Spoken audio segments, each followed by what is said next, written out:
Oh boy, oh boy, oh boy. Hee hee hee. Why?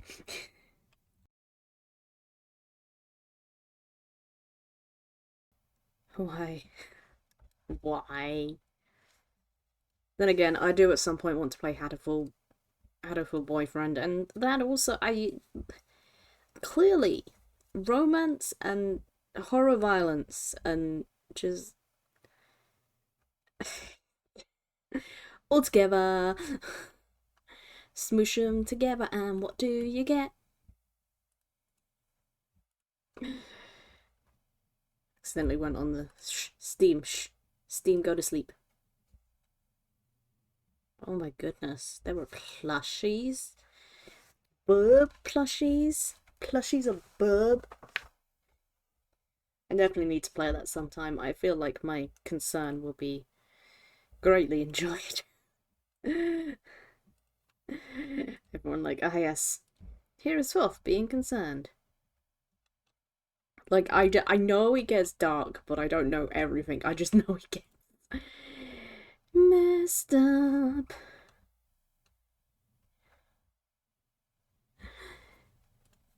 Also, just the fact that you're a human and you're like, whoa, look at this talking bird. It's a real bird.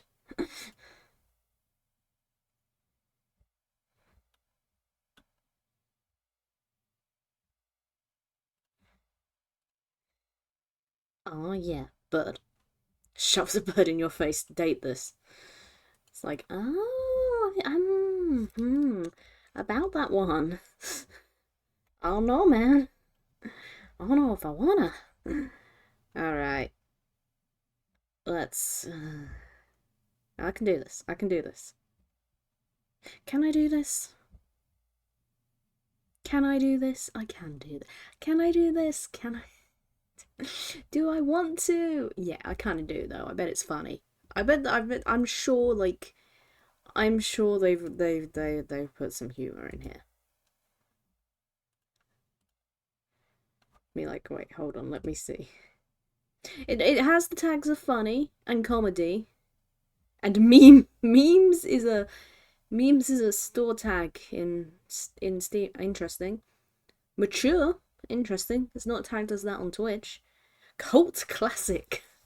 Horror. Psychological horror. Let's go through. Let's just for a little bit. Ooh, there's an extra game for Hatterful Boyfriend. Oh my goodness, there is more pigeons. You see, my worry is, look, I've had a pigeon flirt at me before. You know, like, I was in the garden. Well, I wasn't in the garden. I was standing. It was in the garden. I was standing by the window. I was wearing this big grey snuggly, like, it's not a dressing gown. It's a, I don't know what you just got, cause something you put over your clothes. And it just started bowing and cooing at me, and I'm like, no, no, absolutely not. It's really funny because they're like really flighty usually, the pigeons around here. They're wood pigeons, so they're a little less confident than the feral pigeons. But he's still like, yeah, I'll try. And I was like, you know what? You sure are trying. You sure are trying. That same brother. Wait. God, I We accidentally have these people in my house. clicked on romance. Get me out of here. Oh! Oh, you guys are here just in time. Why would you come here? Why would you do this to yourselves? We were just going to go through the lovely Steam tags of this game before we jumped in.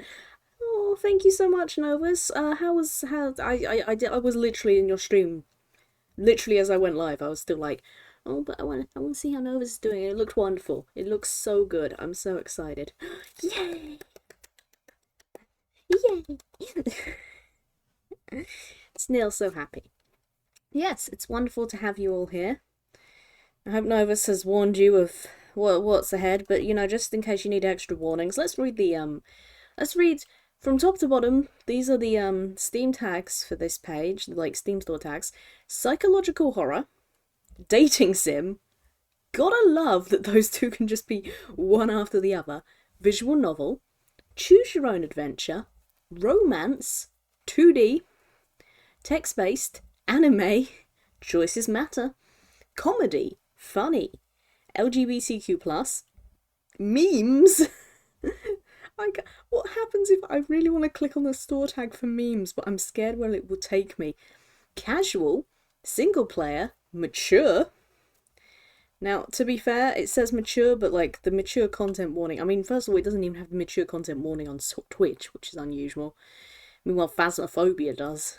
Most of the time in Phasmophobia, I don't know why. KFC one, oh god, that one. Yeah, I think there's like slight sexual humor because you know it's a dating thing and there's some violence and swearing, but it's not gonna we're not gonna be diving into too much, okay, guys? Go deal with that laundry though. Mature, colourful. Why is that a tag? Why is that necessary? Colourful. What is this? Toy blocks for children? Story rich, cult classic, and horror. I love that's the last tag. What is memes? What happens if I click on the store tag for memes? Oh. Oh, these don't look. Apparently, Vampire Survivors has memes. Payday Goat Sim 2 Goat Simulator Heist. Yeah, I guess. VR chat, I guess. Skyrim, I guess. Why would you ever? Why does this tag? Why would you ever buy anything based on the tag of memes? Like, I sort of get why the tag exists, but I don't. Like, why would you ever go? Oh, you know what I really need? I really need a game about memes. I need a game that's a meme. Actually, maybe this is where all the streamers go. A lot of these games are mixed as well. Mixed reviews. It's like, yeah, it's a meme, all right. I don't know what more to tell you. All right, enough stalling. Enough stalling. Hey, I'm looking the wrong way. I'm averting my eyes. I'm like, sorry. I didn't mean to. I'm sorry. Let me just. Oh yeah, no, it's something nice over. Oh, that's a drink. That's okay. Oh no no no no oh no oh no no no oh I am right under her skirt. Oh no no. And it was worse, the fact they're all in revealing clothes or the fact that they've all got their horrible injuries. It's like, huh, yeah, girl, you got nice. I mean, Huntress looks nice. Huntress looks lovely. The Trapper, he's got a he's fine. He's fine. Oh, thanks for the 7 stream streak. Spirit, you like. Look, this is a game about dating and stuff, right? So, like, you're gonna be cuddling and doing stuff like that. And I'm gonna be honest, Spirit looks like she'd be dangerous. It'd be like cuddling a hedgehog. You know, like, look at these when she appears over here. Look at this. Girl, those may be hurting you, but they're gonna hurt me as well. I guess that's why it's a good thing I have my shell. Yay, 7 streams. 7 streams, and lucky 7 is this. Some people into. That's really gonna hurt. Like, I know some people are into that kind of stuff, but that's really gonna hurt. Like, you know, that. No, no, no, no, no. I mean, she is pretty. Like, you know. And I love Rafe. I love all of them. Look, they look lovely. You know, I'm gonna be honest, considering, you know, where they're from, they have made them look very nice. And look how muscular, like, oh. If you like the muscles, like, both Huntress and Trapper are just, they're doing it. They're doing it. I'm so ace right now. I'm so ace. I'm just here like, oh yeah, this is the thing that people do that like the stuff. Oh yeah.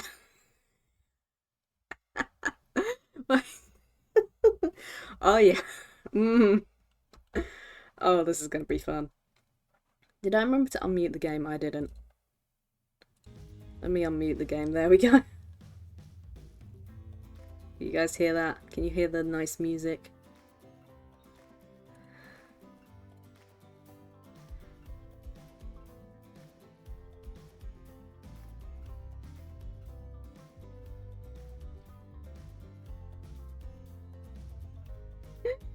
Why are people into what they wanted into? Yes. Oh, God. I mean, I'm not even into that drink. It's probably got alcohol in it. Can I get one that doesn't have... Can I get a virgin drink and just also leave here without... we just had the virgin version. Oh, there's load game. There's that. Oh, there's free...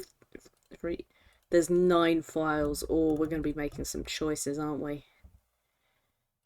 Oh, we're going to be making some choices. Oh, yeah. Nice noise. I'm not still stalling. Shut up. That's actually quite loud. Music feels actually quite subtle. Okay. New game. Yeah, this one. Welcome to your dream vacation. Before we get started, what shall we call you? Hi, I'm Fluffle. The snail. Should I put that? The snail. I'm a snail.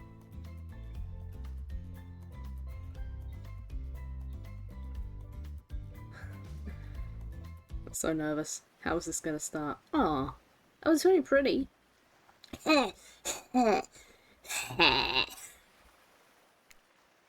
You wake up on the beach. Beach? The beach. Soaking wet, salt water stinging inside of your throat, as if you'd nearly drowned. Water falls from your mouth as you open it to grasp for air. Well, I'm gonna dry drown now. You've no memory of how you got here. In fact, you can only remember your own name, but not where you came from or a single fact about your life. Do I realise I'm a snail? What you do know is, despite the outrageous beauty of the landscape around you, you feel incredibly sick to your stomach. Wow, really went down the wrong pipe, huh? You need a minute, or can I go on? Because I can give you a minute. We got plenty of time. Endless time rate. I'm dead. I'm dead, aren't I? An eternity, if you catch my drift. Hi. Can I date the ocean? I want to date the ocean. It looks like the Aurora Borealis. It looks beautiful. Guys, I want to date the ocean. Oh, not now, ocean. Sorry, Fuffle. May I continue? You wanna... Is there a chat log? No, I just wanna... No, okay. Please, go on. Okay then, as I was. As I was saying, you look down at your feet. Oh, I have feet. Ankle deep in the crystal blue water of the newly arrived wave. As the water recedes back into the ocean, it reveals a grotesque discovery. Oh, we're starting like that, are we? A decomposing face. Yes, okay, music, I see it. A decomposing face stares up at you from beneath the sand. All you can do is vomit. A stream of dark bile, bugs, worms, and other ick. What, from my vomit? Or like... Yeah, maybe. Questions race through your mind. Is that me? Is that my dead body? Questions race through your mind. Where are you? How did you get here? Who is behind this incredibly charming and well-spoken voice in your head? However, answers don't come easy. Your mind is completely blank.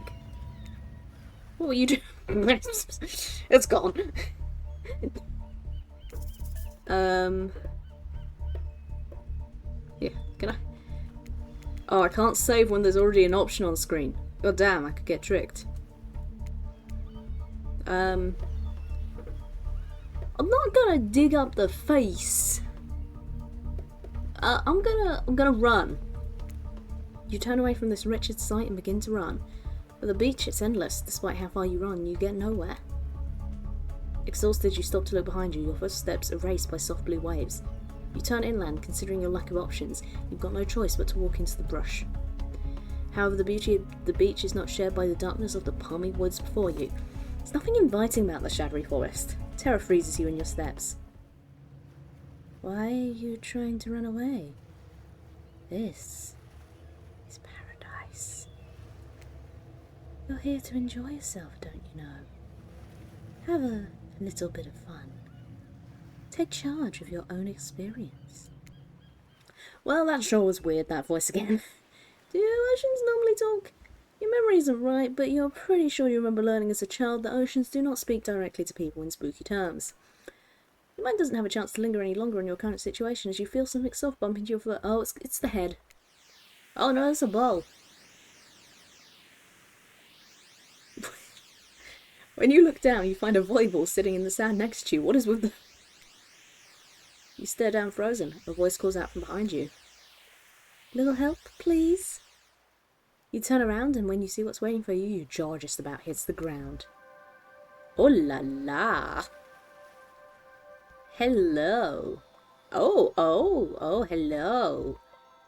Oh, we're meeting them all at once? Hey, oh, you're so lovely, but your leg is coming off. Hey! Hi, you...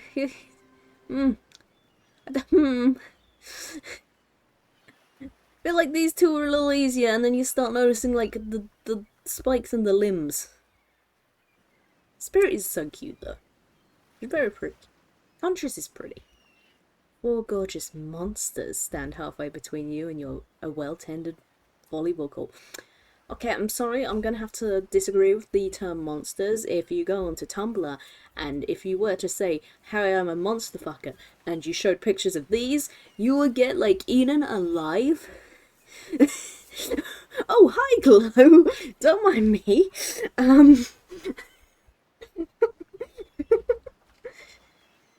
Look, I'm right, though. Like, I'm right. Look, they're definitely... They're not the most monstrous that Dead by Daylight could offer. Now, obviously, they can't offer any of the copyrighted characters. They would have to use their own characters. But there's still, like, a few characters they could go for. No, keep going. Don't encourage me. Like, so obviously this is made, like actual monsters is... Actually, it's quite difficult. Because, like, there's actually just a lot of,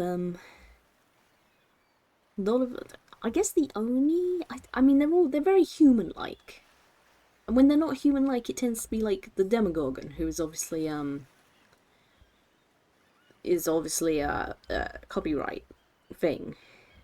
I guess the Krasu, I mean, she's definitely gruesome. Again, they're all very human. They're all very human. Which makes sense, you know, they've got to be a certain shape.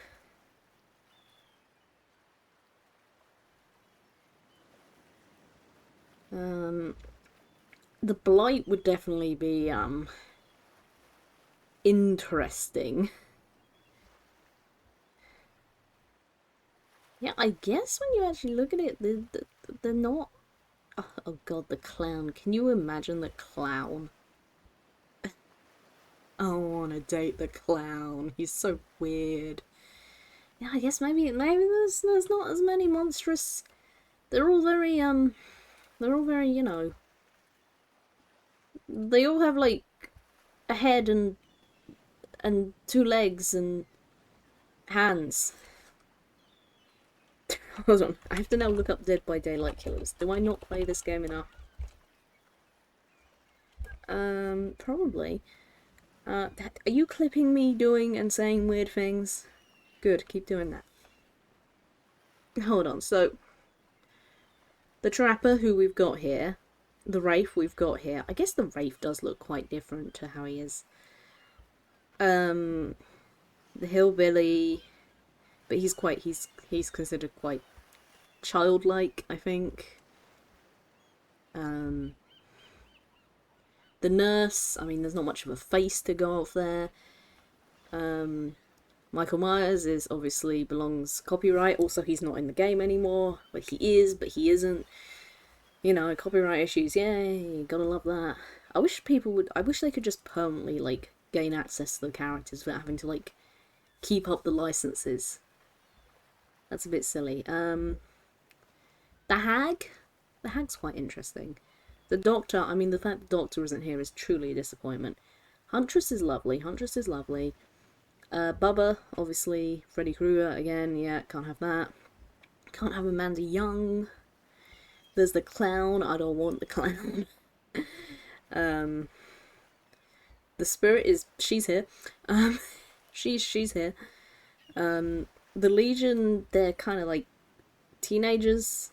They're probably like, are they actually teenagers? They're probably adults by like, they're probably all 18 because, you know, they don't want to have like adults, and you know, there's rules about having children killing and be killed, and I don't know, but they're definitely teenagers.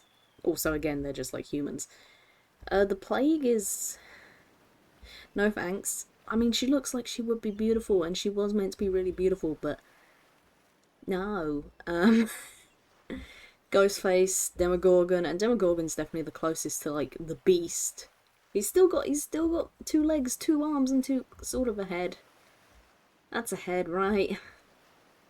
The Oni could be interesting. Deathslinger. Now I'm sort of just going what they should do if they ever make like DLC for this game. Now I'm just in a whole other whole other conversation. Hey Fluff, are you just avoiding actually having to deal with the situation in front of you? No. No, shut up. Go have a nice dinner. I feel like the Blight is pretty... He's pretty monstrous. Executioner again, they can't have him. Though we all know from Tumblr that he both is and isn't a hear me out. Hear me out. No, he's just a normal guy. He has a mass of flesh underneath a giant pyramid cone. No, he's just a normal guy. The twins... I don't remember what age Charlotte is. I feel like Victor would just be such a weird third wheel. You're trying to date Charlotte and Victor's like... keeps grabbing you. I know Victor like died early on and then she just kept... Yeah, then she was a teenager at some point. She might have been older. Who knows? The Trickster, I'm surprised they haven't added the Trickster at some point. Nemesis is, Nemesis, by... Artist would be good. Artist would be cool. I'd like the artist here. She's very nice. I like her. The Onryo again. Oh, Dredge, finally. Although, again, he technically has... No, wait, I don't think he has legs. Does he have legs? Does the Dredge have legs?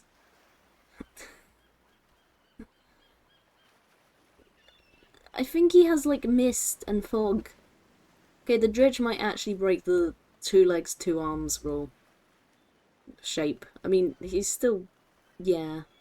I don't think you can date that. It's like a collection of flesh. Albert Wesker, plenty of people want to date him, but, you know, again, problem. The Knight is definitely just a person, as is the Skull Merchant. Oh, Singularity would be interesting. Xenomorph, again. Sorry guys, can't have her. Can't have the good guy. Can't have Chucky, yeah. The Unknown.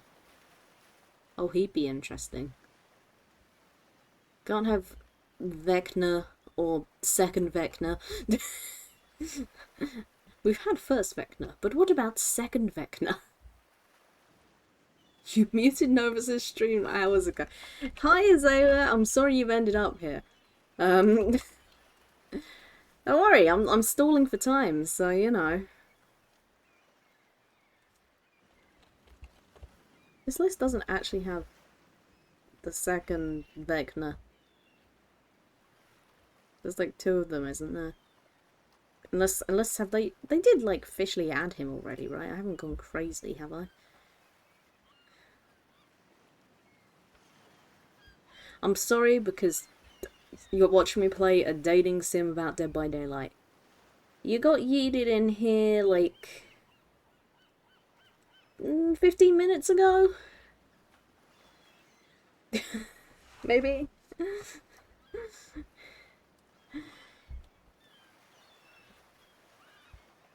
Yeah, did they add him? Is he already in the game? I'm getting so confused.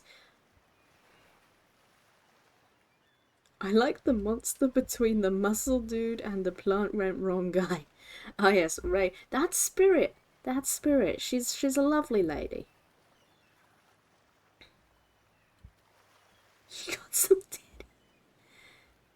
Yeah. Yeah. I assume you mean Huntress over here, because... Yeah. You're not wrong. She knew. She knew. Can I even argue? No, she knew.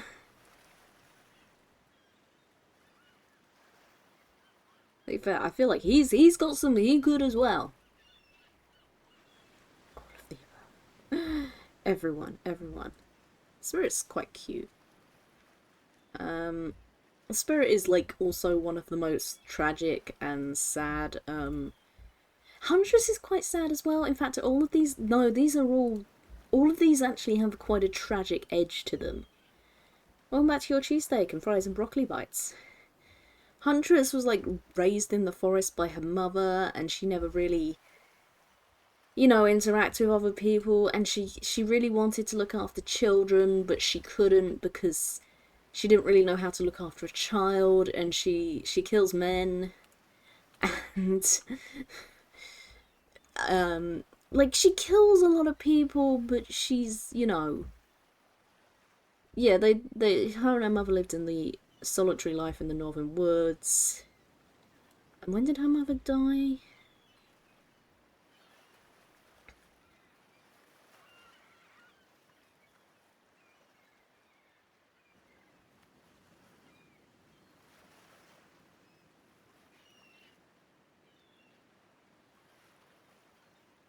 Yeah, her mother died when she was a child during like a hunting accident. So she's quite sad. They're blinking. They're alive. They're active. That's why they're being dated. They're all sad, and this is their therapy. The Wraith. He actually is really nice. Really, he came to the country. He basically had to immigrate. For whatever reason, he got a job at a car like scrapyard with shady business and stuff, and then he found out that the shady business was that people were inside the cars that were being scrapped, and he was basically being used to, crush actual humans. Um, yeah. He basically found out he'd been executing people, and then he crushed the boss who made him do that, and pulled his head and spine out. But like, before that point, he was actually quite a nice guy. He was just the guy who wanted a job and wanted to live, and like, can you fault him? Trapper was, I think, raised by his father. Yeah, he idolized his father. I mean, they owned like a workforce and a huge estate.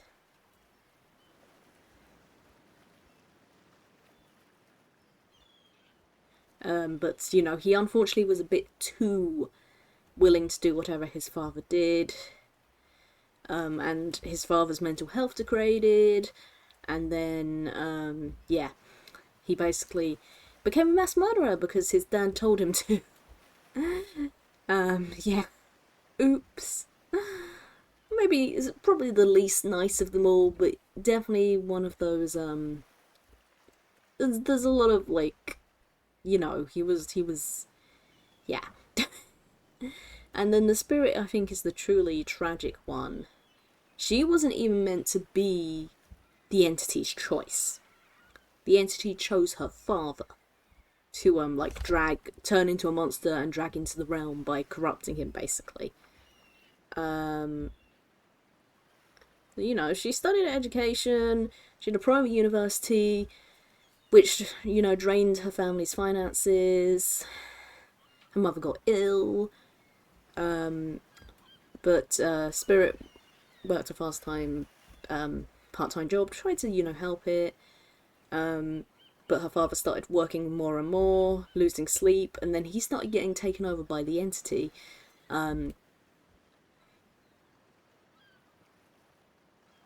Yeah.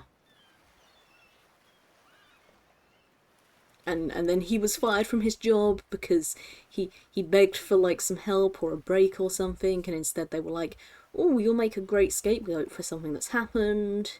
So then Spirit comes home and finds that her father has killed her mother. Because, her dad's become sort of... Basically, he's being whispered to by the entity, which has accelerated his mental breakdown.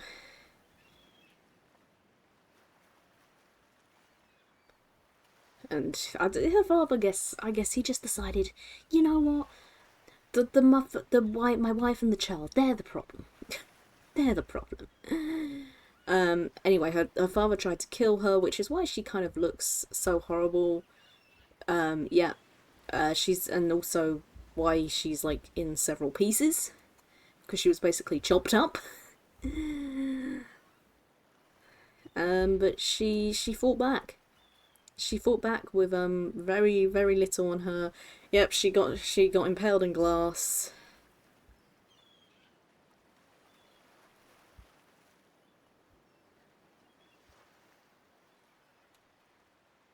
Yeah, she got impaled in glass. She basically died, but the entity basically decided in that moment, actually, this one's more like vengeance and better as a choice for me. So her dad presumably got left behind by the entity, having murdered both his wife and daughter. Meanwhile, the entity took over, like, Spirit, driving her on to revenge. Yay! So there you go, that's our storyline. Knowing my luck, they'll probably explain that during the whole thing. And I'll be like, well, that was pointless. That was pointless exposition. Anyway, gorgeous monsters, yes. Well-tended volleyball court. What was I saying? Each of them oozes with undead energy. I don't like that. A magical aura reaching out and penetrating you via your eye. Oh, I'm so glad you clarified what was being penetrated. Hate this already. I hate it and love it. Your heart begins to race. Curiosity, fear, desire. You can't help but stare at these casually dressed, let's call them killers. I don't know, not to be judgmental. That's just the energy they put out there. What, you mean the blood? And the blood? So many competing feelings rush through your mind at once that you're completely paralysed. Please don't penetrate my snail shell. That's where I keep all my important things. Hello. There are weird days. And then there's this. Hi volleyball, how you doing? All you can do is look down the ball and back up the monstrous lineup of, well, literal monsters. Sexy ass monsters though. That's your opinion and not mine. What do you do?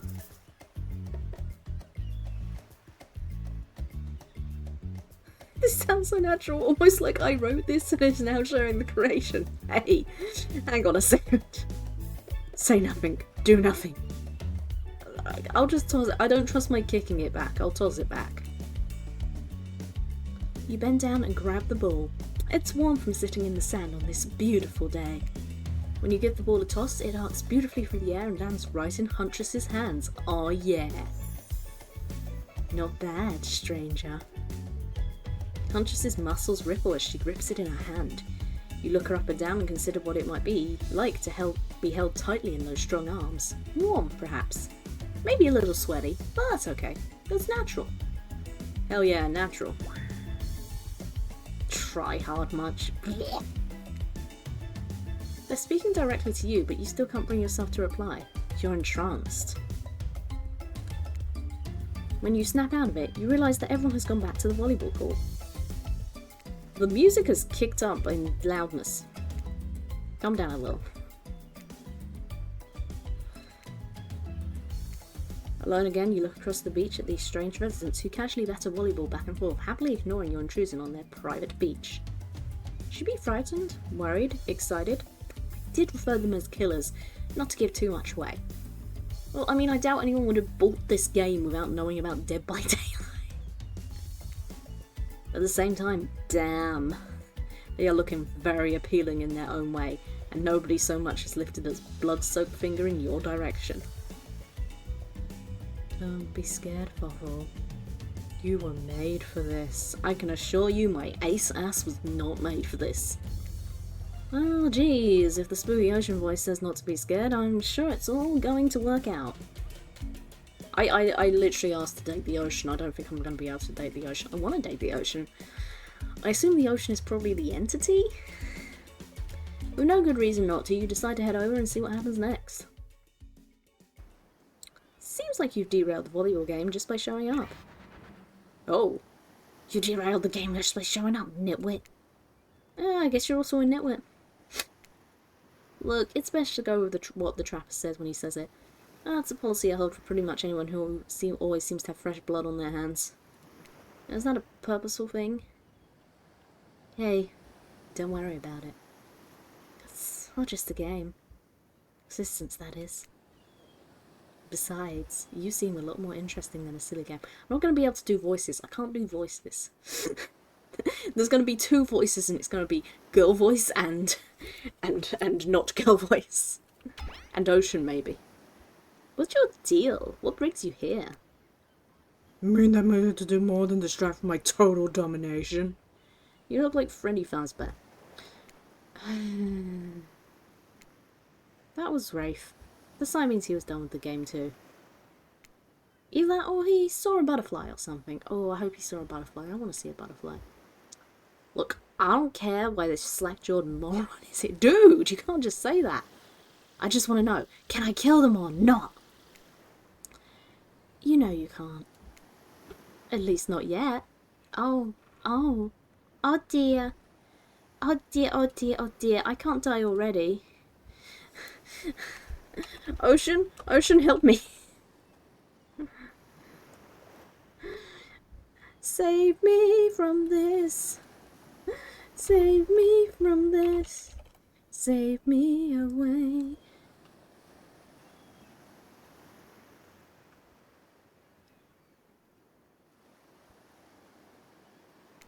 Oh yeah, not yet. Hopefully you might want to, say something. Yeah, it's... Actually, never mind. There'll be plenty of time for that soon enough. Right now the group has some questions for you. But we are warned to answer quickly and answer well. Oh shit. This is a timed quiz, and it will be very poor. No, I didn't agree to this. Can I save right now? Can I? Yeah, I'm sure this is definitely necessary. Being well to watch streamers. Very important. Oh, not important in any way whatsoever. Probably that one. I can't remember. How attractive would you say you are? I'm a snail. And I'm averagely attractive for a snail. Very average, I think. Just another face in the crowd, another normal, meaningless life in an endless cycle. I feel like we're pissing the spirit off. We seem to have chosen both wrong for her. Activate time removers. I think you're quite cute myself. Like a chipmunk or a grizzly bear. I think we're definitely warming up to Huntress already. If you could have any superpower, what would it be? I want to fly. Fly, for sure. Technically, I suppose I can fly. Honestly, it's not all that it's cracked out to be. As far as I go, I'm still not where I want to be. You are like limbs. Whoa, hey girl! What was your best subject in school? Math. That one was just an honest answer. Probably math.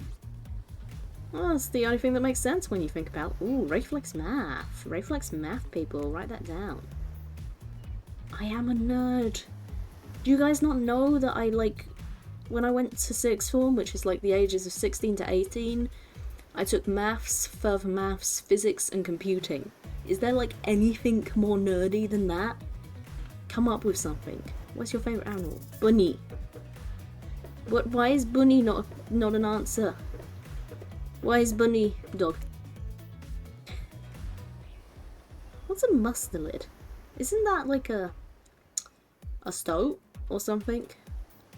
I didn't want to answer it because I couldn't remember, but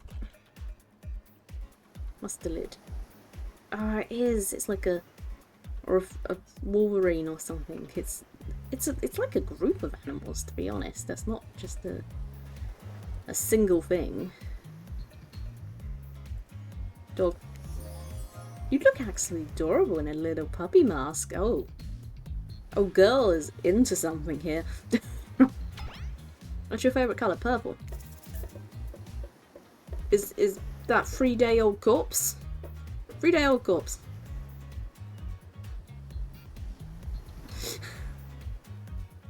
Including weasels, badgers, otters, polecats, martins, grisons, and wolverines. Yeah, badgers, they're cool. I mean, Spirit is probably like a 3-8-day-old corpse colour. I kind of like that colour. I suppose it depends on the corpse as well. Nobody expect me to pick this, so I'm going to say 3-day-old corpse. That's a pretty edgy answer, right? I'm pretty dangerous. I talk about corpses. No biggie. I wouldn't say that. Those are no good to me unless they've been frozen. You'd be surprised by how quickly good meat can spoil. Maybe you wouldn't be surprised. I'm still getting to know you. Ooh la la. What's your dream job? I'm doing it right now. I stream. Nightclub astronaut, not working at all. Yeah. We get to do what we really want. Why work at all? Takes a lot of courage to break free from society's expectations to climb the ladder. Only she could spin laziness into some kind of grand crusade. These damn millennials. She's a millennial? Oh, okay. Okay. I guess we're getting to know some of the ages here. Ugh. He got closer. Best flavour of ice cream? Horse flesh. I'm gonna go chocolate. Just chocolate. Vanilla is nice as well. My favourite flavour is pain. That's not a flavour, you silly. Oh, same. Oh, maybe it is a flavour. Ruling out the trapper, the boomer needs to go in the ocean. He is like a rich boomer as well. Like, he inherited wealth. Although I feel like he's probably older than a boomer. Isn't he from like the 1800s? I'm sorry, I have to keep looking things up. You're a boomer. I don't know how old he is. But estate and warehouse. Does it not say? Usually you get a bit of a date with some bits of lore. Trapper, Dead by Daylight. Age? 30 to 40 years old, considering the game's lore. Yeah? What about, like, year born, year alive? When was this man alive? Like, I know how old he is.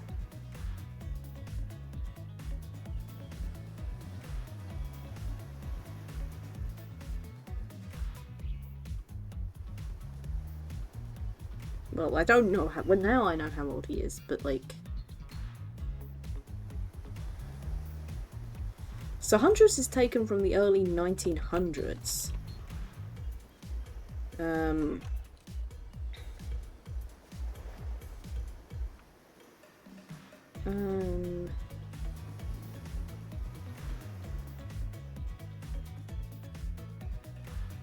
don't know. I feel like it was probably the 1900s or something.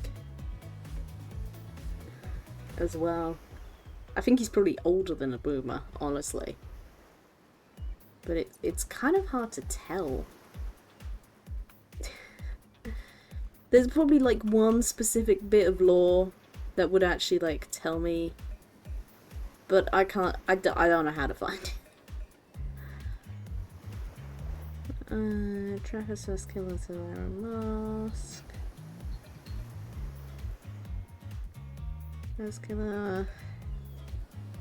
Blah blah blah blah blah blah blah blah blah blah blah blah blah blah blah blah blah. Like, what if I put in 19? No. 1800s? Was he in the 1800s? No, we don't know. Is he from the 1800s?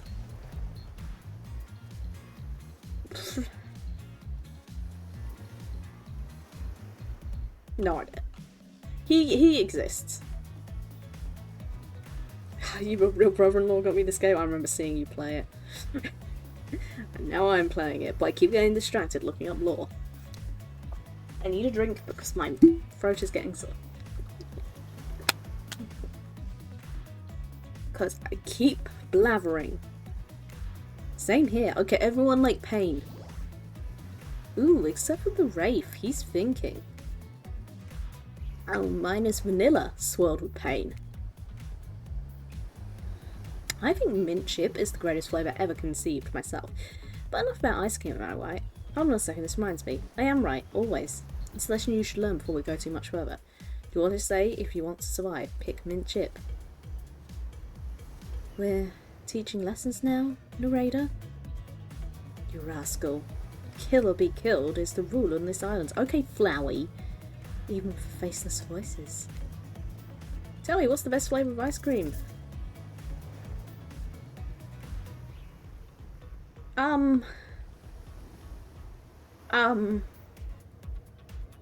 Chocolate. Best flavour is chocolate. You got a reading comprehension problem? I just told you mint chip was where it is. I hate mint, okay? You always brought yourself a game over there, buddy. That's right, I can end your life whenever I want to. I'm in control, so don't you forget it. If you say you like mint chip, you like mint chip. Now try it again. Okay, I want to keep pushing this. In case it wasn't clear who's in charge, it's me. Actually, I think the ocean's in charge. You have to understand. Feels very good to end someone else's game. You should try it sometime. Wow. Gnomesy, hello!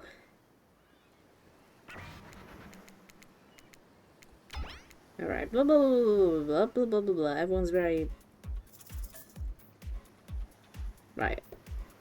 Average, we'll do the same answers. Flight. Can I really not... Dog. 3-day-old corpse. This is the closest offer we get to actually playing Dead by Daylight, and the first playthrough is already over. Can't believe this. Me too. Yeah. Oh, but Dead by Daylight, it's so fun if you hate yourself. Me who loves playing it. Hate myself. Right, yeah, blah blah blah. Vanilla. Your favourite flavour is pain. So, what if I choose something weird? Horseflesh. Fine, it's mint chip. The best flavour is mint chip. So obedient. I think you're gonna do just fine. I hate mint chip. Anywho, now they know so much about you, I'm sure the group wants to start getting to know them. Oh, look at him immediately being like, look at my massive... God, you know, I'm gonna be honest, buddy, that's a little too much muscle. I just feel like there's just a lot going on there. I'm Trapper. I pretty much run things around here. I'm the smartest, richest, strongest person on the whole island. Like I'm giving him like a sassy, almost millennial voice when he's like a boomer or older. I don't like losers. If you want to know what a loser is, say hello to Rafe. Oh, you're so cute. Rafe is lovely. Hi, I'm Rafe. I'm nothing like anyone else. You kind of look like a Sylvari. I can get with that. I like nice people and loathe big dumb idiots. Oh, he's gone. No, Rafe, come back. I love you. Hey, what's up? I'm Spirit. I don't like most things. I don't really hate most things either. It's not worth my time. The things I do hate, I really hate, you know? So basically, you're a hater. Based on my personal observations, life is nothing but suffering, and society has carefully calculated lie to keep everyone subservient to those in power. It's better to choose just not to take part. Girl, do you need a hug? Like, you're not wrong about society in some ways, but you know, life can have beauty. But I feel like that might be a step ahead too far because you were killed by your father. So let's start tackling the negative faults like gently, one step at a time.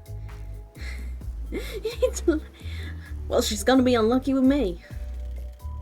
Jeez, it's like she was downright murdered by society. She hates it so much. About that. Oh no, wait, I remember Spirit's story now, and it's almost exactly what happened. Oh, and she's gone. Hey, I'm Huntress. Don't let these bummers get you down.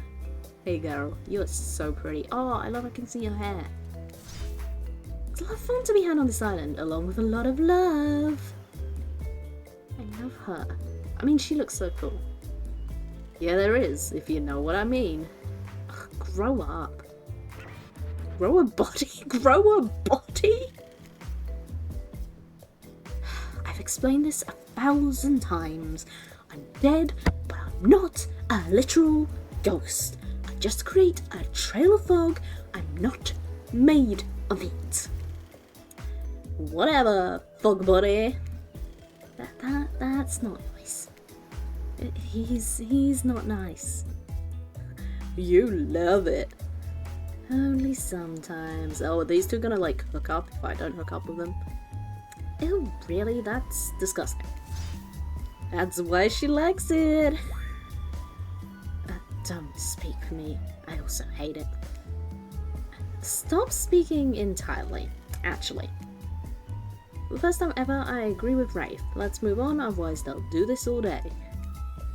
Besides, if I know this crew, and I do, they'll want to show off soon enough.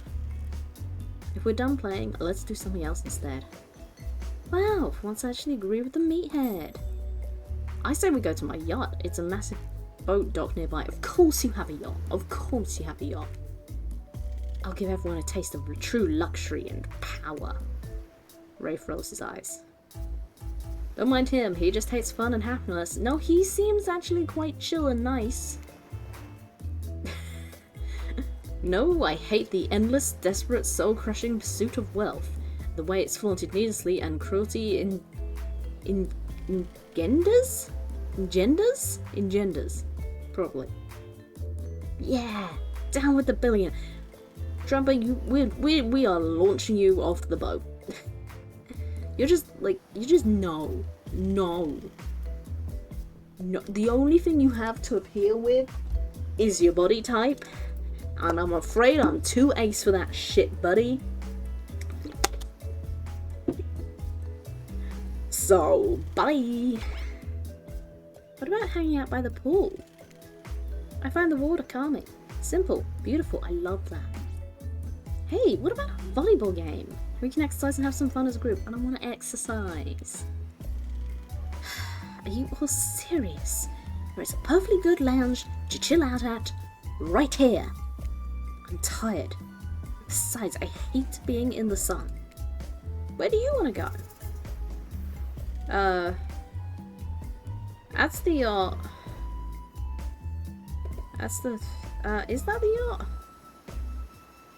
Which yacht? That must be the yacht, right? Oh, that's the lounge. Okay, no, that's just in orders, right? Or is it? Because this don't look like the volleyball, that's the lounge. And this is the volleyball game. So this is presumably the pool, but that's not a pool, that's an ocean. And that's got the picture of the volleyball.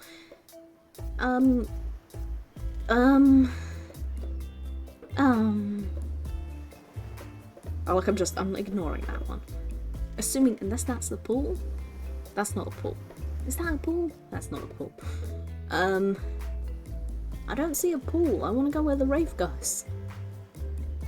But I suppose if I don't want to go where the Wraith goes... Is this the lounge? Okay, yeah. We'll go after Spirit. Be great to relax for a second at the lounge. Give up your feet, look out over the ocean, relax on your own terms. Who would want anything else? Dry, comfortable, enjoying a cool drink on a hot day. It's the best. Girl, you are like so right. I like swimming. I do like swimming. But you know what? I like being comfy. I mean, what kind of fool, what kind of monster, what kind of mask-wearing psychopath would finally be granted a break from the constant grind of chasing and fighting to get ahead, and then choose to exert themselves in, quite frankly, any way whatsoever? Girl. Spirit Wraith Huntress Boom. I mean Trapper. Why am I the only one who gets it? It's time to stop living by their rules. I won't do it any longer, girl. You're getting a bit intense. Yeah, we should probably give her a second to calm down. Oh my goodness, it's Claudette? She's here? Hold on, for just one moment. This is Dwight and Claudette, our activities coordinators. You mean they're not survivors? They're actually, like, just chill in here? They're also the cooks, waiters, bartenders, janitors, and every other job. Okay, they're not chill. They're the only help remaining on the island. What happened to the rest of them? This place we call Murderer's Island. Cue dramatic musical flourish. Sorry, I don't think the flourish turned up. That wasn't a good flourish. Their pay must be terrible, right? None of the others survived. Survived the interview process, I mean. Hence why we shall heretofore refer to them as survivors with a capital S. These two have worked here a long time. So very long. I don't actually know how long it's been. Sorry. Anyway, I should probably let Dwight and Claudette do their mandated jobs. I wonder if this is the guy who, like... I forget who he is. There's a guy who, like, watches over. So the ocean is giving me entity vibes. There is a guy in the entity's realm. For those who don't know, Dead by Daylight takes place in the entity's realm. The entity is a creature that feeds off, like, strong emotions, but especially, like, suffering and stuff. So what the entity does is it creates these trials and sends people through them over and over and over and over and over, with some people doing the killing and some people doing the surviving. And just basically feeding off all the emotions, the death, the horror. That's why there's so many, like, rules in the trial. That's why the big horrible murderers don't actually get to, like, just stab someone to death immediately. There are rules because the entity wants to feed, and if someone just gets killed in one moment, it's not as good as feeding as, the whole saving someone, process, hope, fear, loss, blah blah blah. And there's a guy, and I forget what his name is, who just, like, observes. He might be the Observer. He might just have a name like that. Who's kind of managed to escape from the trials, potentially. Payday means you get to live another week. Yeah, he's just kind of there. Is he the Observer? He is the Observer. He's shielded from the entity and the narrator of all tome entries. So that could be who it is. Anyway, I should probably let Dwight and Claudette do their mandated jobs. They sure look happy, but they're vibrating with nervous energy. They're starting to give me the creeps. We will now escort the group to a venue of your choosing. So even though these guys are survivors, they're somehow controlling the group. However, in the future we recommend waiting for us to present you with the options whenever possible, and don't just run off to various activities unsupervised. That's gonna get us killed. We don't have much autonomy around here. Least you can do is allow us to do our job. I am so sorry guys, you are not the main fiend of this game, are you?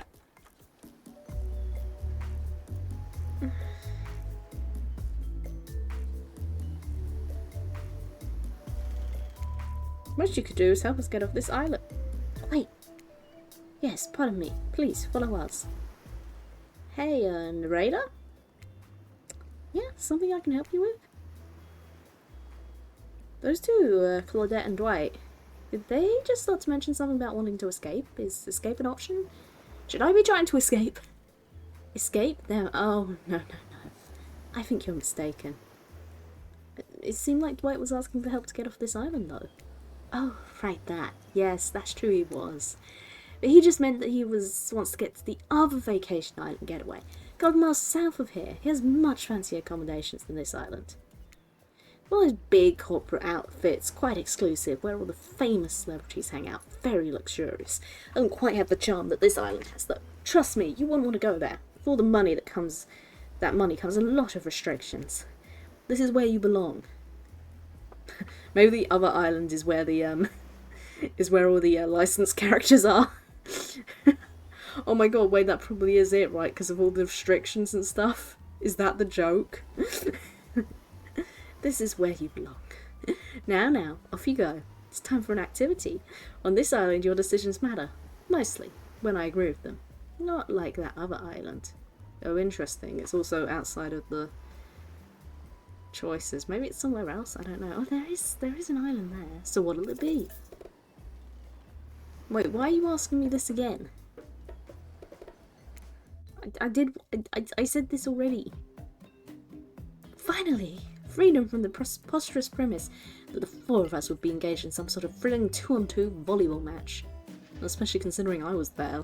What was I gonna do? Just stand there? Like a lemon? Spirit looks at you from beneath her gigantic sun hat. She takes a conspiratorial tone. I don't know who the idea of volleyball was in the first place, but I hate them. I tried to feign a sprained ankle, but everyone already knows that I technically float above the ground, so nobody believed I was even putting any pressure on my joints in the first place. Yeah, having like detached limbs must make that difficult as well. Then I tried to annoy everyone by not giving a crap, and when that didn't work, I tried whining, and when that didn't work, I threatened to kill every single other person on this island, but it turns out I'm not the first to toss those kind of threats around on the island. So, thanks, I guess, for getting it called off. Oh, she's so cute, though!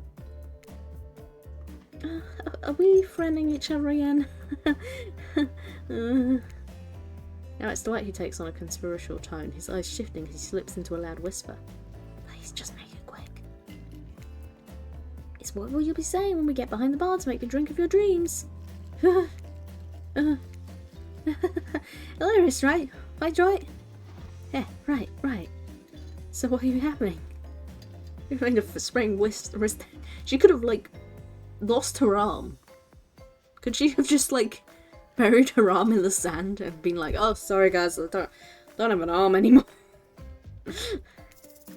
Oh yeah, I'll have the virgin, queer, whatever, thing without the alcohol. I didn't come here to party, I'm just trying to make the best of a very strange situation. I don't know, how about a daiquiri? How do you say that? Daiquiri? I know how to make that. But skip the liquor, I'll have mine virgin. Trapper snickers at your choice of words. Yeah, you wanna go? No, actually, no, don't go. Sure, you little kid. Don't mind him. We don't need to soak ourselves in booze just to please someone else's expectations. If you ask me, there's enough spirits here already. Oh yeah, come on girl. We are bonding over here. Daiquiri.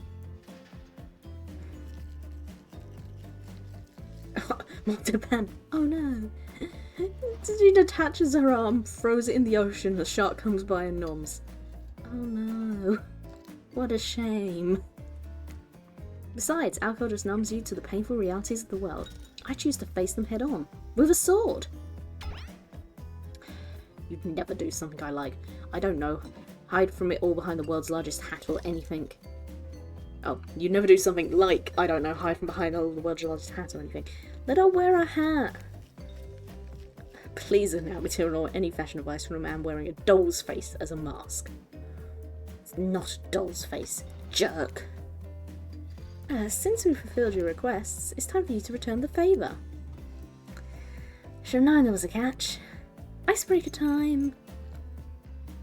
Ugh, I swear, I had known they pulled this kind of faux enthusiastic community building crap.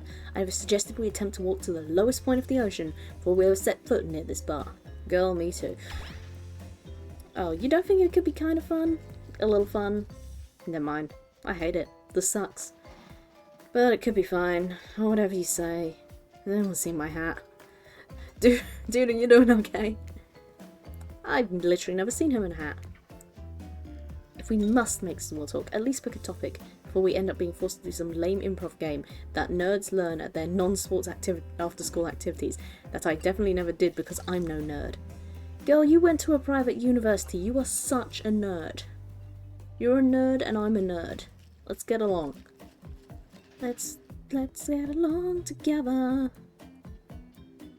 Like, he's, like, literally, go, I don't know what you went, what did you go to university for? Do we actually know?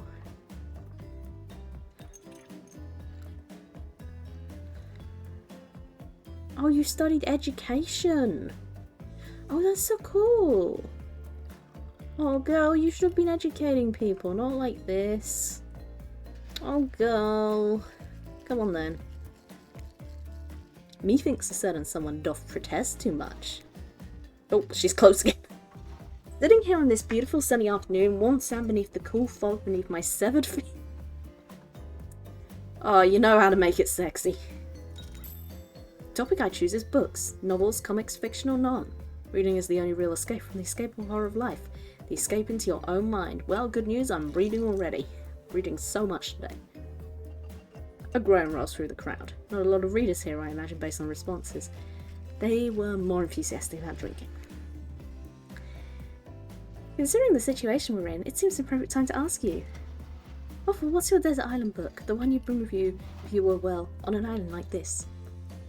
I mean, I assume you're going to give me, like, 3 options, so I'm not going to actually get to choose a book. Oh, and it has to be classic horror. For reasons that should be obvious. Ooh. She means because this is an island of horror villains. And also the books are all in public domain.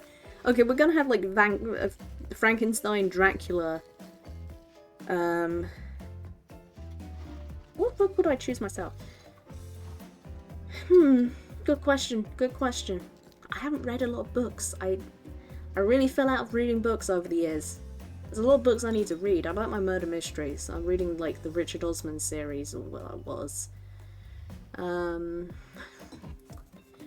I'd also, I mean, I have a lot of books like the, you know, the people who made the, what's the term, the comic.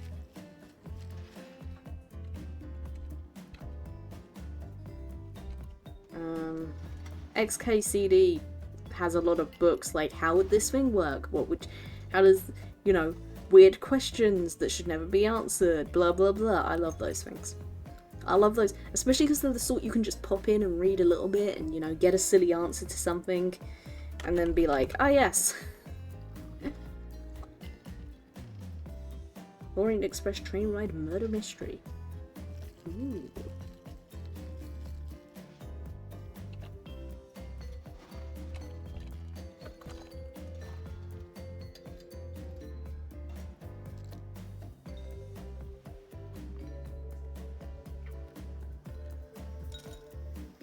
Yeah, any sort of like, you know, how to, the sort of just absurd scientific things where it goes into actual science, but at the same time, you know, like just ridiculous things. I love that. What If is their series, What If? And there's just, you know, it's like, oh, what if I shrunk the sun down and smacked it or something?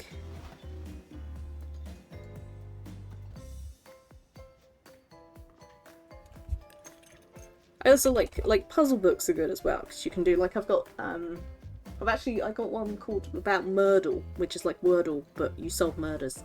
I haven't really tried it yet, but I'm excited. I'm excited for it.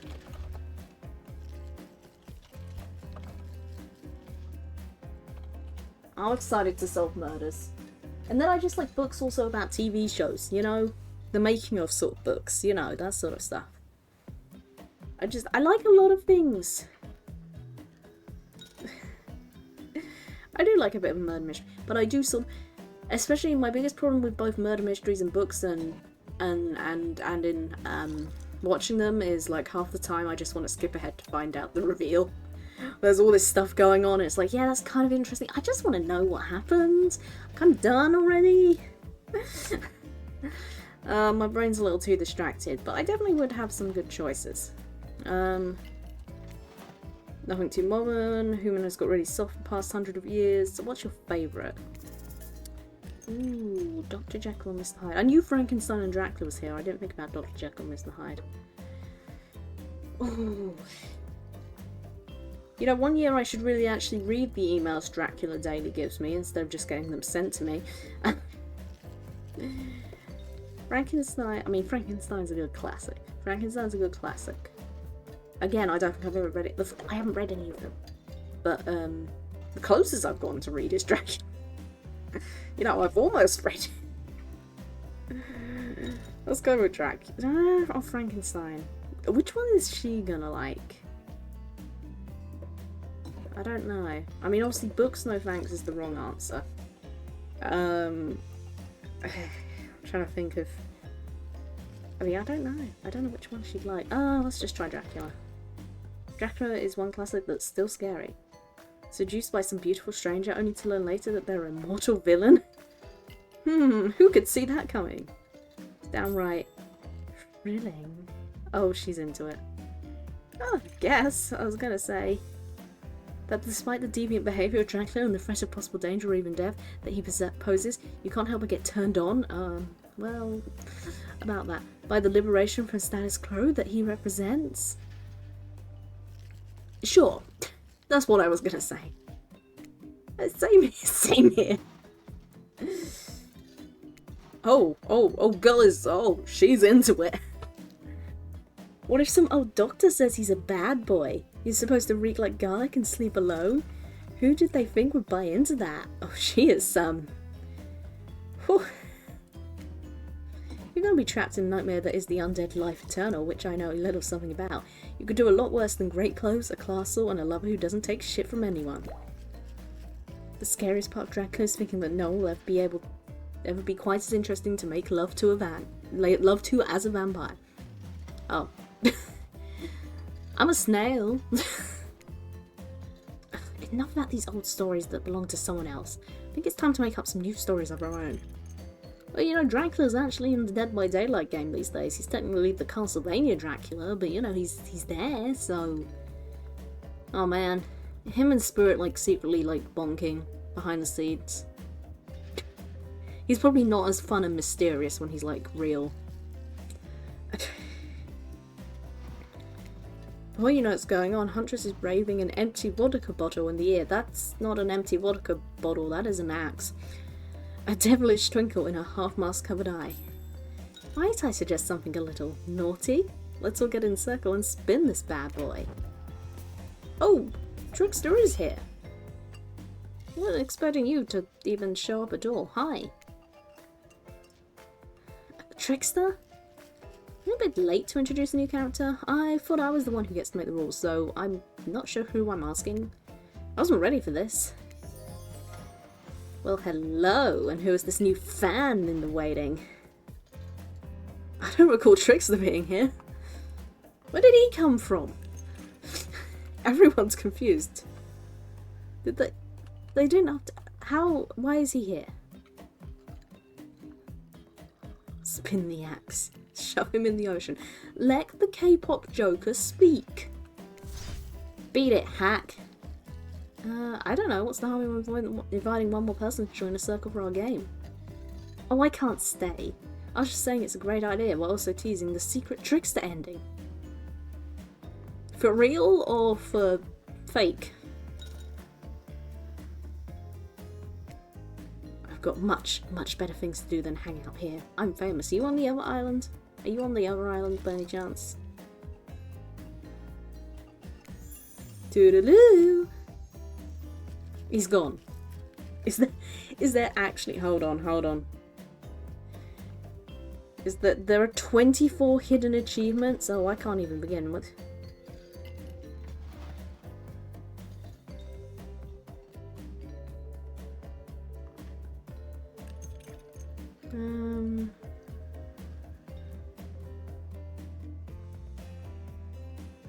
Is there anything for...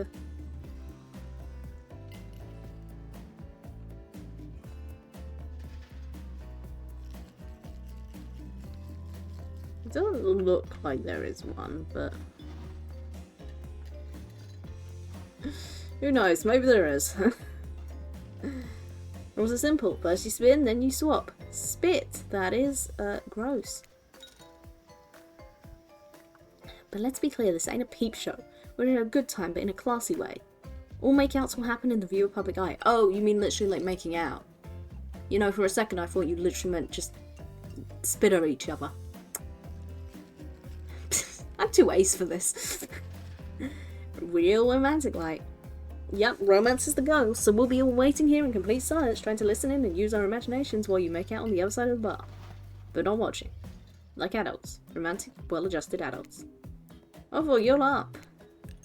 Put the bottle on your hand, and put the fate in the hands of the empty bottle gods. This feels like a good point to say that. Minigames consist of two parts. One on top, a pointer which rotates in a clockwise direction. Oh, this seems familiar, Dead by Daylight. And the bottom of the target you're going to be pointing at. Here in the upcoming minigame is a special minigame. Perfect for the less coordinated because there is no winning or losing. Well, not technically. Where the pointer stops, that's your result. I suppose if it doesn't stop where you want it to, that's a bit like losing, but no one has to know if you don't tell them. Okay, ready to play, or would you like me to read that? I think it's going to help me.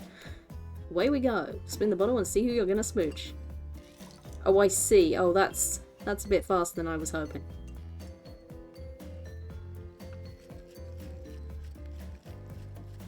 Oh, okay, it stops instantly. Okay. Okay, I probably could have done that better. I thought it was gonna, like, slow down, you know? You've got Huntress. You two are meant to be. Psych! You actually have to spin multiple times to get your real result. First to get 3 times is your true match. That's how we play hardcore spin the bottle here on this island. Okay, cool. Rafe. Oh no, not Trapper. No, not Trapper again!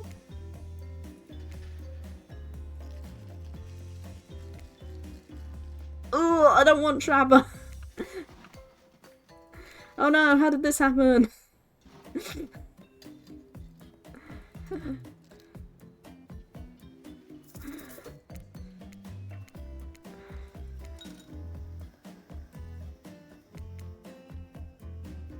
Wait, are these... Okay, they're not going to be the same each time. You're the Trapper. No, not again! Okay, Spirit. Huntress. Rafe. Okay. There's more to this game than just reading. Do we kiss Rafe or do we try for Spirit again? I mean, he is cute. Ugh, lust in his eyes. I don't want that. I want lust in his eyes. Gross. Do we... But we've already, like, the thing is we've already, like, softened up Spirit. I'm being tactical, I swear.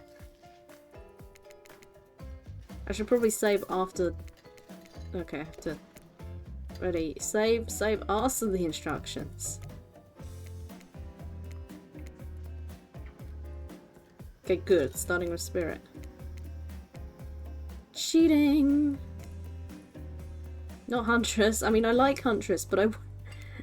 There's one... Trapper. No, not Trapper again. Okay, we're just hitting everyone. Trapper again.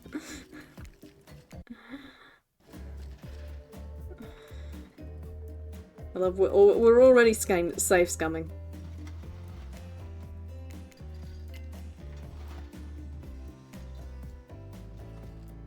I was gonna say, who did that even land on? Spirit! Trapper! It's always Trapper! Okay, now we're just at everyone. No, Trapper's not my true match. Stop it. This part isn't probably even that important, but listen. Listen.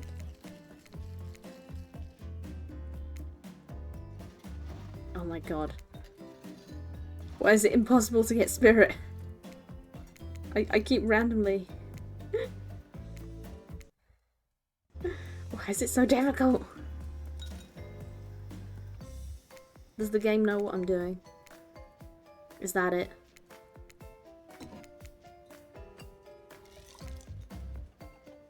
Okay, no, that's just got me Rafe. I've managed to get everyone except...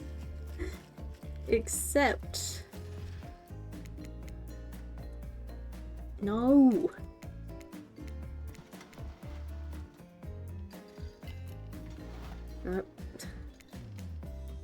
I was trying to actually stop it at the right point, but it's too quick! It gets faster. No, he's not. I should have set up for Rafe.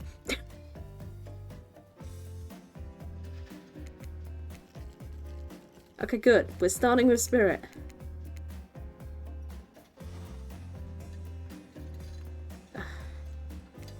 I'm trying so hard. Kill indeed. Spirit! Okay, one more. Okay, finally. Spirit is your true match. Ooh! Quickly. Save here. As this morning you're waking up on a strange beach surrounded by strangers with murderous intent. Now you're looking across the beach out, Spirit, lust in her eyes, sweat glistening on her skin. Glass embedded in her shoulders. I forgot about that bit. Your heart races. You can feel your pulse pounding in your ears. Spirit takes your hand and you sit face to face at a private section of the bar. Oh, she's so pretty though. She begins to reach for you, putting her hands on your shoulders. You're sweating, but not in the sexy way she is. You're sweating in the gross way that you'd sweat in an interview for a job that you're not even remotely qualified for. How is she sweating in a sexy way? Girl has literally got detached limbs. Oh, hi, Lily. We're about to kiss someone. You don't know what to do. If you try and lock lips in this state, you might gross her out so completely that she'll never be able to look at you romantically again. Glistening. Fog, Spirit, sweat. Spirit, I, you, we... Ugh, have some bad news for you. I have something in my teeth, don't I? I think it might be seaweed. I have no idea how long I was in the ocean. Oh, well, maybe. It's not what I'm going to say. It's not happening. Not now. Maybe not ever. They think I'm going to make out with some stranger just because a bottle told me to? They got nothing coming, and so do you. Namely, a katana into your heart. You even try to make a move in such an absurd circumstances. Fair. You know what? Fair. I wasn't gonna. Yeah, I know. You seem pretty harmless, and not at all that bad to kiss if I were interested, which I'm not at this moment in time. We gonna tell them we kissed? We are. I'm not above lying to get what I want.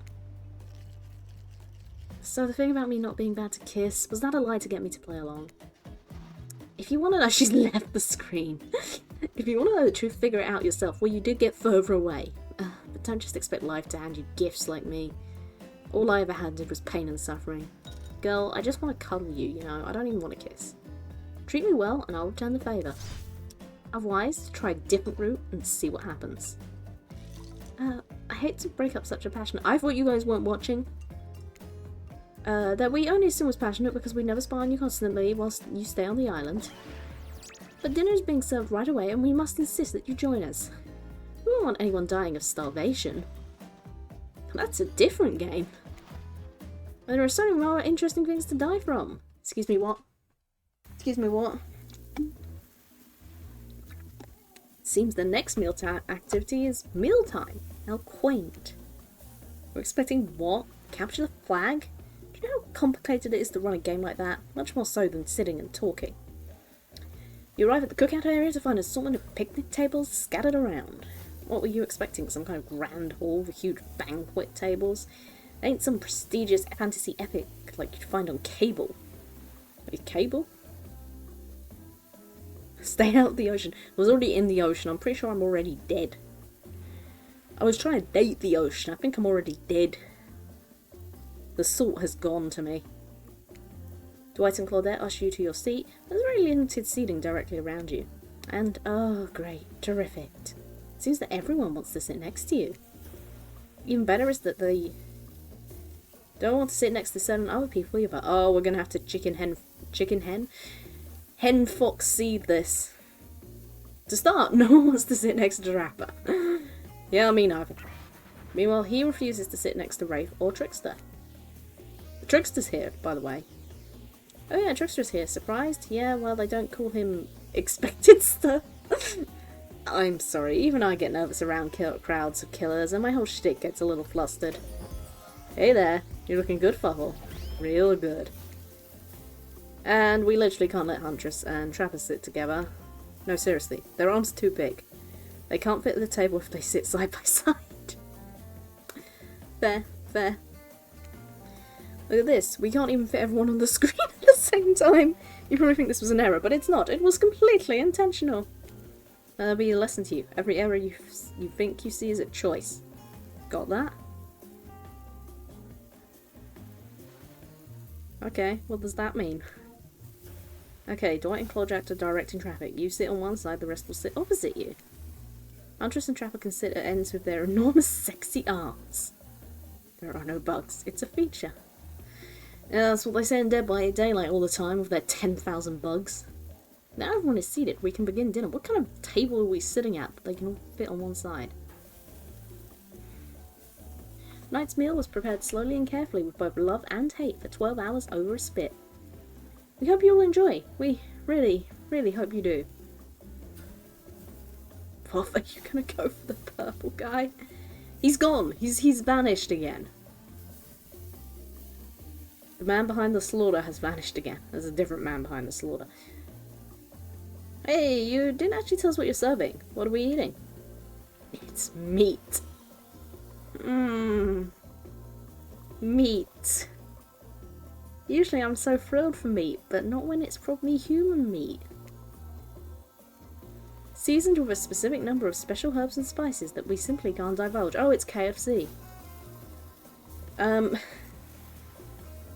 Yeah, purple guy, the purple trickster would match me, but he doesn't seem to actually be real. Unless he is real. My favourite! Oh, he loves that, huh? Meat is good. Meat is murder. Oh no. Oh, he's not gonna like me. I'm a little too into meat for that. You get a salt-free serving, right? Kentucky Fried Cannibalism. Something tells me that Rafe ain't gonna like me and my enjoying meat. You murder people all the time. Which you'd know, considering what you've been up to. Who are you to get judgy now? I'm just sharing facts. Or do you need to murder someone to eat its meats? That's, like, technically true. Technically true is the best kind of true. Okay, enough yapping. Let's eat. Hey, Fo, you thinking what I'm thinking? Yeah, can I run away now? It's gonna be a personal that bit, right? Or several parts of overlapping people, perhaps. I haven't seen many pigs wearing palm tree button-down prints, you know. When you look closely at the spit, you spot what definitely appears to be a scrap of fabric sandwiched between some layers of meat. I think I might be sick. Is there anything else to eat? This took 12 hours. Yeah, and it's one of you guys. And we do literally everything on the island. Actually, there's one thing you're not doing today. You're not covering up this delectable meal. Wow, he's right for a change, because I am with my broad axe is the perfect tool for easy chopping anything in twain. She just pushes in with her massive muscles. First of all, who says twain? Sometimes I swear it's like we're all from completely different historical eras. I still want to know what historical eras you're from. Second, I'll handle this with my cleaver. Fast, powerful, and clean. At least it's clean when the meat is cooked. No blood. Ugh, you two and your ridiculous bicep swing contest. Enough. Grow up. Obviously my gorgeous katana is the only option. Obs. I mean, I almost wouldn't want to, like, use your katana for chopping meat because it's so cool, you know? The hell it is! Oh, I'd show you both my katana and send you to actual hell if you'd like. Please, please stop. Please, I hate when we fight. Or talk. Even when we look each other in the eye. Dude, you are such a mood. I can do it. I have the skull of Azarov. You're gonna chop meat with a human skull. I mean, that I'd kind of like to see you do. Great, instead of slicing up, you can club it to a second death.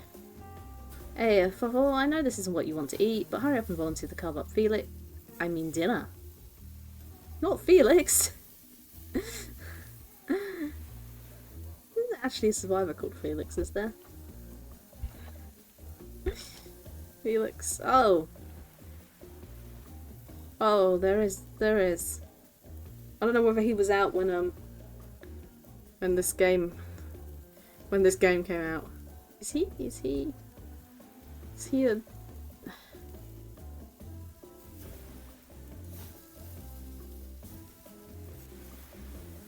Okay, no, he is like an original character, I think. Well, rip to him. Otherwise this will go on for hours. No hyperbole, they once argued over who had the most effective weapon for 72 hours straight. It doesn't matter which one does it. When they're all done, it will take even longer cleaning their weapon, all while explaining the value of maintaining your tools. Despite being a bunch of cold-blooded killers, for some reason they're always terrified of tetanus. Or tetanus. Tetanus. Was an original character. R.I.P. Like, they're terrified of tetanus, but like, if they're the one doing the chopping with that, they're not the ones who's gonna get it. Hey, why don't you just let me carve up dinner? Splendid idea. We'd hate for it to get cold.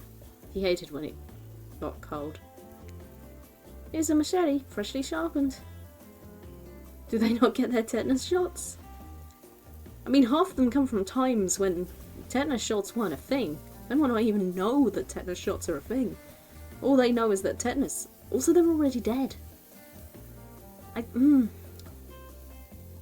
they might accidentally cut themselves on the blade tool while cleaning. Maybe.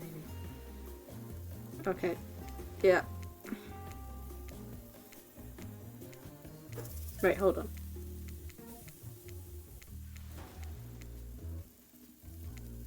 Okay. No, I didn't mean to. I didn't mean to repeat it again. Ready. Slice. Okay. Perfect. Not bad. I was getting faster. Perfect. Ah. You missed completely. Well, now it's going way too fast. That's pretty good. I'd like to see what you could do with a less clumsy weapon. Yeah, I said it. Machetes are done.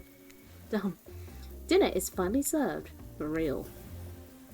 Sounds, especially coming from the masked killers while they eat, which involves lifting their masks and shoving food up behind them, are nasty. Spirit, meanwhile, doesn't even eat. She's the only one who seems to be really embracing being dead. They're all dead, right? This is obviously hell. I mean... Come on. We're still trying to be mysterious here. You think mystery comes easy? Claudette and Dwight aren't the only ones who've been working their asses off to make the night perfect. Well, at least they're lifting their masks. This is only 99% as disgusting as it could be if they just tried to match stuff through there. Spirit, why aren't you hungry? Two best things about being dead is not having to eat. That's only one thing. Think about it, Fuffle. Number two is no number two. Girl, you are so right, though. One less thing to think about in the afterlife. Girl, we are on the same wavelength. I mean, I like food. It would be difficult to give up food, especially chocolate. I like chocolate, but like, yeah, you know, at least if like you only had to choose really good foods, it would be worth it. Even if I wanted to eat, I have no idea what would actually follow. Oh yeah, God knows what's wrong with your stomach. You might have noticed, but I'm mostly just a bunch of dismembered body parts floating in a spectral form. Do you see how deep this cut on my abdomen is? I don't think my digestive tract connects anymore. Nice! It's sexy. Ugh. Between the food and the behaviour of the group, this might have been the worst meal in history. But even worse, they're staring at you. You're not eating. They don't like that. I think they want an explanation why. What do you want to tell them? Look at that seagull! Oh, I'm sorry. But this is gross, okay? Seagull! Everything about this dinner is an abomination. I feel like Spirit might like that. From what is almost certainly human meat, to the lack of manners, to the talk of dismembered parts, and these noises, everything is so vile, I might throw up. Mine? Even Spirit is talking about number twos. I thought she was the classy one. Okay, maybe we went a little too hard. Oh, well then. I didn't realise our eating habits grossed you out.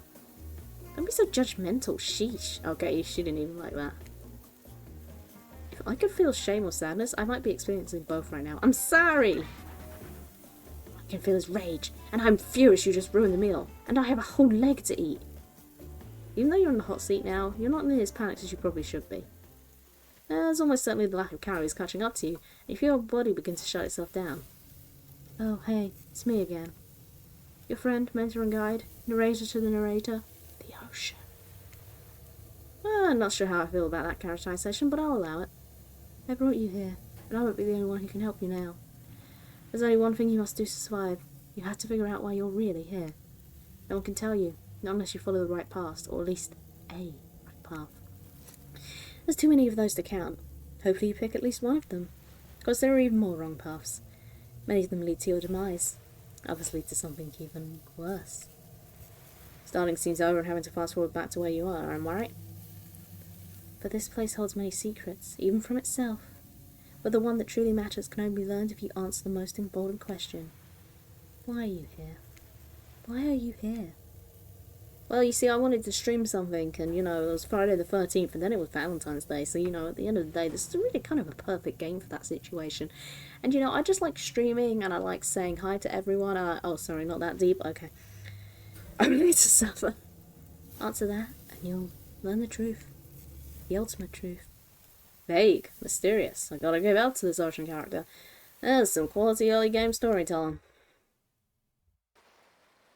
You wake up to find Spirit holding your limp body, gingerly pouring cool water in your mouth. 42. Do you just love the ocean at night? I do. Staring over the vast darkness of the ocean really validates my feelings inside me that we're all truly insignificant, and the only thing worth pursuing is revenge. I have to wonder, how could anyone believe anything else? Look out into the darkness night and ponder her question. Well, it's a simple question. How could they? How could anyone not feel small and alone in the face of such massive nothingness? I've always been alone. Found someone special. I don't wanna jump into being like, you're special to me. Wanna ease in. Ease in. Maybe it's the Spirit words, maybe it's the ocean, or maybe it's always been this way. But you suddenly feel connected to Spirit's words. I may not remember much about my life before, but there's one thing I know to be true. I've always been alone. Always will be alone. Spirit has turned from looking at the ocean as looking directly at you now. It's a funny idea, isn't it? Being alone. Together? It's the best we can hope for. Maybe. Oh, maybe that's too much to hope for. Maybe it's impossible. Pretend we know anything. Is that just arrogance? Oh, girl. I was so dumb, so busy trying to please everyone and be the perfect student, perfect employee, perfect daughter. I didn't take care of myself, and now I'm all I've got. I thought I got distracted from my true purpose, my destiny, purpose that was sitting inside me the whole life. Okay, this might sound a bit silly, but Spirit looks around to see if anyone else on the beach. When she's convinced that it's only you two, she continues. There's a dragon that lives inside me. I've always known, but I've tried to ignore it. When I couldn't ignore it, I tried to push it down. I'm so stupid. Not stupid, that sounds badass. Right? If I didn't act it out, then I, you know, chop chop. Now the dragon's pretty much a one-track revenge beast. But enough about me. What's inside of you, stranger? 2 wolves. I did make her cry. Nothing but darkness. That seems too edgy. My dragon just lit a lot of fire. Well, my insides do burn sometimes. No dragon, just fire. A raging inferno. In fact, begging to burn this whole place down if I let it out. Not quite what I meant, but sure. Maybe I am the dragon? I'm sorry, but you're not a dragon. I'm breathing fire. That's some hobbit-type nonsense. I'm a descendant of proud samurai. Our dragons are on a whole other level. Looks like there was only room for one dragon inside Spirit after all. Okay, well, I tried. Just as things are really heating up, you hear a flurry of footsteps behind you and you quickly spin around, ready to fend off whatever new danger is brought onto this strange island. Oh, it's those two. Only to find it's Dwight and Claudette sprinting across the beach, clipboards in hand, which they're waving above their heads. It's very important that we stick to the itinerary. My attendee's revenge is scheduled. I literally passed out. Playing sick for cute flirt points was not part of the evening activities. That's strictly slotted for after camp time story time. This way we'll be late. Playing sick? No, no time for excuses. Well, there is, but that's scheduled for after what comes after the flirting. Go, go, go! Did anyone feed me? Did anyone make sure? No? Okay. Once everyone is gathered at the fire pit, Dwight and Claudette quickly make an announcement. We're not going to blame anyone in particular. But someone, and we're not going to say who, so don't you worry, you, hasn't been sticking to the schedule. That means we're behind on time for evening activities. I passed out! I only have time for one person to share their spooky nighttime story. Just one story? But story time is my favourite activity. This is a narrative-heavy experience. You tell us only one person gets to share? How will we decide who? Oh great, we have to decide as a group? Oh, never goes well. We did this, step up now. I swear I won't be angry. I'll merely chop your head clean off. No fuss, no muss. Voice trembling, you realise it's probably... This is probably it for you, but you embrace your fate. Sorry everyone. I think they're talking about me. To be honest, I still don't understand how this whole schedule thing works. I guess I lost track of time while I was passed out. You know, passed out. Nearly died. Been there before. Even though it's taken some pressure off me, which is an absolute dream come true. Is it really fair to peck on the newbie? Seriously, has anything ever happened on schedule even once? Damn it, Donald, if you're trying to flex that unfunny gimmick over me one more time, so help me, I'll snap your head off so quick and then drown you in his blood, Cynthia. Fuss and muss are back on. You two know I love to hack, slash, and slice. Yeah, we all know you love to kill. It's almost all you talk about. Nobody named any names. Who knows any names? Not us. That's my name. Who's Donald? Who's Dwight? Who even knows anymore? Call me nobody. But we still got to get started on story time, so... Well, who do you think should go? Damn it, that's a name. Please pick somebody quickly so this tropical vacation doesn't turn into a bloodbath. Well, we seem to be going for Spirit. Spirit, let's go. I choose you, Spirit. Whoa, whoa. This entire experience is being carefully crafted to avoid any IP infringement lawsuit. So be careful with the catchphrases.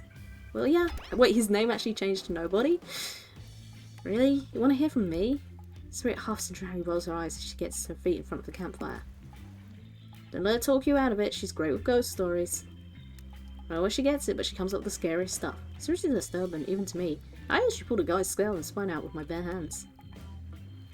Talk about bullshit stories. No, that one's definitely true. Everyone else is going to chit-chat, I guess I can just sit down and... Hunter's eyes go red behind the mask and both Trapper and Rafe take their seat. They know when it's worth riding and when it's not. Worth fighting and when it's not. Well, I hate to break to you, but tonight's story isn't scary. It's a romance. Too late, no doubt. I was selected, so I'm going to tell my story. I call it, oh, she's so pretty, The Prisoner's Kiss. You notice that Huntress and Waif are both sharing a giant tub of popcorn. Nobody offered you popcorn. It was a dark summer's night. Warm rain seeped in from the sky like blood from an old wound. Detective Hotter, a celebrity investigator and renowned hostage negotiator, was called to the scene of a strange occurrence unlike any she had seen before. When she arrived, the scene was chaotic. Crowds had begun to gather. A dozen other officers were doing everything they could to keep curious onlookers away. But how could anyone resist wanting to know more? For there, in the middle of a busy market, had appeared a giant box. Strange, alien in its appearance, and massive in size. No one knew how it got there. Was it delivered? Built on site? In such a busy area, how could something like this just appear? A mystery, as if it was conjured by magic. But this was no illusion. The huge box was very real. And someone was trapped inside. Spirit pauses her story to look from face to face of each audience member. She has no expression, but you feel her vibrating with energy. She's in her element. "Help me!" cried someone inside the box. It was a man. Terrified, trapped, imprisoned. His voice trembling. By now it was as if every detective in the city was there, looking upon the strange structure up and down, inspecting on every side.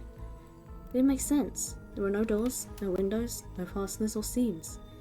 It was completely solid and much too heavy to move by hand. Solid, that is, except for a single small slit, just enough to see the bloodshot eyes of the prisoner trapped inside. "I don't know what happened. I woke up here and here I was. I'm so scared. Please help me," cried the man, as if pleading for his life. No stranger to tense situations, Detective Hodder comforted the man, not confronted him. She used her training to calm him and buy time for the other investigators. However, time did not bring clarity, only anxiety, as the night dragged on with no progress opening the box. As the night grew longer, the seeping rain puddling on the ground, the man inside grew more desperate, more sad and lonely, more pathetic and in need of help. But Detective Hodder was no help at all. Powerless to save him, guilt began to weigh on her like it never before. "Don't let me die in here," the man begged. "Don't let me die alone." "Stay calm," instructed Detective Hodder. "You're not alone. I'm here. Hell, half the town is here. We're all in this together. We won't let this be the end of your story." Looking through the narrowest of passageways, Detective Hodder watched her own reflection in the tear-filled eyes of the strange, sad prisoner. Together they both wept in silence at the hopelessness of this moment. "Promise?" asked the man. "Promise I'm not alone?" "Yes," she promised. "I do." A simple pledge, she felt an instant connection like she had never felt before. Not to her family, not to her friends, not to any other hostage she'd worked so hard to free before. And so, when the man's eyes closed and backed away, it didn't scare Detective Hodder, for she knew he would return, and he did, processing his lips up to the narrow slit in his horrible puzzle box, reading his question again, steam flowing from his mouth as he asked, "Promise? Promise that I'm not alone?" "Yes," she promised. "I do." And pressing her palm against the cold outside of the box without truly knowing why, Detective Hodder leaned forward and placed her own lips on the opening, letting her breath creep into the strange structure, allowing her warm lips to fall on this man's. It was a gentle kiss, a moment of compassion. She could feel in this brief contact the beating of her heart, pulsing blood through every inch of her body, matched beat for beat in this soft touch. "Thank you," said the man, no trace of fear remaining in his voice, and he backed away into the darkness, disappearing in a single moment of eerie calmness. "Get back!" yelled the officer, suddenly thrusting himself between Detective Hodder and the box, breaking a silence that would soon be filled with a cacophony of whirling gears and clicking latches, a symphony of mechanical activity howling all at once. Someone had triggered as if an unseen lever pulled, and the side of the giant box began to slide open. Detective Hodder gripped her flashlight tightly and pushed forward into the foggy interior of the giant box. Her feet splashed in the puddled rainwater, her heart racing as she swept her light from side to side. And that's where the eyes landed on the man, or at least landed on what should have been him. There, in the corner of the box, was a pile of pieces. Like parts of a doll, almost pulled apart, or perhaps that's just how Detective Hodder had to think of him in that moment to survive. Collection of segments, limbs, pieces, disconnected from one another, cleanly severed and placed in a neat little pile. And atop that pile, a head, cold, pale, eyes open, lips an icy blue. Spirit stares at her fire, her own expression lifeless, her lips blue. Tears roll from her chin and soak into the sand at her feet. Blown away by the story, and it's safe to say you're not alone. No one else is looking into the fire or up at the sky, anywhere but Spirit. It was you who chose her, you who initiated this harrowing tale. So sad, so creepy, so sensual? She really went into great detail when it came to describing that kiss. Too much detail, and now no one is sure how to act. Dwight and Claudette are staring daggers at you. You have to do something. This game was supposed to be a light-hearted romp. Please! I said do something! And Levin tries to not want to sleep back. It's a cool story. I don't know if I dare hug her. Do I hug her? Do we hug her, or is that going to get us killed? I feel like the slow cap is also... Like, I don't want her to think it's a sarcastic slow cap. Cool stories, like... We stand and without saying anything, approach Spirit, reaching arms around her for a hug. She is covered in sharp things, but, you know. Her robe, hovering in the air, begins to wrap around you and squeeze you into her. It's kind of like being hugged back, but also being tied up. It's certainly not what you expected.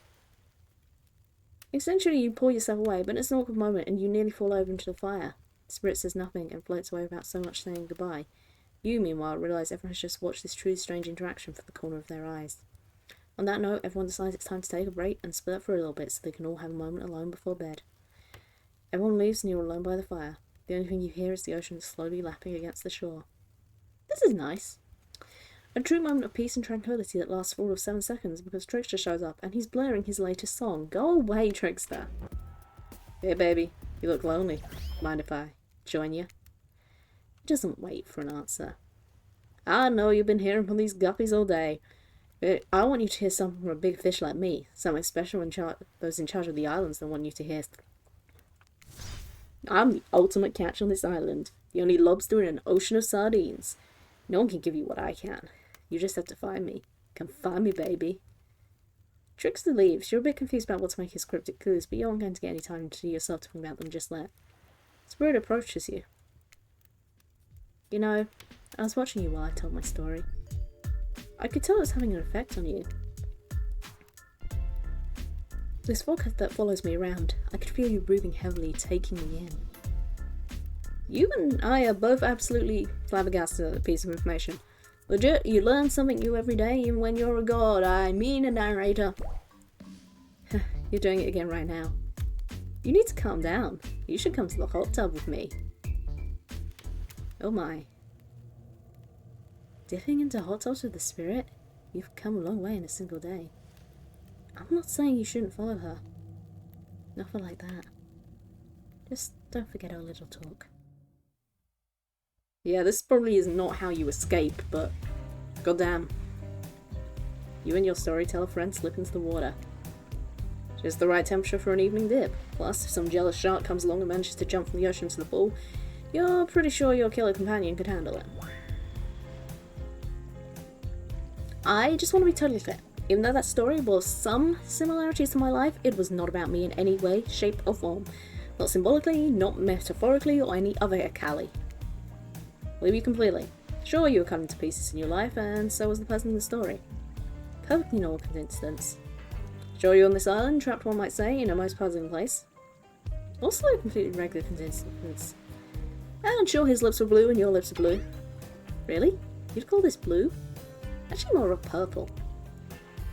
Searching for answers, hoping to fight. Revenge. Okay, so the sum tree stopped there, I guess. Coincidences. Sorry, the coincidences. Get this through your head, whoever you are.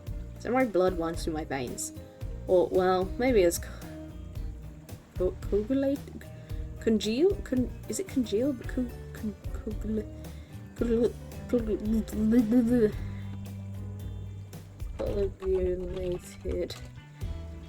Pronunciation. I don't coagulated. Coagulated? Coagulated. I think I literally said it as I was searching it up. No need to sweep the details. Regardless, I'm a descendant of noble warriors. Thousands of years of training with bladed weapons preceded my entrance into this world. How many swords that is? A lot. You gotta figure out that with that many sharp edges, a person is bound to get disconnected from body part here and there. The truth is, and I wouldn't typically say this, so don't go blabbing about it, I dreamt that story, like watching a movie in my sleep when I was just a little girl, years before my father sunk his blade into my sin. Never been able to shake it. Very adult story for a child to dream. Do you believe me? Yeah. Yeah, I know we just met, but yes, I do believe you. The way you told that story, it clearly came from someplace deep. Fool! Who taught you to trust a stranger? You'll get hurt if you don't learn to take better care of yourself. Now you got me wondering, do I believe you, if you believe her or not? If I know everything, because trust me, I do know everything, don't I already know the answer to my own question about if I believe your answer to Spirit's question? Whoa. Ocean air got me tripping. Sorry, I didn't mean to distract us, but what's important is that certain corpsey clutie floating in a cloud of magical mist might still be waiting for you to say the right thing and free her from her puzzle block. If you believe that she is the... Damn it, got me going again. Unfortunately, before you can follow this conundrum to what will surely be a mind-numbing cycle of new questions, I'm just sudden two stumbling standing behind you with fresh trial, ready to dry off. Sorry, kids, but it's time for bed. I might be the youngest one here, but I'm no kid. I do, however, love being wrapped up in a fresh skin towel. Her used to help me wash my hair when she was young. She'd climb out all the tangles and tie a ribbon around it before sending me on my way. I miss her. Her spirit stares off to the distance, her hand gripping into a tight fist. She doesn't know you're watching her, at first. When she catches you looking, she turns away, roughly grabs the towel from Dwight, and then pushes him and Claudette aside as she floats off. You head over to the Empire, and he who's comforting on this chilly night. Looking at crackling embers, you think about Spirit's story about the prisoner in the puzzle box. If you manage to escape this place, will you leave with your life? Or has it already been taken from you? It's just a matter of time until you make a gruesome discovery. If you can dwell too much on your fate, Claudette and Dwight arrive. Their now familiar creepy smile stretching from ear to ear. It's a bit menacing to see a smile like that lit by firelight. We must apologise for the accommodations. We weren't prepared for another guest, but we're going to make you comfortable or die trying. Hand her a pillow and blanket and welcome you to snow up by the fire. Just some music will put you at ease. Just try to keep the volume to minimum. Our other guests aren't the type you'll want to roll with their beauty sleep. Ready? Ready. Away we go. As you relax and look into the fire, the radio begins to fuzz and flicker. You examine it and decide that you might need to adjust the dial to fix it. Okay. Let's see what's on this station.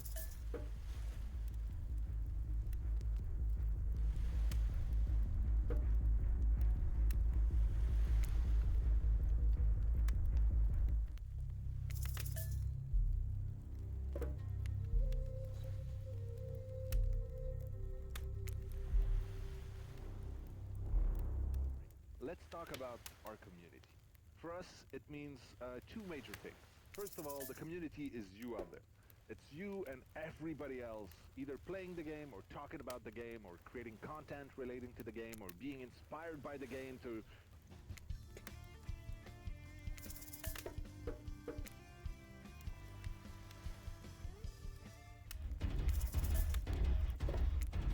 Oh god, that's too loud. Quickly turn it off. Oh. Let's talk about our community. For us, it means...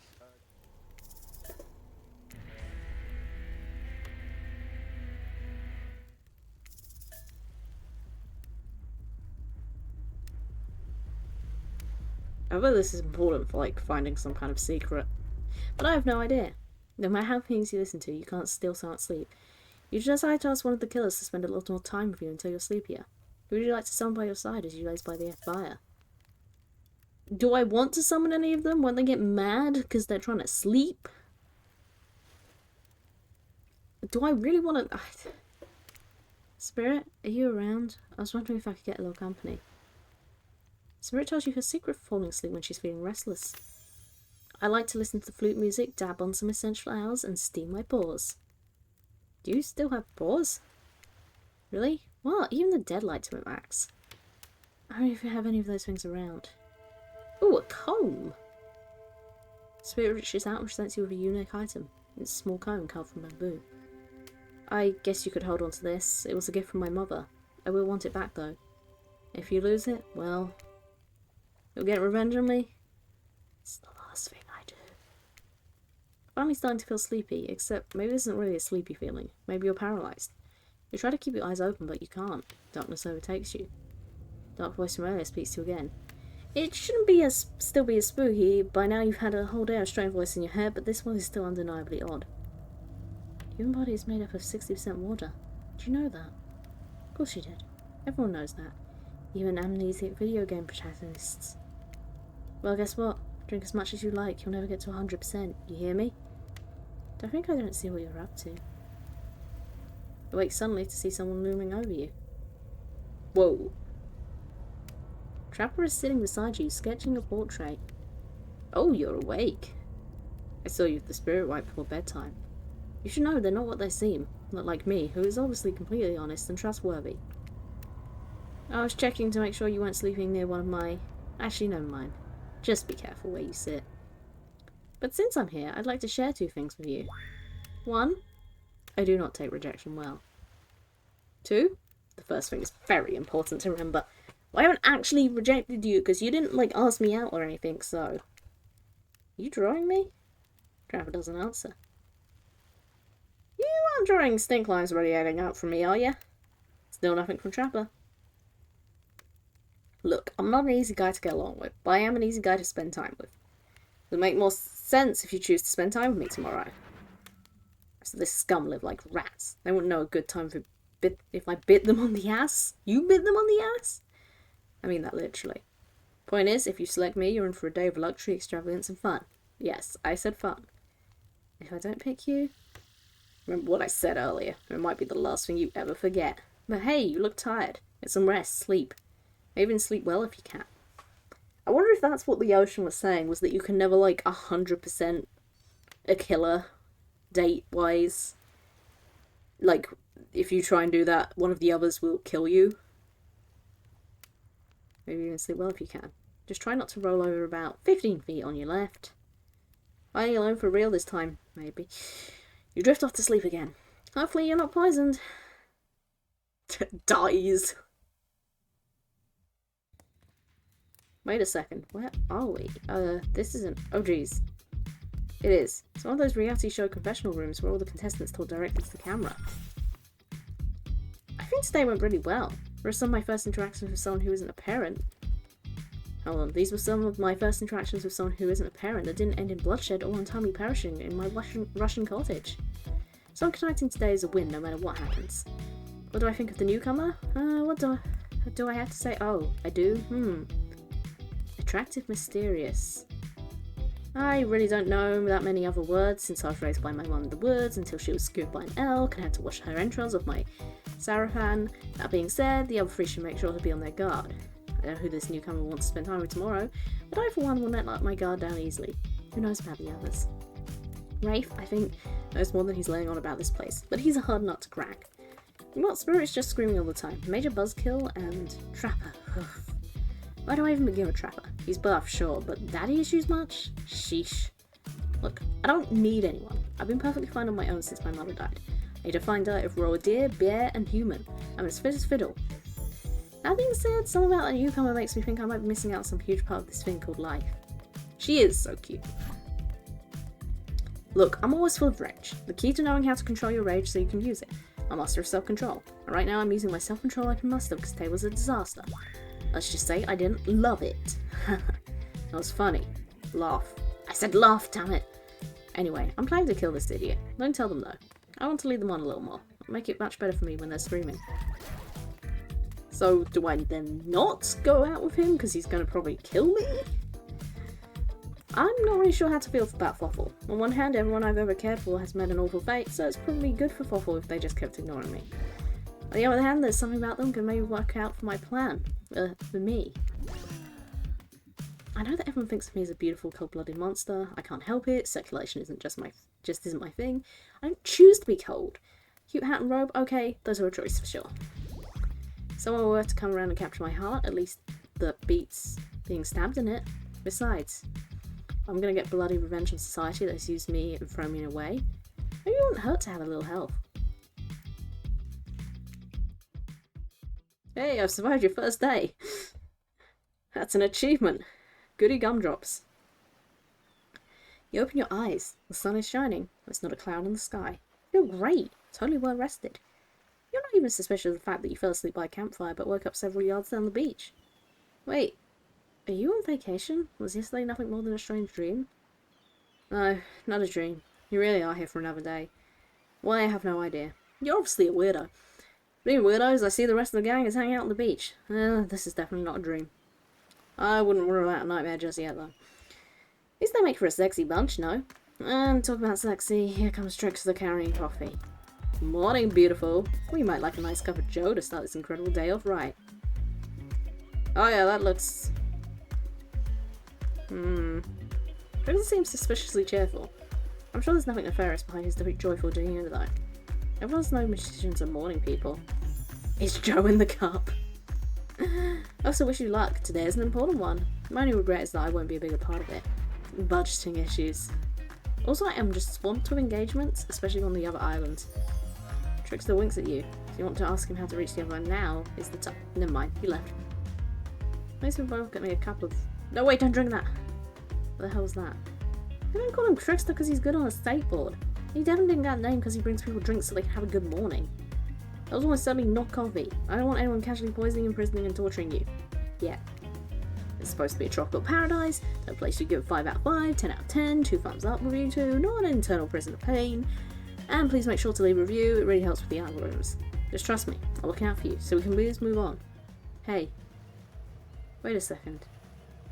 How did a possibly omniscient, possibly unreliable narrator basically just knock that coffee out of your hand? This is not Parliament, and the floor does not recognise the ocean to speak out of turn at this moment. I need no recognition. I am the ocean. I dominate the land. I submerge those who defy me and become their watery grave. Actually, speaking of graves, I would like to say something. Something of grave importance. Fine, go ahead. Even if this place is eternal reserve pain, I'm not saying it is.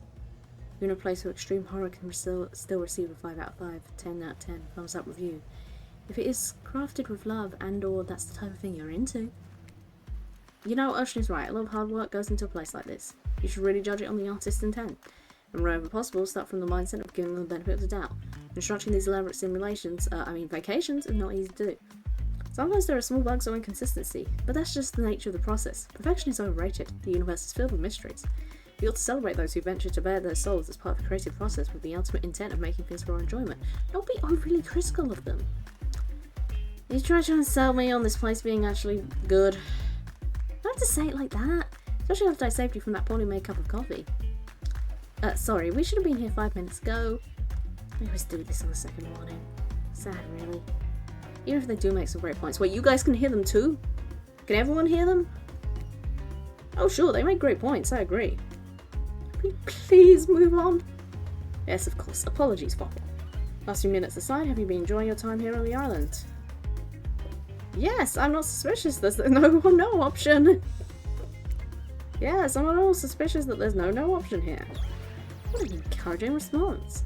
We're glad you're not suspicious. Hey, Claudette, maybe Fopple isn't suspicious because they figure out what they're actually doing here? Zero chance, they're still clicking, even right now to see how you respond. Are you suggesting I should stop clicking? Are you suggesting that I should step away from the game? You know, I was thinking of taking a nap break right now. We could all take a nap break.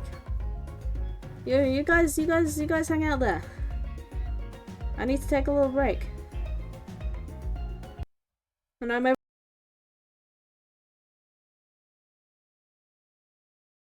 maybe when we come back, suddenly, magically, something will have happened.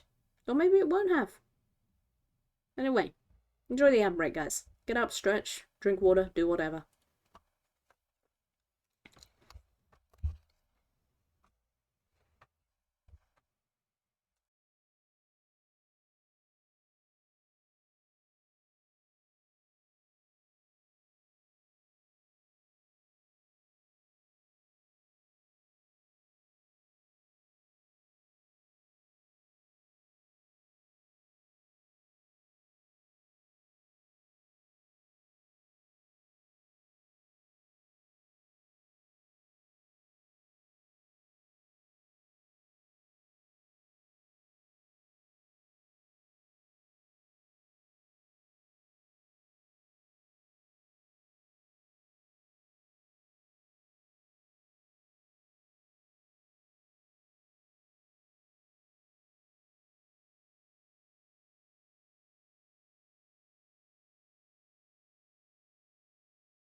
And we back.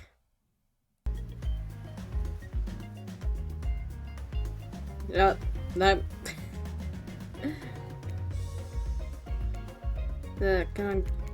I have this drink?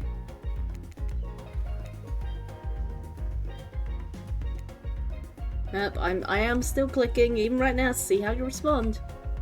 But I did walk away. They don't seem to have noticed that. Hey, look at that! Yeah, they don't know anything. Doesn't matter though, Fuffle. We're so happy to hear you're having fun. I didn't say I was having fun. We're all having fun, Fuffle! Are we having fun? Is there like a requirement?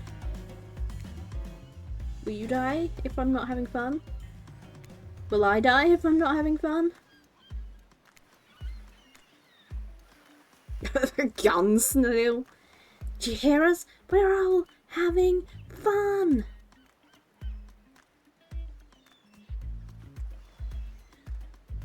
We're all having fun, guys. We're all having fun. Y'all better be having fun. Don't make me come over there.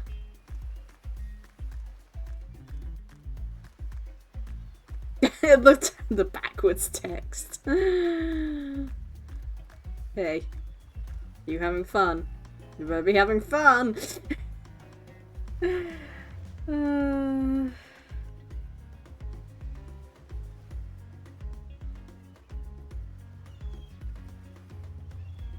Yeah, we're all having fun.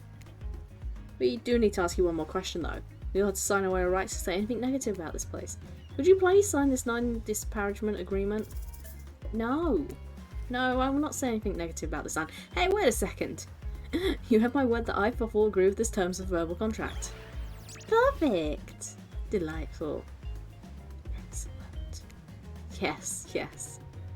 Hey, Fuffle, it's so cool if you have constructive feedback. Let's leave that as in a positive review, because we all know that nobody reads negative reviews of game results like this. Anyway, see, Dwight and Claudette have gone into a trance. You don't like mushrooms, not that kind of fun guy. Anyway, I see Dwight and Claudette have gone into a trance, and with the grumbling I hear from your belly, that can only mean one thing. Breakfast. Breakfast. Perfect timing. Everyone rolls into the dining area to lard up those sexy little bellies with pancakes and bacon and so much for maintaining those beach boards. We're all half naked in tropical paradise. We'll get some strawberries here, a yogurt. Magic powers will only get you so far. Even killers watch their sodium intake. Like, they're dead. They're dead though. They can't even eat what they want. Take your plate and sit down. Think about yesterday and the whirlwind of feelings you experienced. Danger, dread, disorientation. It's like going through puberty again, except all in one day on a beautiful and mysterious island. Being on a beautiful and mysterious island would make it a bit better. Just a bit. Not much better. Ovens of pudding pouch. Yum yum yum yum yum. Pudding. Pudding pouch. I want pudding pouch. So like anyone who's doing some introspection though. Trapper stands up to talk about how his day went, in case anyone was wondering. Personally, I wasn't. I can't imagine you could make me any angrier than you did yesterday, but I really hope you do. I really, really hope you do. I'm related. Anyone seen where I left my cleaver? Just kidding. I always know where my cleaver is.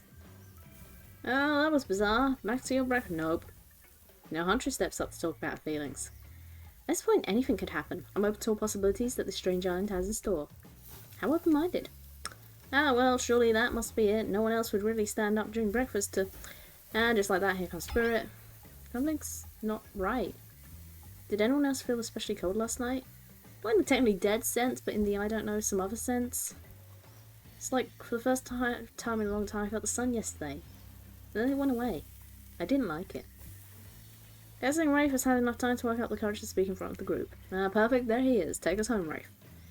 I'm glad the introduction of Fuffle to our island paradise. Yeah, that was in quotations. Didn't distract me from my normal routine. Ignoring all of you, and vice versa. At least Spirit's being cute.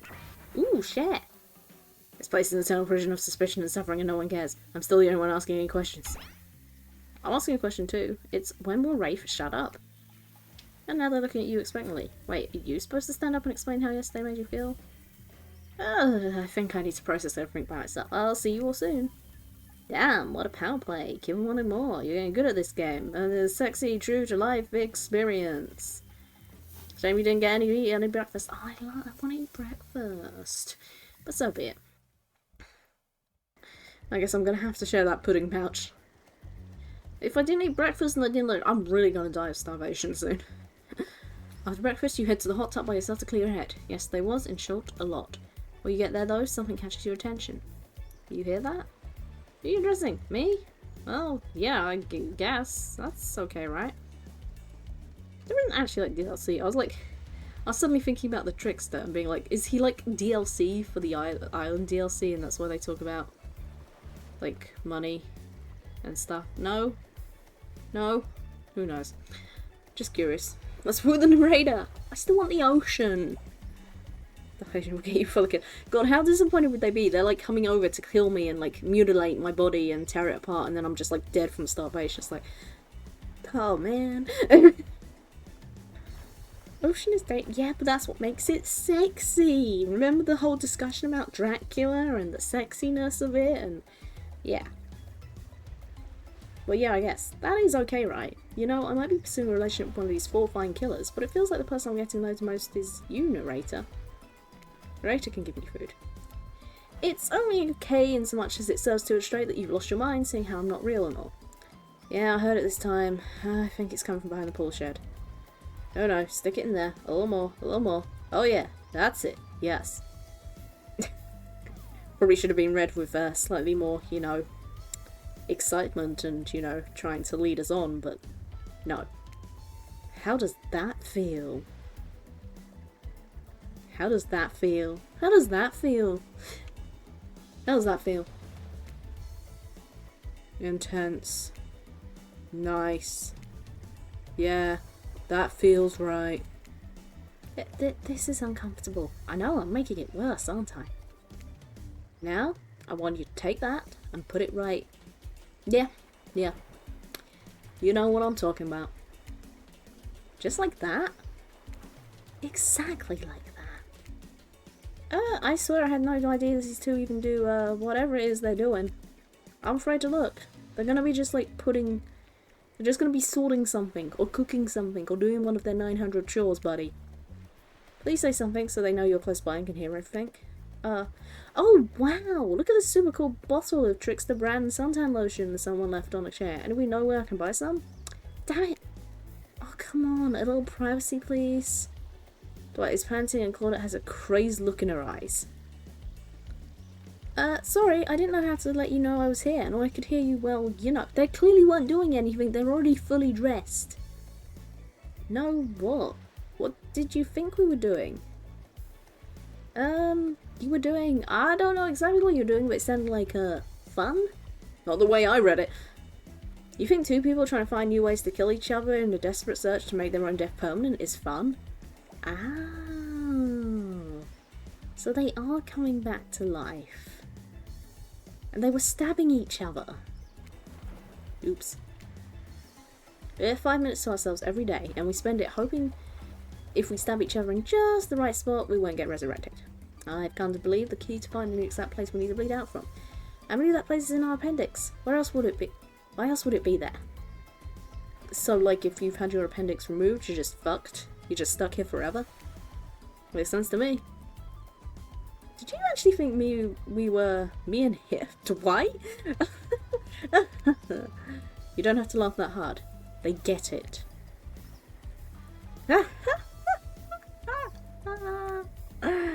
My life is a nightmare, and somehow it's never been worse than right now. Let's go, lover boy! I noted all our entry wounds, and our 5 minutes is up anyway. Good luck, Fluffle. You're gonna need it. And hey, if you figure out how to escape this island, please make sure your ghost tells us how. That was both a tragedy and a comedy. A cragmedy. Shut up. I like it. Anyway, where were we? Oh yeah! heading top by yourself to clear your head. Yesterday was in short a lot. So far today has been exhausting too. But you're dedicated to achieving a true centered sense of calm. No drama, no bullshit, just soaking up the sun in a heated pool. Here comes someone to ruin it, I imagine. Today you're on a date with you. Oh, I like that. I want to be on a date with me. Who would make the first move? And aside from that disturbing thought, all is going to plan until the shadow blocks your precious sun. Who is the shadow? It's the boomer. Spiky tipped like a palm tree is bending over to screw with you. And not a tree at all. It's... oh! I thought because of spiky it was the spikes, but it tricks that. Hey babe. That was weird, huh? I'm just getting up and announcing how they're feeling. Like, I don't particularly want him either, but at least it's not, you know.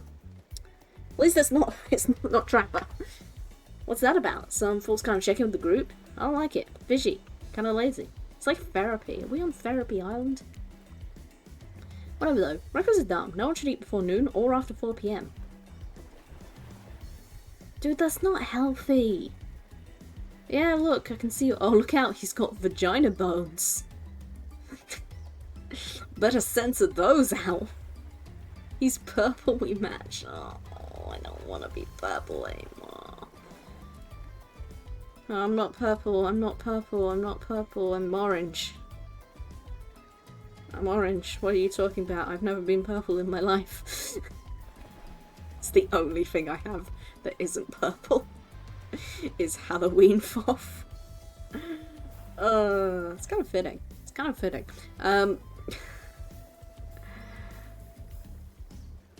Yeah, okay, you don't like to eat. Made the evil, but you did make the evil buff. So you don't want to eat before noon or after 4 PM. So like 12:01 to 3:59. You just eat like 900 food. Yeah, I do intermittent fasting. You see my abs, by the way? Yeah, there's like at least 2 of them. Maybe you can see them later at my private stage on the other island. You know, IP Island. Ah, yeah, that was the joke. Where all the Hollywood celebs hang out. If you play your cards right, I can give you a private show. Catch you around. Are they just teasing me, or is he actually a secret option? His abs are pretty amazing, you gotta give him that. And that blow-up bat, threatening but adorable. Makes for an interesting silhouette. Genius design. Maybe you can see my abs later, you know, once they're constantly showing off. He's a psychopath, just like the rest of them. You don't gotta give him anything. And we're not best friends. Just because we had a little talk about doing a little talking, it's not an open invitation to go smashing the fourth wall every 5 seconds. Okay, now that guy's gone, and we got some ground rules established, and we're definitely going to bye-bye. It's time to lay back, take some deep, slow breaths, and nope, another shadow. These people will not leave you alone. See who it is this time. It's my girl! Oh, Spirit, that checks out. You two have gotten pretty cozy. We should get out of here. I know the place that brings a bit of welcome darkness to this triple nightmare. Best of all, I'm the only one that seems to know about it, so we won't be bothered there. I don't even know what I'm telling you, really. It's my private spot. But I guess I've got a feeling that you'll appreciate it in the way I do. Don't like these other killers. They don't get me. Whoa. Oh, but I'll get them. I'll get them, and I'll get my father too. I'll punish him for what he did to my mother and me. Spirit radiates a menacing aura, waving her sword around the air as she threatens, well, the entire universe. It's scary and more than a little hot if you get turned on by menacing. Can't say I do, but I'm sure someone does. Look. All this time on Murderer's Island, Scott is both a little confused about things. I'm choosing to lean into it. I suggest you do the same. I mean, she does. I love the way she's just still in her shadow, angry. You've seen her get mad, which is probably enough to scare you into compliance, but you've also seen this more sensitive side hiding within her. Which one do you think will win out? You consider her offer, but before you can decide if you want to go off with Spirit, the Huntress interjects. I guess you could go off with Spirit today. She seems pretty cool, actually. I think if we weren't here on the island vying against each other for your attention, we might actually be friends. Might have something, though, you and I. I couldn't let you go off to her goth lighthouse without speaking up first. Yes, I know her secret spot. I see everything through the holes in this adorable mask. So my offer stands. We can still hang out today. Plenty of room in my cabin. Wink, wink. It's pretty cute that Huntress thinks she has to say wink wink out loud.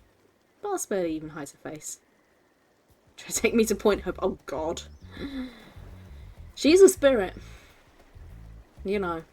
At least I know a smudge stick would work on her. Tough choice. You weigh your options quickly because you can only go on one date today and you don't want to be hacked to pieces for saying the wrong thing. It's always good to remember these are cold-blooded killers. I feel like I'm about to have to make an important choice. Mostly because I feel like I'm gonna potentially have to go with Trapper. But I want to at least try and go in Spirit. But you know what they say, when life gives you lemons, you make lemonade. And then die a horrible, wretching, rhyming death after drinking it because lemons were poisoned all along. Sorry, this island's really got me tilting. Who will it be? Oh, okay, it's only one of these two. Spirit. I gotta go with Spirit. You made the correct decision. Jeez, girl, you don't have to show me your underwear. It wasn't that good of a decision. But you know this, just because you pick me doesn't mean I'm gonna slobber all over you like a dog, understand? Girl, you are showing me your underwear. Well, of course, you still got a lot to prove to me. I don't believe our connection is real, but I've been hurt before. Literally. With a katana. I mean, I know, okay, she's showing it all the time, but look, when she's doing that, like, forward facing, it's just really in my face, okay? Katana that I now wield, in spectral form. You feel me? Because you will feel me if you try any of that macho trapper crap. Yeah, I feel you. Don't worry. Well, you asked Claudette and Dwight to clarify, I'll just let you know that yes, it is too late to change your answer now.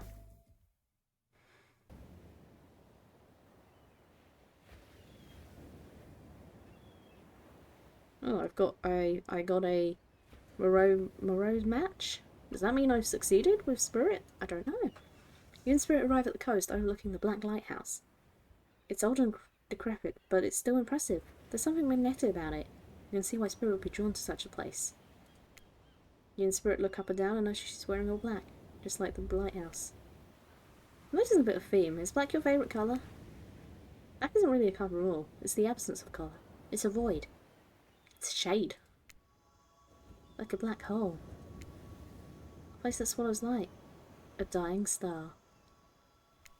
Damn. Now that's dark. You're confident that Spirit will vibe with this, but Spirit doesn't really care for science fiction. It's out with spaceships and lasers anyhow. She's much more into the type of strange adventures that kick off right here on Earth. Earth? Is that where we are? You wonder. Laughing waves on the shore and the coast set a romantic tone. The fog that surrounds Spirit everywhere she goes blends perfectly with the mist rolling over the rocky shore. She's the one with this place. So are you. Peace doesn't last too long, however, as the lighthouse lets out an eerie howl, like a monster dying. Dying. A spiraling black light switches out across the sky. Spirit has to yell at you just to be heard. Oh yeah, it does that! The light and sound recede and the two of you sit in silence. Spirit lays the towel down and pats on it gently. Clearly she wants your company, so you oblige. When you do, she takes out some sunscreen and hands it to you. You're not exactly sure what to do. Is this an invitation to get a little hands-on action? What else could it be? No, she just wants me to put sun cream on.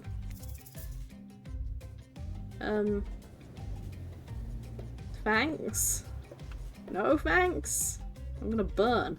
I'm definitely someone that needs sun cream. Just thanks. Thanks, I forgot to bring my own when I lost my memory and fell in the ocean. No problem, I figured as much. Spirit turns away while you slather lotion all over your body. Okay, good choice, right choice.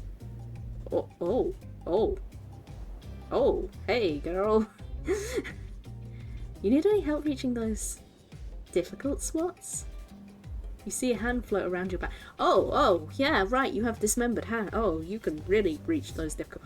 Oh, that's an interesting thought. I'm not sure if that's sexy or terrifying. Both. We go for both. Sure, why not? Spirit's hand on your back is ice cold, but she has a soft touch. When she's done, she takes care of herself. That could be worded better. Looks like she's wearing 2 pairs of bikini bottoms at once with this view. Oh, it does. Yeah, it does. Instead of it being like a pattern in the fabric, or, well, whatever it is. Gaps in the fabric. Watch as Spirit applies sunscreen to herself in the most unique way, by floating her own hand around her back to spread it on. Do you need sunscreen? You're dead. Comment on her floating hands ability, say nothing. Ask about the shards of glass sticking out from her. Well, like, she used her floating hands in front of me. That feels better than just asking about the shards of glass. The fact that your hands just float around you like that, you can reach things way easier than I can. Feels like you're some kind of superhero. I'm glad you get a kick out of it. Okay, that didn't go well. But floating severed limbs is exactly the type of superpower you think to wish for as a kid. Much rather be able to read minds. Maybe then I understand why some people act the way they do. Sorry. I'm truly sorry. I clearly hadn't thought through what your experience was like. Sometimes humor is how you deal with uncomfortable situations, but you clearly read the room wrong. I was just thinking about what you must have gone through to end out like that. It had to be horrible. It's worth the death. At least death ends eventually. I don't want to forget it. It literally made me who I am right now. Truth is, I could pull all these bits of glass that are stuck in my flesh out right now if I wanted to. But I don't want to. Each shard is a reminder of what my father did to me, and what the world did to him. That's why I refuse to play the universe's game. I hate the idea that I'll be forced to succumb to pressure the way he did in the end. The way that fear and anger filled him up that came bursting out, where his misery flooded our home and drowned us all. Yeesh. It's hard not to think about revenge. The dragon inside me is doing to me what the world did to him. I have to fight it, even though it gives me strength. I must maintain control. I'm stronger than he was, I'm sure of it. Aw, I appreciate that, Thuffle. I suppose a little help isn't a bad thing. In life, in love, the world is a lot to endure alone. Maybe I could use a little assessment in reaching my delicate toes for a bit of lotion. You know, having your body contorted into these ventral poses, it really does a number on my joints. Oh yeah, whenever she's like on the screen, she's always contorting. She's always like, her limbs don't seem to move how she wants to. It rubs the lotion on its skin.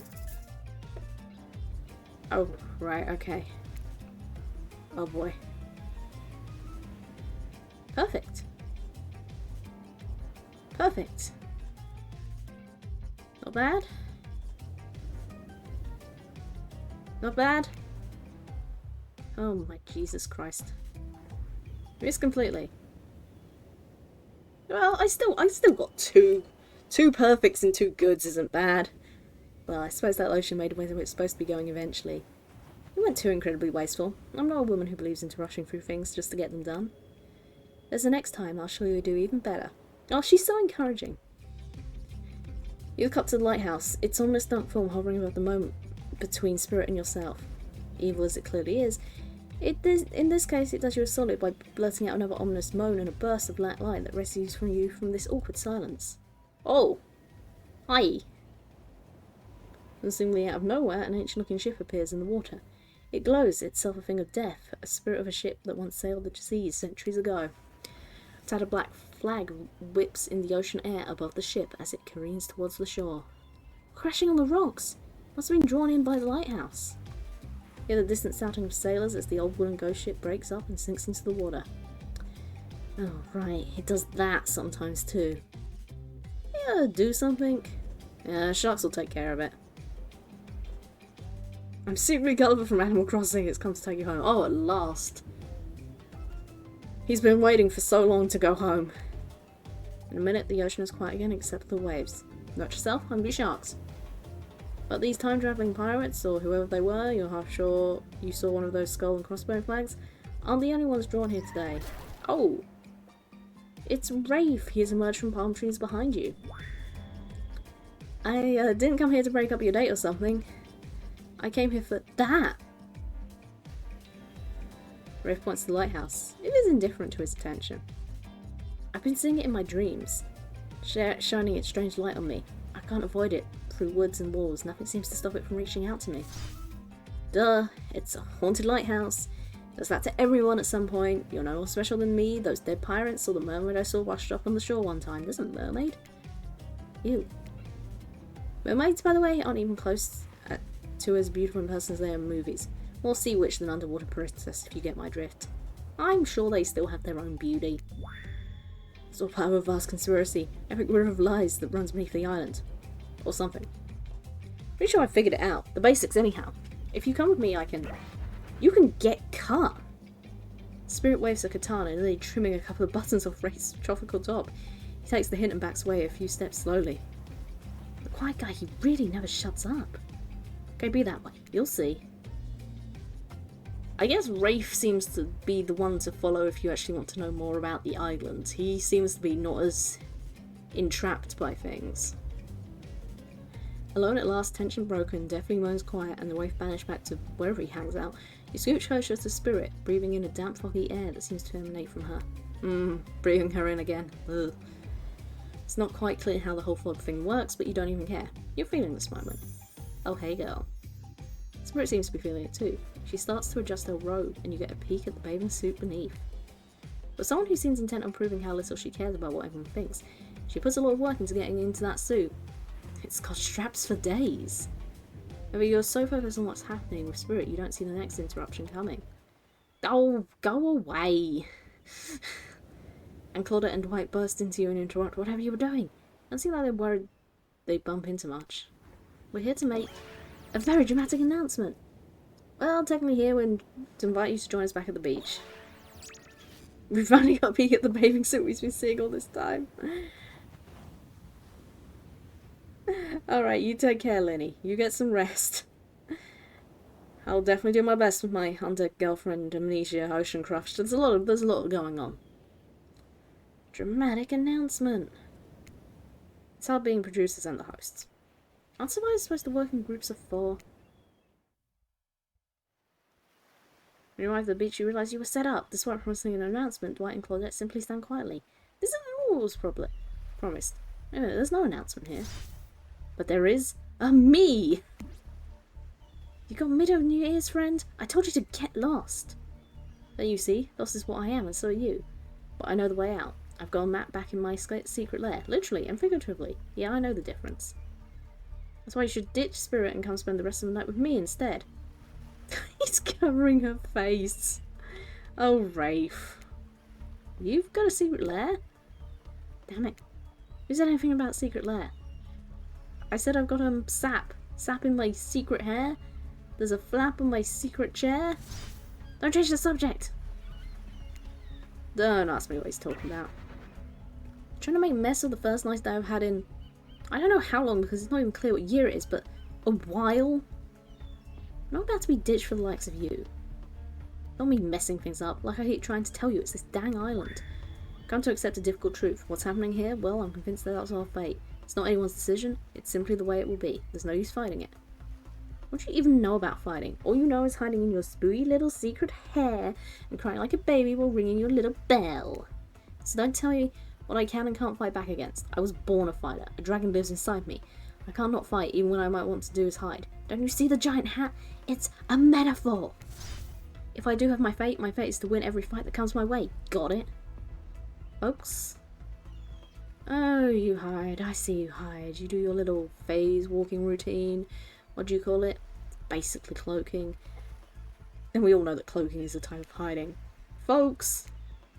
You cloak, I don't cloak. I'm not a cloaker. I face walk out in the open. You just can't see me. No idea what they're talking about. It sure sounds like some video game community forum thread. Minute if there ever was such a thing. Not that you know about any of that either. Sure doesn't seem like Dwight and Claudette are going to stop this, so it's on you. Him!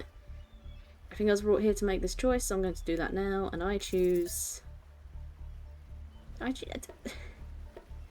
mean, I'm really curious. I'm doing so well with Spirit, but I'm really goddamn curious, and I haven't saved recently. Okay, take me to secret lair. Secret lair. Spirit, secret lair. Or we stick with Spirit, but then we're gonna get dragged off by Trapper at some point, right?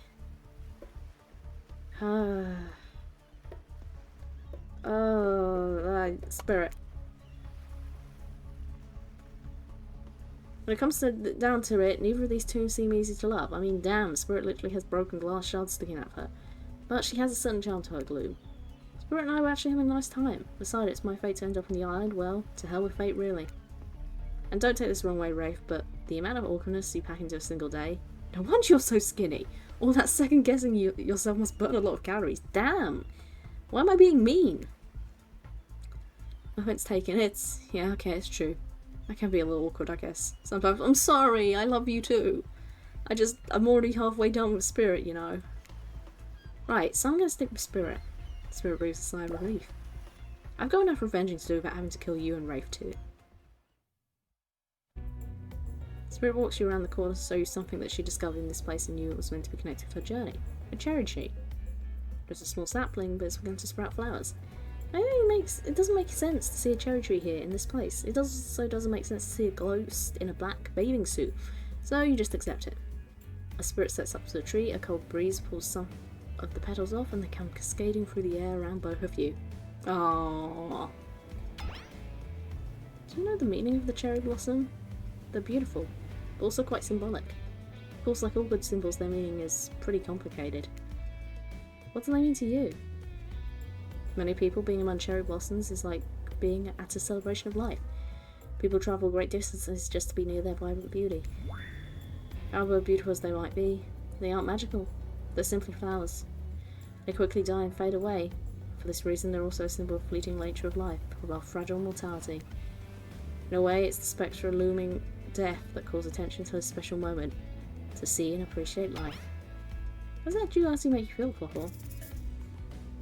I'm sure, yeah, sure. Sure makes me feel. But the question is an easy answer. You want to impress her, but you also want to be true to yourself. The entire range of human experiences stretches out before you, and you feel paralysed by the different options available to you in this moment. And that's okay. It was a simple question with a simple answer. Who knows if Spirit herself even has an answer in mind. When it occurs to you like falling blossoms wilting at your feet, this is a chance of connecting with the beautiful person in front of you might be fleeting. Is one of these answers a bad choice, or do you remain unsure?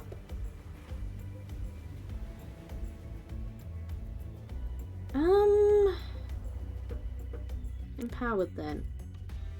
The knowledge that life and death are a cycle has always given me peace. I mean, frustrated might be better for her, but it's hard to tell. Extending the fleeting nature of life like the beauty of flower and bloom allows me to appreciate the moment without being too hung up on what comes next. As you explain, Spirit's face begins to look sad to you. You're not sure why.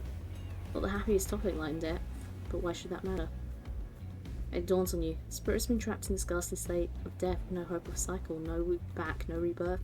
A moment of blossoming life long gone. A scary time of death and decay that comes after the good part of that spirit's eternity.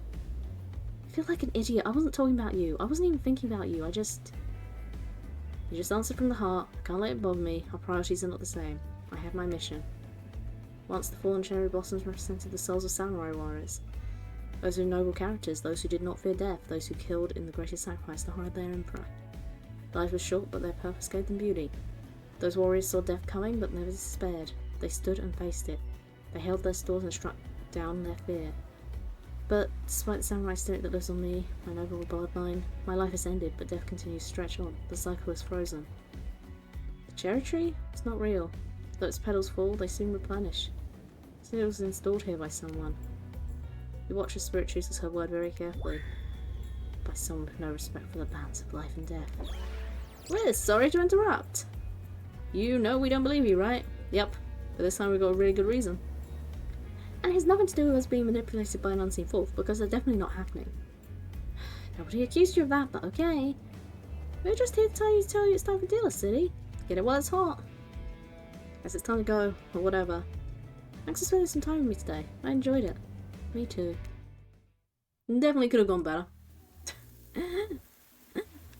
What fun day you've been having. I see it written all over your face. You're shining, and that's not just the remaining ashes sweat from spending the afternoon courting a psycho killer. No, you're really feeling this whole romantic experience. Don't worry, I'll keep your dirty little secrets. But enough gentle ribbing, it's time to get back to business. All the, appetizing signals have arrived for dinner, including Trickster. Rafe is here too.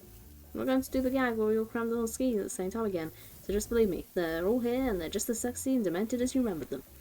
We all love on the line, everyone's being very careful not to offend you by saying the wrong thing. Congrats, by the way, on getting this far. I'm as surprised as you that these four are falling for you. No, not because of your personality, but you just met them yesterday. However, since Trapper seems like the biggest long shot to end up holding onto your heart, he throws caution to the wind and speaks up. It's a pretty small consolation prize for being the least loved killer or murderer island, but hey, letting them have this one moment in the spotlight is the least we can do. I was like, they won't do any better than that. Well, I'm dining solo, I'm eating what I want, and I'm eating it all too. Lamb shank, rare, salt, pepper. No, not salt, no! No sauce is allowed. And serve it with one single piece of broccoli so Rafe won't complain. I like broccoli. Give me horrible gas. Oh, I don't like that. Buddy, you wait till you smell what rare lamb does to my bowels. It's awesome.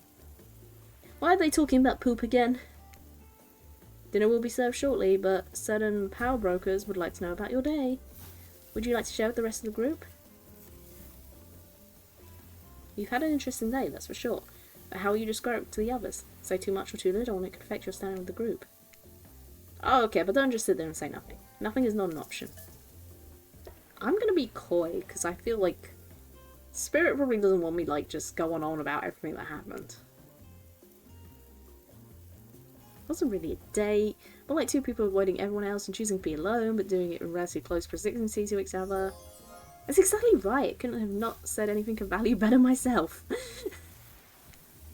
Spirit is clearly happy with the way you portrayed your date. No surprise. She doesn't like people getting into her business. Joy and Claudette bring out dinner. Everyone eats in silence.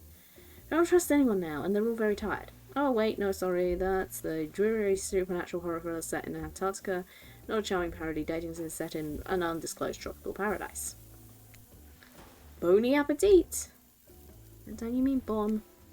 No, almost everything we serve in it has a lot of bones in. Even the vegetables. Impossible to avoid on this island. Everyone eats, without speaking. Tensions are rising, in both of the sexual and deadly variety.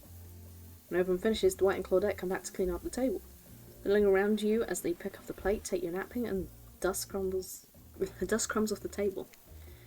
What do you like to say to the servants? I am so sorry. Your torch-nut service is much appreciated. Everyone, if you would please be so kind to follow to the fire pit, we'd greatly appreciate it. I'm told something big is going to happen. Something that will change everything. You can go willingly, or you can go unwillingly. You have no choice. Tough cookies. Do you have a choice on how you said that, dweeb? Yeah, and I immediately regret how I did. Good. Someone needs to change around here. Fire is rebirth. Fire illuminates the soul. Ugh, I hope the fire isn't too smoky. Smoke hurts my eyes. I have pretty sensitive eyes. I'm also horribly afraid of it. The fire, I mean, not my eyes, because I've tried my childhood trauma involving fire. Poor guy. Finally, everyone starts moving towards the fire pit. If only to get away from Rafe's complaining. No, be nice to him! You take a seat on a comfortable log, feeling the fire's heat against your skin, and wait for the other killers to take their places. Wondering who will want to tell a story this time. Will narrator tell a story? I bet they've got a stunningly creative mind. Hey, you think? Are they allowed to simply place fault in my minds like this? Doesn't seem fair. Everyone makes their way in, but something unexpected happens. Nothing. Nothing happens. Something always seems to be happening here, so nothing is probably not a great sign. Hey guys! Oh cool, and now everyone's looking at you. So, you know, do something. Should I tell someone to pick a story? Or we could play charades? Buggle? Well, we were actually thinking, why don't you tell us a story? Oh shit. Wave points to his spine and skull star thingamajig at you. You duck out of its way. Who knows what that thing can do? Probably shoot lasers. Try not to bore us. We're just very interested in you. Don't speak for me, Huntress. Now you can't tell if you're warm from the fire or if it's your nerves heating up. Story, story, story. I know the fire is right here, but maybe if we stop talking about it all the time, we can start to pretend it's not here and it doesn't, you know, threaten to burn us alive. Rafe, I'm so sorry. Rafe, get away! Your cloak, it's gonna go into the fire. Ah! He's not supposed to hear me. Get out of here, Rafe. Paul's about to make an important decision about telling a story or not. I know, tell a story. Sure, I'm going to tell a story. I hope it's a mystery. Why are you back? Okay. So what type of story do you want to tell? Let's get some action. Action, adventure, romance. What would Spirit like? I don't know. I don't know what Spirit would like. Maybe I should just do action so that Trapper doesn't completely kill me. Here's an action-packed yarn for you lot. The time I got into a bar fight. I would never get in a bar fight. Group is interested. They lean in. I'm all ears, and I'm not talking about both of them that I have on my boat. So glad I didn't go to that boat. You crack open a beer by smashing the bottle cap off the nearest rock before starting. I'm at the local watering hole, powering up with my regular 12 beers before I slay at the pool table. Slay is good. Steely Dan blasts from the jukebox. Bartender's tip jar is filled to the brim. I pound the final pint and smash the glass on the counter as I munch shots for the entire joint. The patrons cheer for me. I am their god. Suddenly I hear the telltale revving of engines outside. Motorcycles. The saloon doors swing open. Wait, it's a saloon now? And what's my arch nemesis, Big Slim, the giant of North Toledo? Oh, he sounds sexy. Okay, so this is definitely a story for Huntress. Maybe Trapper. Thought I smelled something acrid from Akron when I hopped off the hog, Slim says with a sneer. I get up from my stool, the gal behind me rubbing my shoulders, running me up for the inevitable fight. Long way from home, aren't we, Slim? What fine people of Elm Street going to do without someone to sell them someone's second-hand cufflinks tonight? I taunt him. He strokes his oily beard. The story has a lot of specific geographic references in it. I have a perfectly good job at the pawn shop. Why are you coming at me like that? Slim yells. That's fair, I scream back. Why do we even hate each other? I can't remember. Something about me cutting you off and challenge, but that was a misunderstanding, Slim yells. Well then, let's hug it out, I say, tears starting to well in my eyes. And we made up. That's a shitty story. What about the bar fight? Oh yeah, we got a real bar fight later in the night. Really yelled our proverbial heads off. But it was just an argument about whether you should say pop or soda. Come on. I gave up headlining at Coachella for this. Spirit laughs hysterically. Probably laughing at you, but it's the laugh you're ready to accept. That sure was a kind of story, technically. Okay, that's not a very good story. I don't mean to insult you, but it's actually quite bad. Sorry, but the narrator gets it, Bill. We can't just end it there. So, who else would you like to hear a story from tonight? You look from killer to killer, trying to decide who might be the most entertaining. Do we do Trapper just so he's appeased?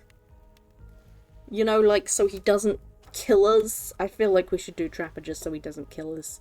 I don't really want to hear a story from him. But we haven't had to deal with too much of him. Trapper surprises everyone by immediately stepping up and unironically taking narrator's posture. A narrator?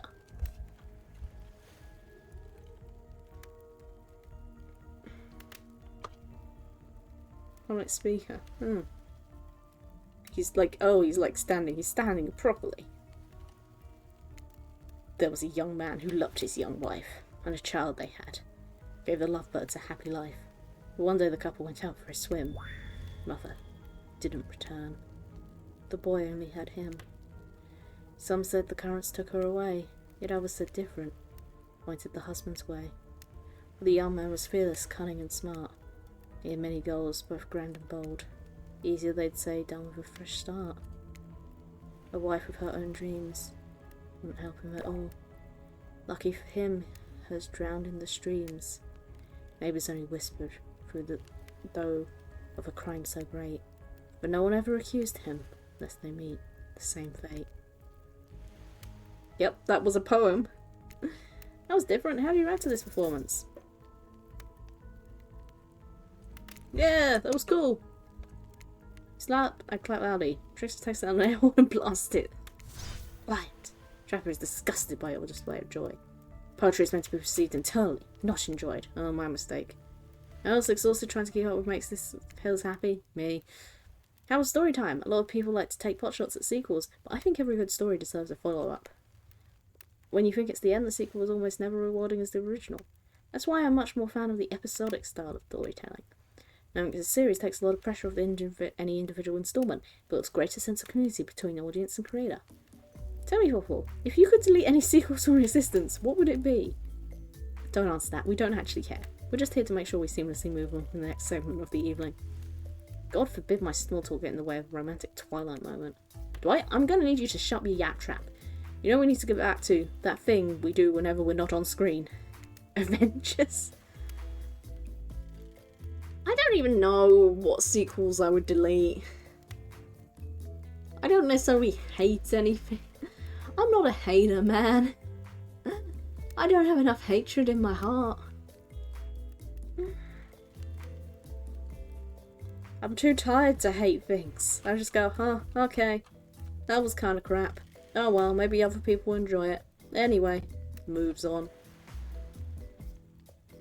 I also haven't watched any of the Marvel movies really, so I don't have any idea. I can't even think of a sequel right now. I can't even think of a movie Remakes, yeah, especially, okay, if I could delete remakes, it would definitely be all like the Disney live action remakes. Those suck, especially the Lilo and Stitch one. That I hate. That one I actually hate. Get that off the face of the earth. I have not seen it. I will never see it.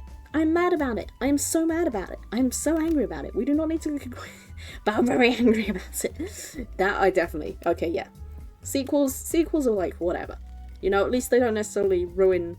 Some sequels maybe ruin some of the story, but you know, whereas the remakes are literally trying to replace the story, and it's for copyright reasons, and they somehow get it wrong. Like, anyway, okay, you have fun tonight, and try to not to wink, end up dead. Beauty and Beast sequels were cute. There are, you know, there's stuff out there. I'm trying to think. I can't. But then again, that's my brain. I can't even think of a sequel. I can't think of one where I go, oh yeah, I hated that. Then again, I watched most things as a child, and you know, I was very easily amused as a child. Many things that these days are not considered very good were fine by me, so, you know. Mask 2 was weird. Oh yeah, I mean, I've never seen The Mask, but I have heard that one's particularly weird. Like, I'm sitting here thinking, what movies do I watch? Which ones have sequels? And I'm just like,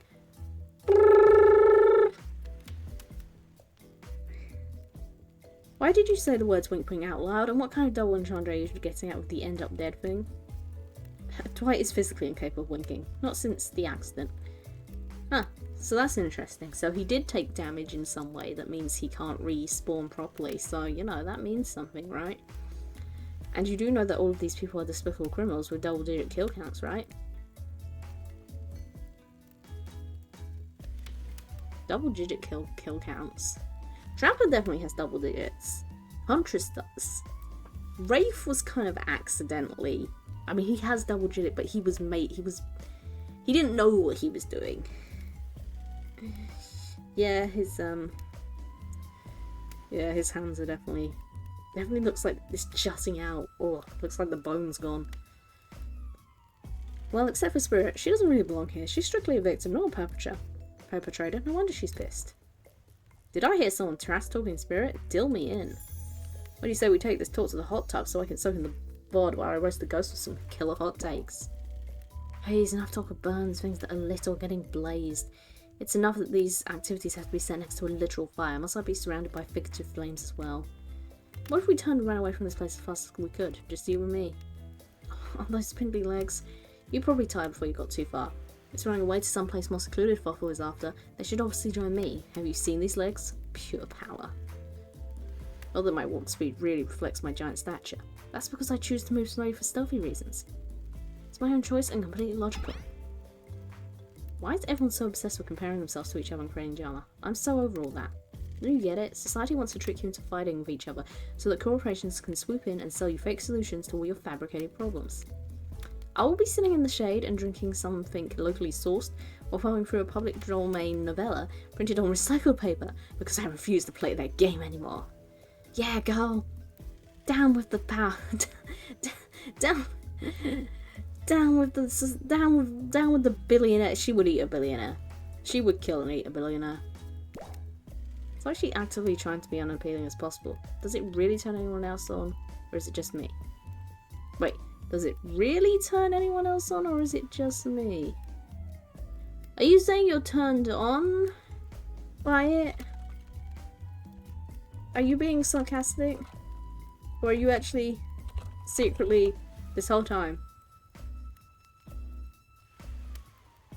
It's my Trapper's insatiable appetite. Seems his attention, along with the attention of everyone else, is still on you. For the moment.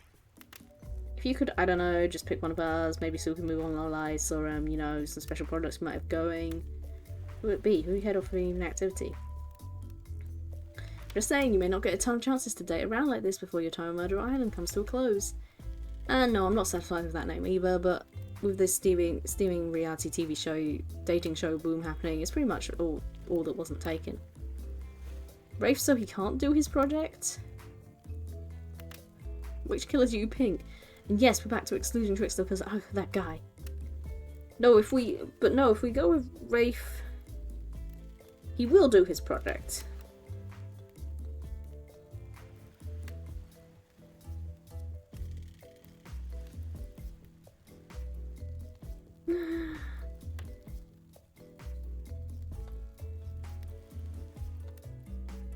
I almost want to go with someone else. Will Trapper be satisfied that we did his story, or is he gonna kill us?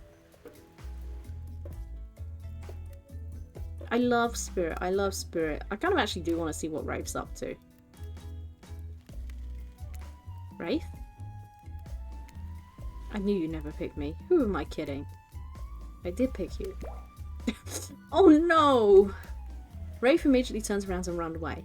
It's not like he didn't tell you what you were getting into. Well, follow him. You catch up to Rafe and, as usual, he appears a little anxious. I'm not gonna just give him a massage. What's wrong? You seem a little off. What's wrong? Rafe stops and tries not to look at you. After a moment, he relaxes. You can tell, you must be getting to know me pretty well. He is like a little deer. There's that big sigh again. Sorry, sometimes I get too in my head. You're not understanding me. Well, maybe there's some way we can get you out of there. Getting down and dirty in the sand. No, let's throw a frisbee. On the beach, we could throw around a frisbee. Well, it's dark and I don't really like sports. The other option was, like, way too much. It's like you know nothing about him. Disappointing, Fluffle.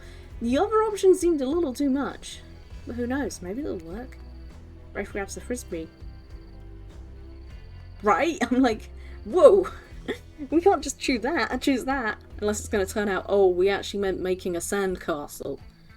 Rafe grabs the frisbee, looks at it like it's moon rock or something, and tosses an absolute bullet right at you. You're so shocked by how actually sick that throw was, bro. This dude can really handle. In fact, you're so shocked you duck out of the way of the incoming disc instead of catching it. I thought you weren't good at this. Oh. Well, really, it's just the Bernoulli principle. The gyroscopic inertia of a spinning disc. Oh, he's such a nerd. He's such a nerd. Oh, he's such a nerd. He's cute as well. Now I want to know if this is actually a principle.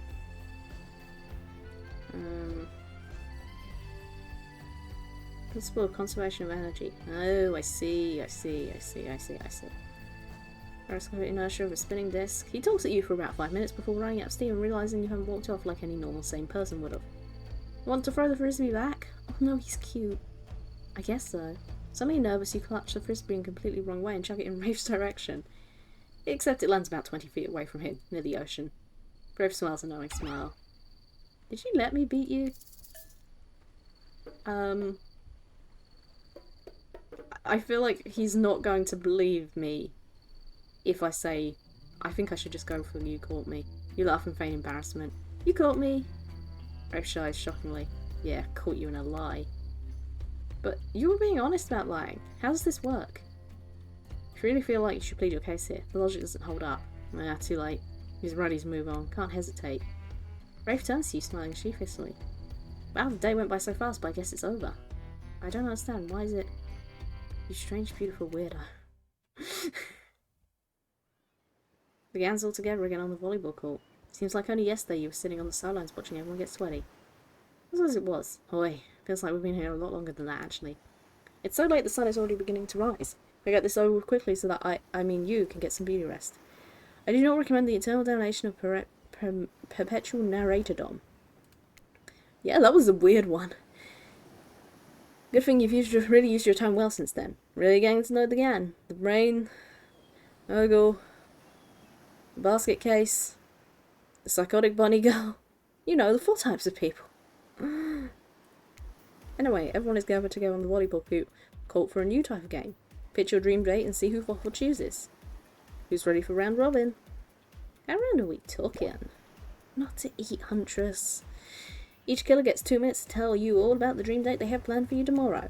In no particular order, which is a weird thing to mention, right? Almost like the order does matter. Trapper, why don't you go first? You think you deserve it, even if this case is a subtle dig. Stop talking. Trapper, without further ado, would you like to make us all uncomfortable with pushing the boundaries of what's acceptable, not only in polite society, but within the narrative of this in-world event, and also the larger meta-narrative of the Dead by Daylight dating experience? I should just gotta say it. Why yes, thank you, I'd love to. So, Fawful, you're thinking of picking me? No. Well, this is your final warning. Pick me and be punished and rewarded. Completely acceptable date on a yacht. Tomorrow will suck, probably. I'm not an easy guy to get along with. I know that.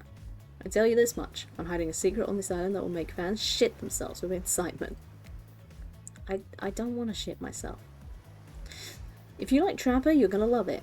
And if not, you're a maggot. Also, everyone, even competent sexy ladies in rabbit masks, better stay the hell away from my yacht. Great, Huntress, why don't you take it from here? Bodies, buried every 15 foot for another. Well, apparently not, because it's on his yacht. He can't bury bodies on there. Tomorrow morning... Oh, that invites endless bodies. Tomorrow morning, I'm planning on a nice atmospheric breakfast on the yacht. Don't worry, Trapper. It won't even know it's gone. What was that? Nothing. Go away. Then, oh boy, oh boy, I've got such an adventure plan. I was hunting for treasure.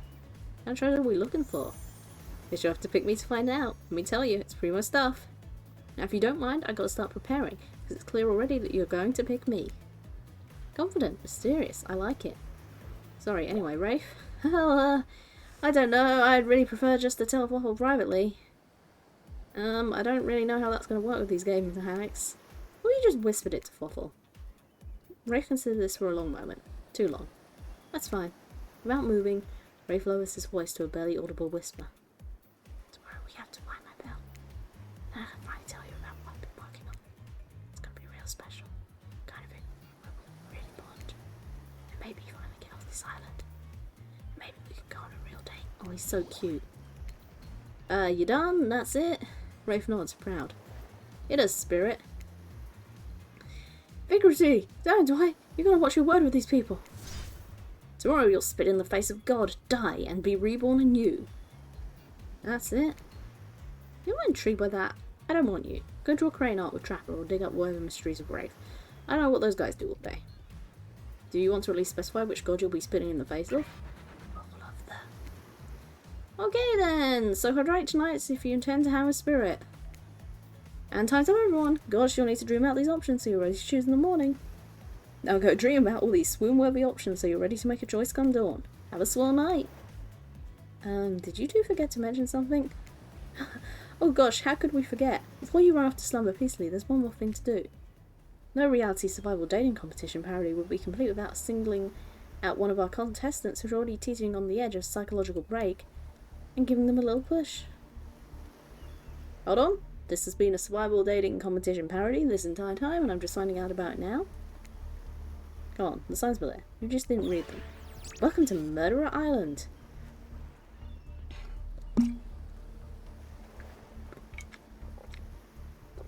My water's getting low because I'm drinking so much for all this talking. Welcome to Murderer's Island. It's now time to eliminate one of the killers. I can do that? Oof. It's like butchering, but it hurts even worse. You can't kill a killer, but can you break their heart? Do you dare even try? You mean... That's right. Tomorrow one of these sexy slices will not be eligible to take you on a date. Who's it gonna be? But why? 'Cause it's dramatic? Because it's surprising? Because it's classic reversal of fate? It will hurt someone's feeling. Someone dangerous. What's it gonna be, champ? What's your thought process here? Trapper seems like he might throttle you in your sleep if you eliminate him. That being said, at least you see him coming. Spirit could be anywhere. She floats. And here she can disappear. Hard to track. If you get rid of Rafe, he might cry. And although I totally support normalising men crying and being vulnerable, it just seems like he might be an ugly crier. I'm sure she might pretend to be okay with it, but then you'll start seeing her behind every tree. What I'm trying to say is, I don't envy you, boss. So which sociopath are you eliminating? And that's why I just saved. It's very simple. Trapper, you scared the living shit out of me. You are eliminated. See you, Trapper. You sent the Trapper packing. Sleep with both eyes open. That's the achievement I just got. That's fair. Honestly though, I don't care. You suck. But not in a good way. You bore me. You personality-free maggot. I wouldn't even be fun to kill you. Which I was totally going to do tomorrow the first chance I got. So really, this is a win-win for both of us. I might kill you though. I know principle of eliminating me. Sleep with both eyes open. And have fun on your date tomorrow. Now that you've broken the heart of someone heartless, you should get some shut-eye. And don't worry too much about the broken heart you've left behind. Because of course they'll be receiving a consolation prize. They might not get to go home with Fluffle when this is all over, but they'll never sleep alone again. That's right, we're sending our eliminated player home with their own mostly new Trickster body pillow. Next best thing to the real Trickster. Might not hug you back, but he definitely won't try to stab you. How do we know? Because I've tried it. That's right, it's Dwight tested. Claudette approved. Ooh. Hope you sleep well tonight, Fluffle. You're my hero for what you've accomplished. How do you sleep tonight knowing what you've done? No, not because of the guilt. I mean knowing that there's a legit homicidal maniac who hates you so close by. How can you sleep tonight knowing what you'll do tomorrow? I don't know how you do it, but you better go before Dwight and Claudette come back and put you to sleep themselves. You know those two. Schedule, schedule, schedule. Wow, what a crazy way to end the day. An elimination? I didn't even know it was that kind of game. Let's check in with everyone, especially with our loser. Everyone deserves a send-off. We'll see how things go tomorrow, I suppose. I'm not expecting anything. I tend to shut my mind off during hard times. I know I seem all excited and devil-may-care. The truth is, I'm really a pessimist at heart. That tends to happen when your mouth was skewed by an elk when you were young. Yeah, how'd you know? Well, I guess it's also the only thing you talk about. If you excuse me, I think I saw a raccoon over in that tree and I'm feeling peckish. I don't really know what's happening here. I honestly haven't been paying attention. Oh, Fluffle, sorry, I forgot. I'm focusing on other things. More important things. Or another. I won't be here for much longer. Oh, you left your thought cloud behind. Trapper. I don't handle rejection well. At least I don't think I do. No one has ever been dumb enough to reject me before. Yeah, the more I think about it, the angrier I'm getting. I'm a giant rage monster, so everyone in the room should be scared right now. Turn the camera off. Of course Fluffle is into me. Why wouldn't they be? I'm thoughtful, beautiful, and surrounded by a calming mist. I've also got grey hair. And since I'm technically dead, I'm extremely low maintenance. Look, I don't like to throw the term anime waifu around too often, but if the video fits, snuggle it, you know what I mean? What? No, you're not part of this. You don't get a confessional. It's cool, man. I'm not part of anything, you feel me? I'm not a cog in anyone's machine. I'm my own machine. I think it's pretty cute though. Showing the budget, old school marketing vibes, not gonna lie, kind of wish I wasn't so busy right now. I'm definitely down with the reality show style dating competition with survival elements. But I got my new album upcoming tour, finalising the new sneaker line, producing a limited series on my life, starting a new social media NFT crypto app, and doing these private gigs over on IP Island. My dudes, you gotta check out IP Island, it's dope. It's where the real killers are hanging out. With your license, no legal drama, lawyers, take a hike. I'm gonna tell everyone that Trickster said that about them. Don't worry. I'm talking your favourite established characters from all over pop culture that can't be seen on this island. Hell, you probably can't even mention them like ghosts. Look, don't you say it. Look, we get it. You're very popular in demand, but we have a game to get back to, and I don't want to get sued. Oh, he looks actually sad. Ghost face. Come on. Whatever, I don't even care. I'm the Trickster. See you around, Fluffle. You too, narrator. I have a name, you know. You do? Yeah, seriously, they do not pay me enough to deal with you people. Is it my turn? What? No, it's not your turn. You're sentient water. How are you even sitting in that chair? What's a chair? It's the thing you're getting all wet. Now it's gonna smell like mildew. Okay. Rude. Fine, let's just get it over with. It's your turn, Ocean. Do your check-in. Check-in? I was just looking for the bathroom. Bathroom? Are you serious? It's down the hall to the left. You're an Ocean. It's okay. Never mind. Never mind? What does that mean? No, not you two. This wasn't meant to be a confessional time for literally every character in the game. It's okay, we don't have to confess anything. We've just been working our asses off for 2 days straight and want to sit down somewhere. Oh, this chair is wet. Yeah, I think the Ocean just peed on it. How is that? You know what? I don't even care. You do looking pretty pleased with yourself. I've got something to confess. Okay, what's it gonna be? You ate glue in the 2nd grade, you cheated on an algebra test once. Watching Trapper get eliminated was the first time in this unending spiral staircase of pain that is my life that I've ever felt a modicum of joy. Every minute that I'm alive is a nightmare. This place, this sun, these sweet sugary drinks, sounds fun for a long weekend, but for an eternity? The unrelenting rhythm of the crashing waves, the wading seagulls. It's like a transcending song of evil that makes me question the very foundation of the universe. Why am I here? Why is this here? What kind of sentient being would do this? Please, erase me from this existence. Make it so I was never born. Pull the plug on this experiment and let my soul be free. And please, please get me out of this polo shirt. Okay, let's get you to bed, bud. I don't want to go to bed. Going to bed means eventually I'll have to wake up. Yikes, huh? That's a weird way to end. Oh, well, what are you going to do? Let the camera roll too long enough, someone is bound to say something crazy.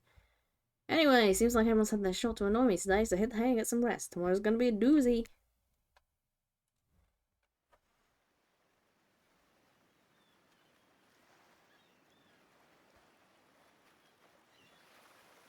Soft sunlight warms your skin, nudging you awake. Also, you're using a killer crab as a pillow, which it's sort of okay with. What's that? You don't know about the killer crabs? Oh, right, you didn't go on the Huntress's date. You really missed out. It was thrilling. Or as it would have been. You have to play the game again to get that reference, I suppose. You pull on your beach attire and splash water in your face. Dwight and Claudette approach you. That look on their face, excitement? Terror? You notice your stomach flies with butterflies. Someone's in love. Oh, you've been infected with Don's zombie butterflies in your sleep. It has happened here before. It's probably a love thing. It's time! Claudette gestures over to the beach where the killers all stand flanked by tiki torches. It seemed very reminiscent of a TV show you used to hate watch with your ex. Suddenly the message is clear. You're going to declare your affections for a killer in front of several other killers. Isn't the Drexler supposed to be here? We're paying good money to make some half-assed cameos in this show. I'm gonna chew his aging out. But for the hood they walk over to you for the big moment. Don't think we haven't noticed how kind to us you've been, Frothel. Can't be easy being thrown onto a mysterious island for seemingly no reason, surrounded by terrifying killers, trying to manage your most primal impulses. Murder and making out. You've kept a cool head and treated us, your friendly island host, with dignity and respect. So don't tell anyone we told you this, but... Claudette and Dwight look around conspiratorially. Just a little hint for you going forward. Don't try to go all the way with a killer who isn't into you. Relationships are two-way streets, and if you don't have a green light in the other direction, you might end up in the friend zone. So, that doesn't sound bad. What do you think you are exactly? Dead by Daylight doesn't do friends. There are killers and survivors, and I'm afraid we can't say more. Hey, so who's into me? Claudette and Dwight look around conspiratorially again. Well, I've never seen Spirit open up to anyone like she's opened up to you. I've seen her open up the insides of plenty of people, but frankly for you and us, that's in a different type of game. You're ready, of course you're not, but too bad, because we're on a schedule. Make your way over to the row of hotties. Claudette and Dwight stand off to the side, hands behind their backs.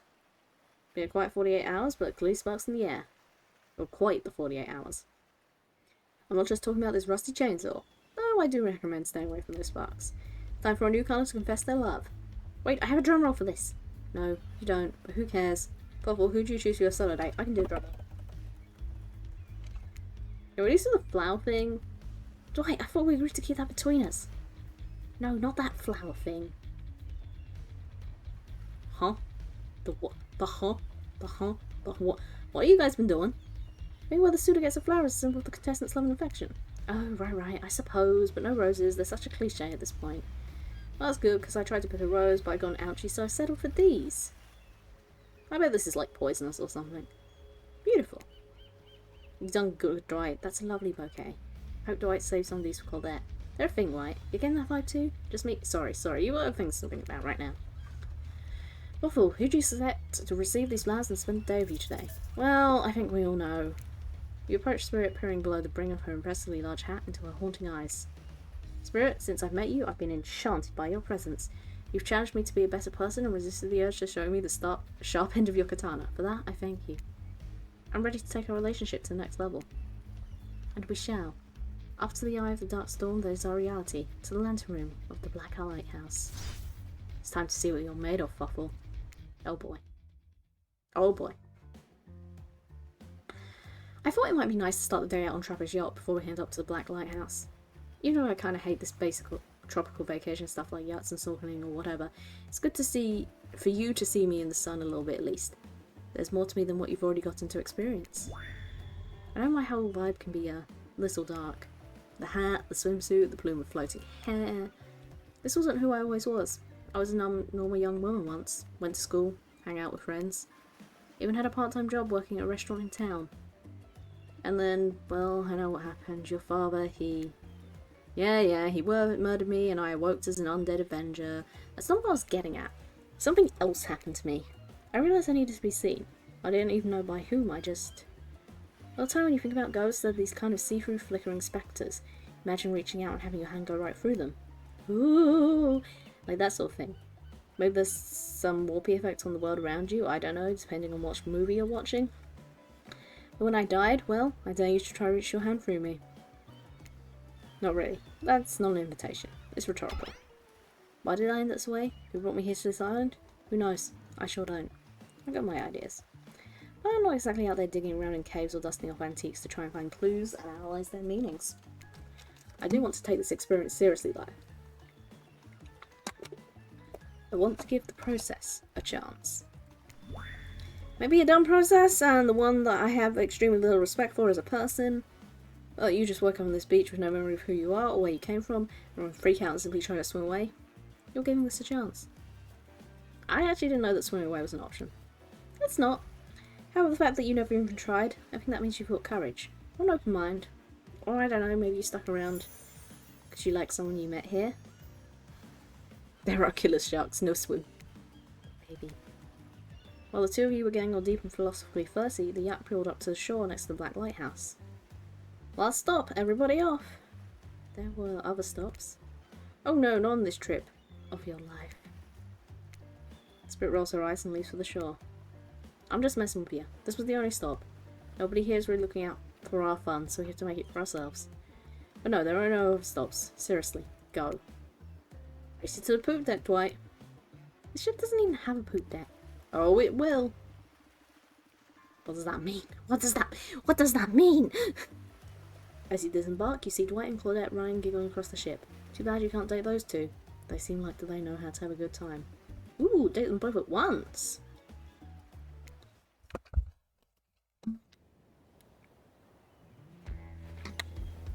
You arrive at the beach near the majestic Black Lighthouse. Its imposing form towers above you.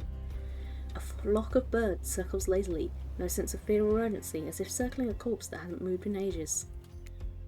I'm excited about today, see? Spirit places her wrist delicately in your hand and presses her finger down against her skin. It's cool to the touch, but you feel as that the faintest of pulses? My blood is absolutely pumping. So what happens now? Now I show you something that no one has ever seen up close before. Well, no one who's lived to tell about it. We're going there. Spirit points to the top of the lighthouse and wants the circling birds. So, I feel like we're about to do some very, very difficult things. What's actually up there? Have you seen it? Hey y'all, how's everyone doing today? Rafe, what the hell? What the actual hell? Hi Rafe, you still seem chipper today. Something strange is definitely going on with this guy. Well, something else strange, something different to what's usually going on. Rafe takes a deep breath, sucking the ocean air like it's the greatest air it's ever been sucked. Suck. Hopefully, thank you. Thank you for choosing anyone else to go on a date today. Alone again forever. This is how I was meant to be. I feel alive. You done? We're kind of, on that date you just mentioned? I'm glad you're feeling better, Rafe, but like she said, we're in the middle of something. You mind? Oh, right. So what you doing? Heading up to the lighthouse? I love it up there. You can really see the whole island up there. In fact, Spirit, I thought you said no one had been up there and left to tell about it, but it sounds exactly like telling about it. Technically, I don't think Rafe counts as being alive. I mean, I don't maintain the canon, but Spirit waves her arms at Rafe from head to toe. And he's not dead. Now he's going to be when I punish him for interrupting our date. Hey now, we can solve our problems without our hair floating up into any menacing shapes. I'll just be over here, running away. Enjoy the view! I think Rafe was kidding about the whole being up there. Honestly, the view isn't even off the island. What you can see is mostly ocean on account of it being, a lighthouse. However, he does bring up an interesting point. Regarding your, how do I say it? Spirit's hand floats up as she scratches her head contemplatively. You don't usually see her at loss for words like this. What's your mortal status? Because despite what our lanky friend seems to think, the lighthouse is not to be trifled with. It's a beacon of death and suffering that brings doom to it from all corners of the world, if not further. Well, duh, you saw a freaking pirate ship seemingly travel through space and time only to crumble at the rocks beneath the spooky tower. He decided not to point it out because that would be too romantic now, would it? I think I'm alive. Here with you, walking this beach, feeling the water on my feet, feeling the sun on the skin. Yeah, but she's doing the same, right? Here with me, the spirit. Does that really make you alive? Guess I don't know. If you come up with me to the eye of the Black Lighthouse, you may never return. Is that a risk you're willing to take? Because we have something. I won't deny it. I feel it. I'd hate for you to simply turn to ash. If we were to commit right here, right now, to figuring this out as friends, we could put that risk off for another time. Just be friends? Ouch. Is that her way of letting you down easy? I don't know if I want that friendship. I want you. That's why I chose you. I'm down for friendship. Hi, snail talking here. I'm down for friendship. I can't decide this for you. I can only warn you that it might not be safe. You might die up there and there's nothing I can do about it. Okay, go up, maybe die. You take a deep breath and think about every particle of sea air as it travels through your body and fills your lungs. Maybe the last time you have such a thought, but you feel strangely at peace with that information. Don't need another friend. If I want something more, I'd risk my life for it. The spirit smiles at a quirky, devilish smile. Right this way. We're gonna die. Inside the lighthouse is almost pitch black. It was seemingly day when you step through the door, but inside this place is like a void. Last thing you see as the final rays of sun leave you is a horrible sight. Petrified body laying on the stairs, reaching not up but down as if it had been crawling. Watch your step! Things we do for love. Whoa. When you arrive in the lantern room at the top of the Black Lighthouse. Why does she remind me of those crazy girls obsessed with the love interest to dangerous levels with that look?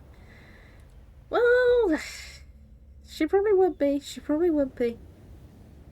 When you arrive in the lantern room at the top of the Black Lighthouse, you breathe a sigh of relief. The light is out and seemingly defunct. Dust cakes the room as though it hasn't been operated in a century. However, somehow.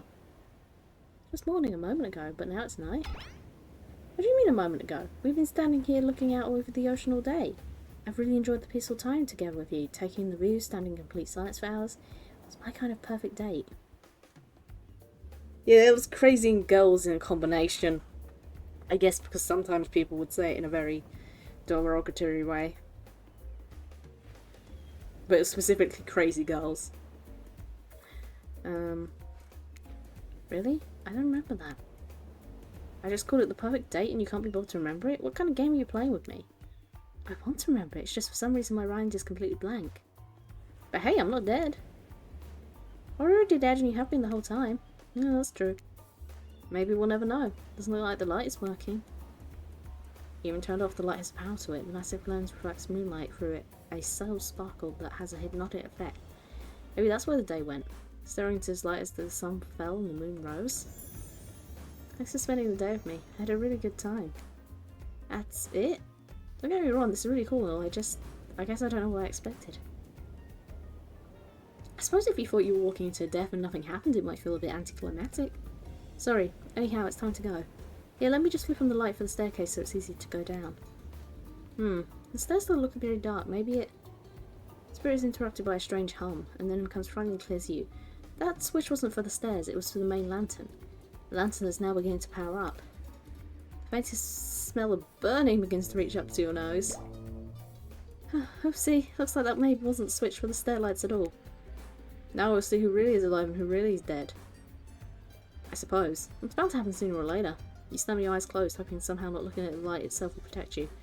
Not sure I see a logic in that, but if it is magic, it kind of defies logic. I want to see it, but, well, I'm a little scared. Don't look directly into the light. Open your eyes and look at only me and I'll keep you safe. Okay. Oh dear.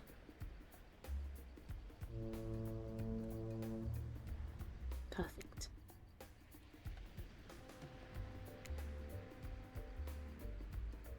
Does that count? Oh, that counts. Okay. Oh, it's so fast. Oh, ho, ho. You okay? You seem okay. I won't ruin this by pushing you to do something you weren't meant to do.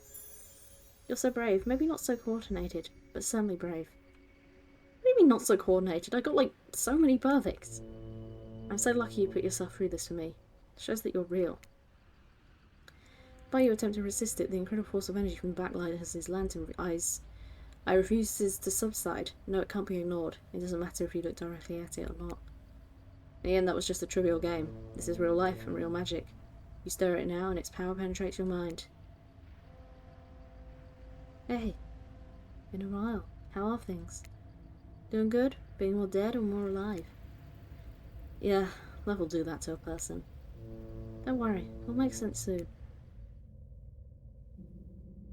You wake up to hear Spirit's muffled voice. You've got a terrible taste in your mouth, like burnt hair.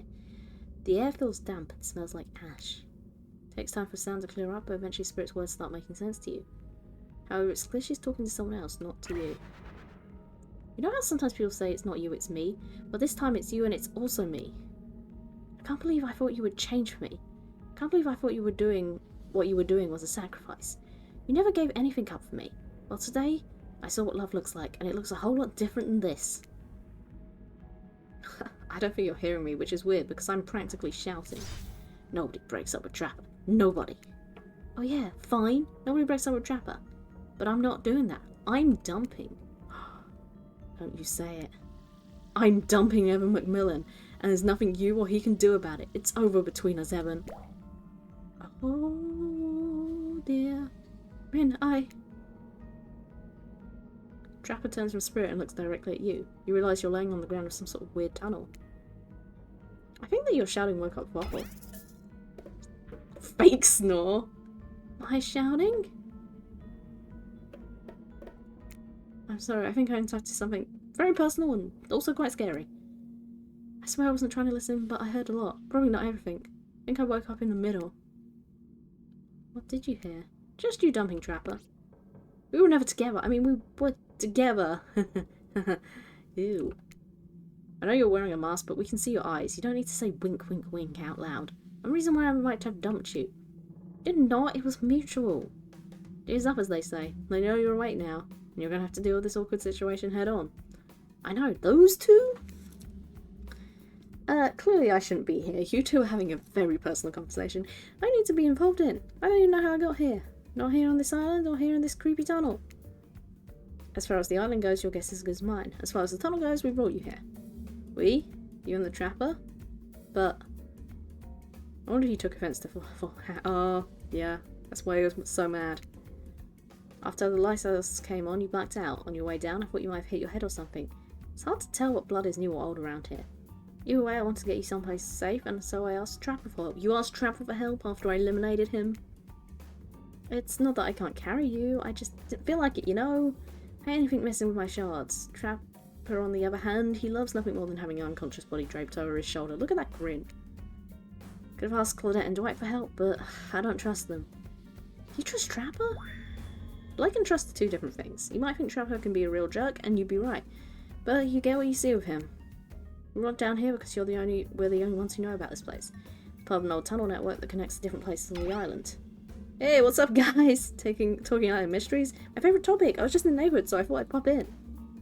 Oh, but you said this place was private. Don't look at me. I didn't tell him about it. Half the appeal of this spot is getting away from people like him. I bet you read. Yep. Well, geez, I can see when I'm not wanted.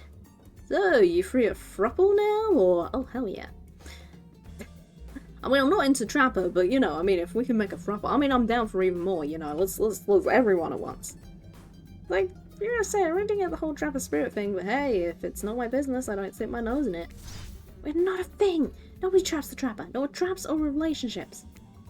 You do realize you're sticking your nose in your business right now, right? Oh, so hostile. If you don't want to talk about it, just say so. Hell, this tunnel has some very interesting features. In about 50 meters down that way, you'll find... Get out! Rafe looks around just to be doubly sure that Trapper is addressing him. I was just leaving. It's a lonely place, which is great for me. I love to be alone. Trapper, on the other hand, he's quite needy. After a lot of pursuit, I finally let him catch up to me. And it became, well, I don't want to call it a relationship because somebody really didn't want to have that talk. But we were more than friends. I dispute the events as told. For the record, I don't pursue, I stalk and lie in wait. Seeing eye to eye was not one of the things we were good at. So I hate to ask, but did I look into a refrigerator-sized death lamp? So I guess I'm more of a glutton for punishment than I thought. What were you good at? Well, for starters, excuse me, I take that question now, thank you very much. You know anything about me now is that I'm on a quest. For revenge. Exactly, but you might not know, Trapper is like a great classic maestro of revenge. Trapper blushes behind the mask. That's one way to compliment a killer. Revenge against friends who have turned their back and betrayed him, revenge against his father for making him into a monster, revenge against the barista who wrote Ewan on his cappuccino, knowing that his name was actually Evan. For someone who thinks about revenge as much as I do, Trapper's an inspiration. They say never to date your heroes. Good advice, but I don't think that's the saying. And then you came along, Fluffle. You showed me it's okay to be lost, to feel pathetic, to push on when you have nothing real to offer anyone. I'm not sure where you got all that from, but okay. You held a mirror up to my own doubts and fears and showed me that they aren't everything about me. I can embrace those things but not be defined by them. You showed me that life after death can be more than just an obsession with revenge and mind-blowing sex on the ground in a dusty cave or a dusty old tunnel. I'm sorry, what? Trapper nudges you in the ribs with his elbows. Gross! Clearly, appealing to Trapper's better features has been a winning strategy for dumping his ass because he seems to be taking it quite well. The whole half-assed dating show parody thing, at first I thought obviously it was a lame idea. What kind of fool thought this was an audience for this? Then we spent some time together and I realised there's something actually real here. I don't want to give up on it. I don't want to give up on us. Listen, Fluffle, while you were knocked unconscious by some minor head trauma, like a total weakling, Spirit confided in me that she has real feelings for you. I took it extremely well, naturally, because I trust and value her opinions. I mean, I trust you. If you want to get her, you have to go through me first. By passing Trapper's Test, TM. Coming to Behaviour TV Sundays at 8 PM. Welcome to Trapper's Test. Answer my questions correctly or die by my blade. Question 1. Why is Spirit's real name, the one given to her by her murderous father, which she only lets her real friends call her? She's Rin. I don't remember her last name, but it's Rin. You literally said it just now. They joined the dating show while they were already dating? I think they were kind of forced into the dating show. Like, I feel like this situation just happened around them, you know? Okay, you got that one. Don't celebrate yet. Me quiz time. Question 2. What lives inside Spirit? A dragon. Sure, everyone knows. It won't all be that easy. Question 3. Where did Spirit work when she was a normal college girl before she was hell-bent on revenge? A restaurant? I know. To think I would date a waitress. Don't tell my father I mingled with a help like that. I'm going to slap you. I was starting to warm up to you. I'm going to slap you again. You know, I thought, oh, he's taking the rejection well. You know, they obviously had something weird to, like, get along with. I was like, okay, you know what? You're doing okay. Now I'm going to slap you again. He's so disappointed in me. Question 4. What's the Spirit favor's colour? Black, even though it's not technically a colour. Both love and hate Trapper, right? I'm definitely get the feeling you almost have to, I mean, you have to date everyone, because that's what you do in these games, but you sort of date him just for the, like, nonsense of it. It's like with his Ewan cup. Are these questions largely superficial? Sure. Maybe I didn't get to know Spirit that well. Maybe that's why she's dumb. Maybe that's why it didn't work out for us. Who knows? Question 5, the final question. You got this, Fluffle. According to the Spirit, what's worth than being said? Ooh. Ooh. Ooh.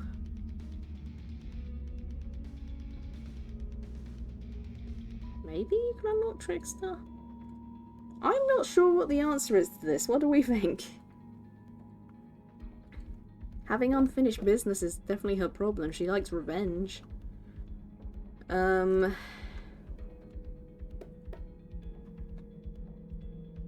She mentioned not being seen as a ghost. She did. Unfinished business is... But it's also what drives her. Regretting part of her life, not being seen as who you are. Whoa! Yes, you're right. When I pitched Trapper's Test to the suites at Behaviour TV, they told me there was no room in the budget for the new cards to be given as the final prize for winning. So I killed them all right on the spot. While killing them didn't solve any of the budget problems, it sure did feel good. I'm telling you this to A, brag, and B, explain why there's only one thing you're going to win is me saying, congratulations for passing Trapper's Test. Well, it's some huge challenge. I mean, the woman obsessed with giant light that shines in the dark and has a chip on her shoulder about being seen. Go figure. You probably guessed, but rules are rules. Even if I just literally made them up, you got it right. So I guess I approve of you dating Spirit or whatever. I never really cared in the first place. I was just hoping you'd slip up and give me a good excuse to wet my blade with your blood. We may find a reason tomorrow. For now, you two have fun. Wink, wink, wink. Trapper out. Not me suddenly wondering where he got his hibiscus tabble in his arm. I'm sorry you had to endure that. What, 5 measly questions? It was nothing. Not even that, as ridiculous and unnecessary it was. The whole thing. Waking up in a random tunnel, then overhearing our argument, news that Trappers and I had something going on, and the stupid quiz, all of it. It's really the whole Trapper outcast race. It's only because I actually like you. None of it would have happened if I didn't. I'd like you too, Spirit. Please, call me Rin. Oh, you're so cute. Rin. Rin! Oh, it changed! I didn't feel like our Lifehouse experience was completed. There was something else I wanted to show you. Oh? Alone in the lantern room of the tower? You might out of the gutter for her. It's not that kind of game. Is it my fault when she's looking at me like this? Like this? With this? And this? What's that? Hold on a moment. No, I'm being told no way is that kind of game. Disregard the color comment. Come back up there with me? There's no place I'd rather be. You're excited to return to the lantern room of the lighthouse, despite all the drama and worry that was previously part of this place for you. More important, you're excited to be there with Spirit. It makes it all the more crushing when you're interrupted by the door. Claudette and Dwight. Claudette, Dwight, funny seeing you here. Did I say funny? I meant tragic. Tragic? I don't think so. What could be tragic about family reuniting? Those are always joyous occasions in my experience. Push them off the lighthouse, turn the light on them. Before they can explain what that's even supposed to mean, the lighthouse begins to howl a low, frightening sound. Then it begins to glow in a now familiar way. You press to shield your eyes in case something bad happens to you again. Now isn't the time for any reality show adjacent shenanigans. Dwight, Claudette, shield your eyes. We don't know what the lighthouse will... Now, please don't interrupt. I think after all this time, you'd know that we've got your best interests in mind. Wait, what? No, of course I don't think that. Got wax in your ear, friend? I asked you not to interrupt. Too late. The black light flares. In the darkness you see something horrible and strange. In the place of Claudette and Dwight are two gorgeous silhouettes. When you focus on them, the light passes and survivors are returned to their normal states. It's breezy up here. I should have packed a sweater.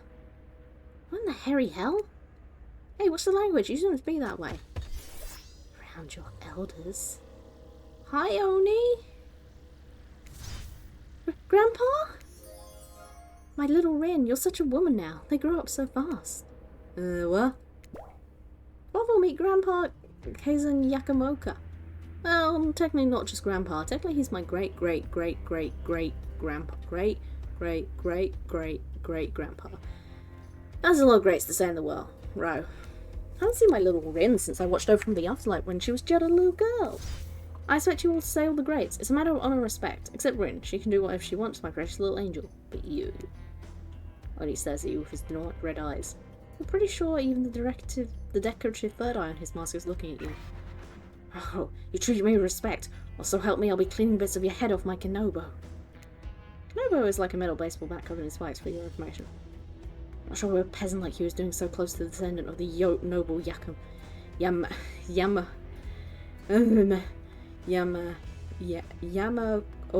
bloodline in the first place. Dirk, Claudine. Dirk and Claudine, explain to me what's going on. It's Dwight, sir, and Claudette. Remember, we explained to you that we're going to come meet with your great-great-great-great-granddaughter Suda and give or withhold your approval. I wasn't expecting it to go on this long. I don't know, when does this end? Is it day 3? Am I almost done? Like I'm enjoying it, but like... My voice. 5 greats. Great-great-great-great-great-grandfather, sir. Your honour, master, sir. Right, he's a samurai, not a judge.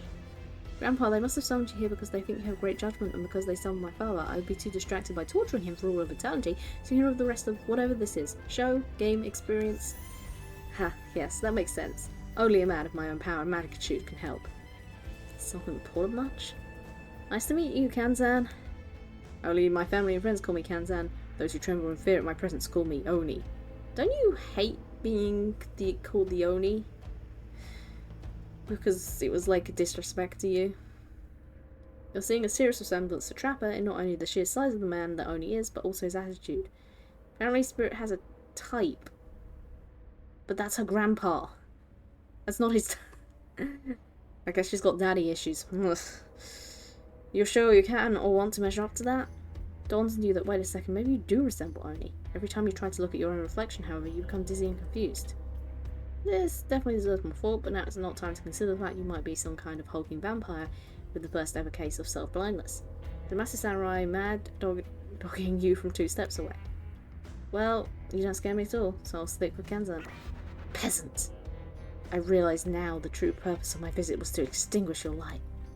Only waves the katana in the air at your menacing look. Like great-great-great-great-great-grandfather, like great-great-great-great-great-granddaughter, apparently. Oh, there, up there, Grandpops, not so fast. You're only supposed to kill them if they deserve it. First, you should get to know them a little better. Young people these days always want to kill people, insisting they must deserve it. Back in my day, you did what you needed done because your nobility depended on it. His day? Such an imposing presence, he sure gives off serious old man yells at clouds vibe. See, when I was a young man, we didn't have foreigners in our land. Didn't need them. We had an abundance of culture already. A little too much, if you ask me. I didn't make the rules did. Exactly how it should be. Okay, boomer extreme.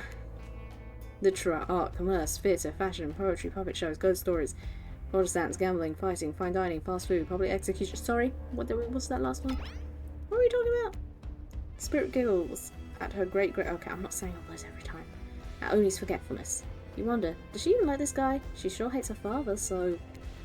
Look, old man, we don't have time for you to list every activity available to samurai in the entirety of the Edo period.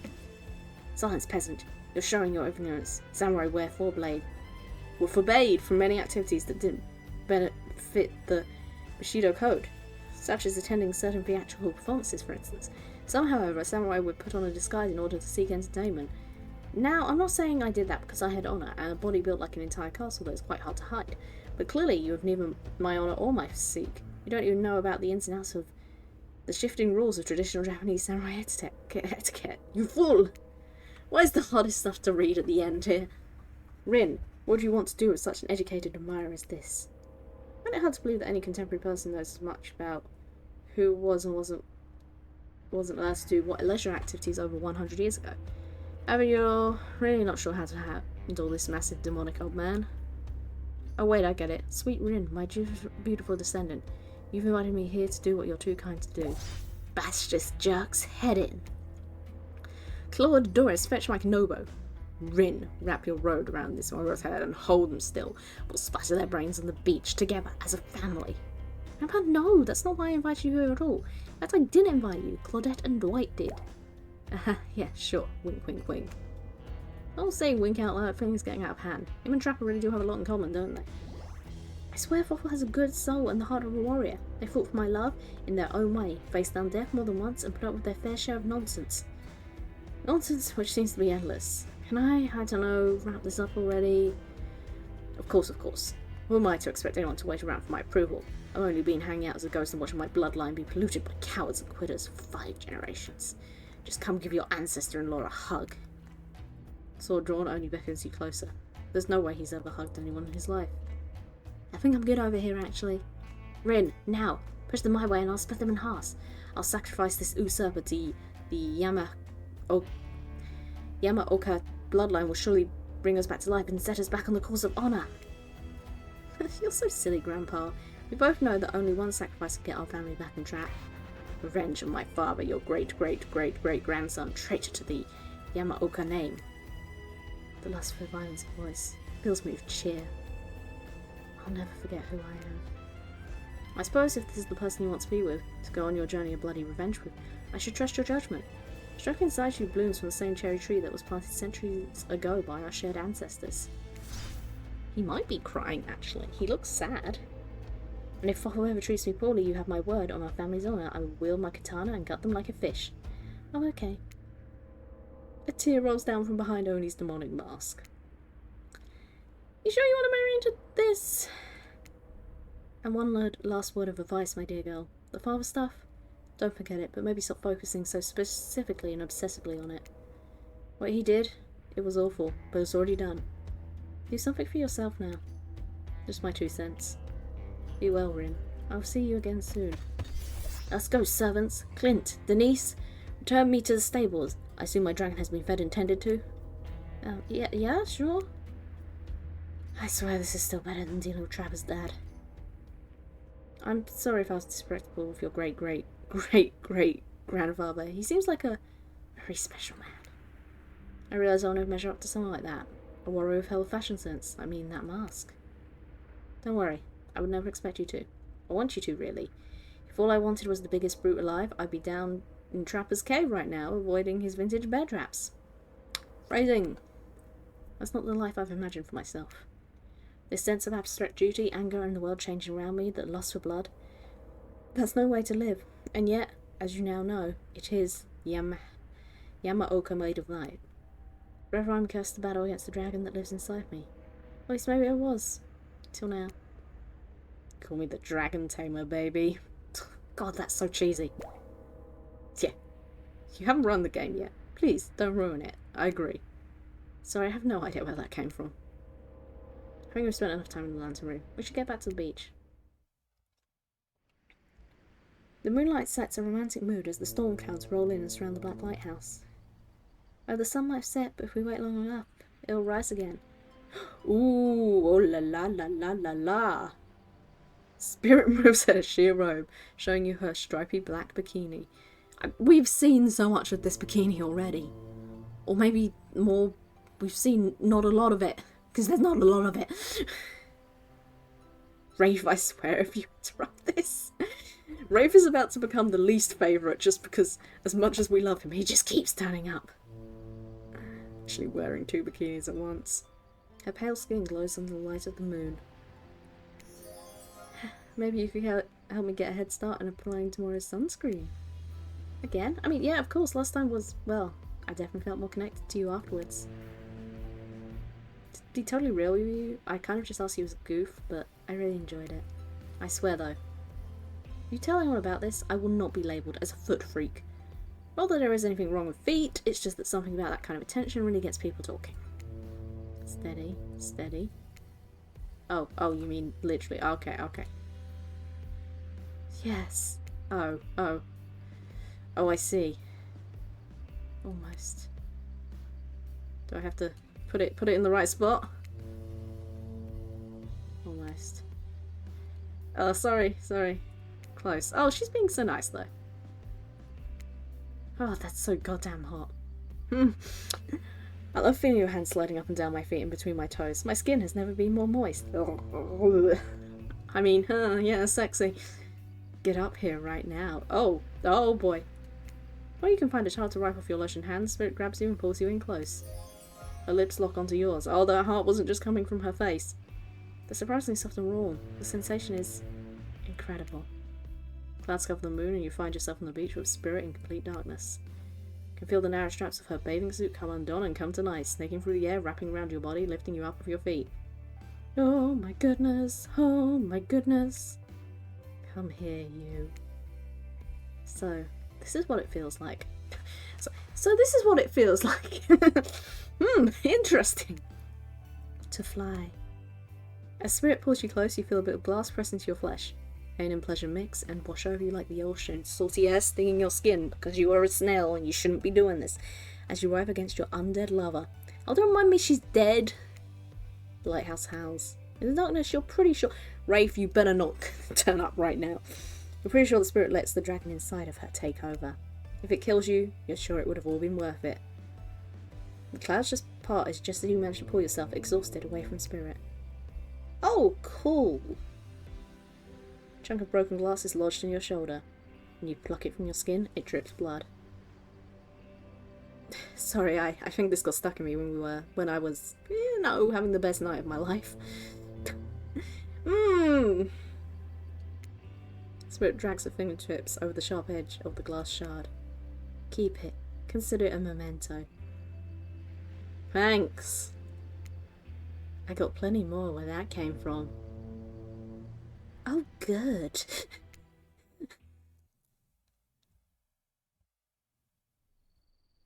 You arrive at the beach to find Claudette and Dwight waiting for you. Were you two watching?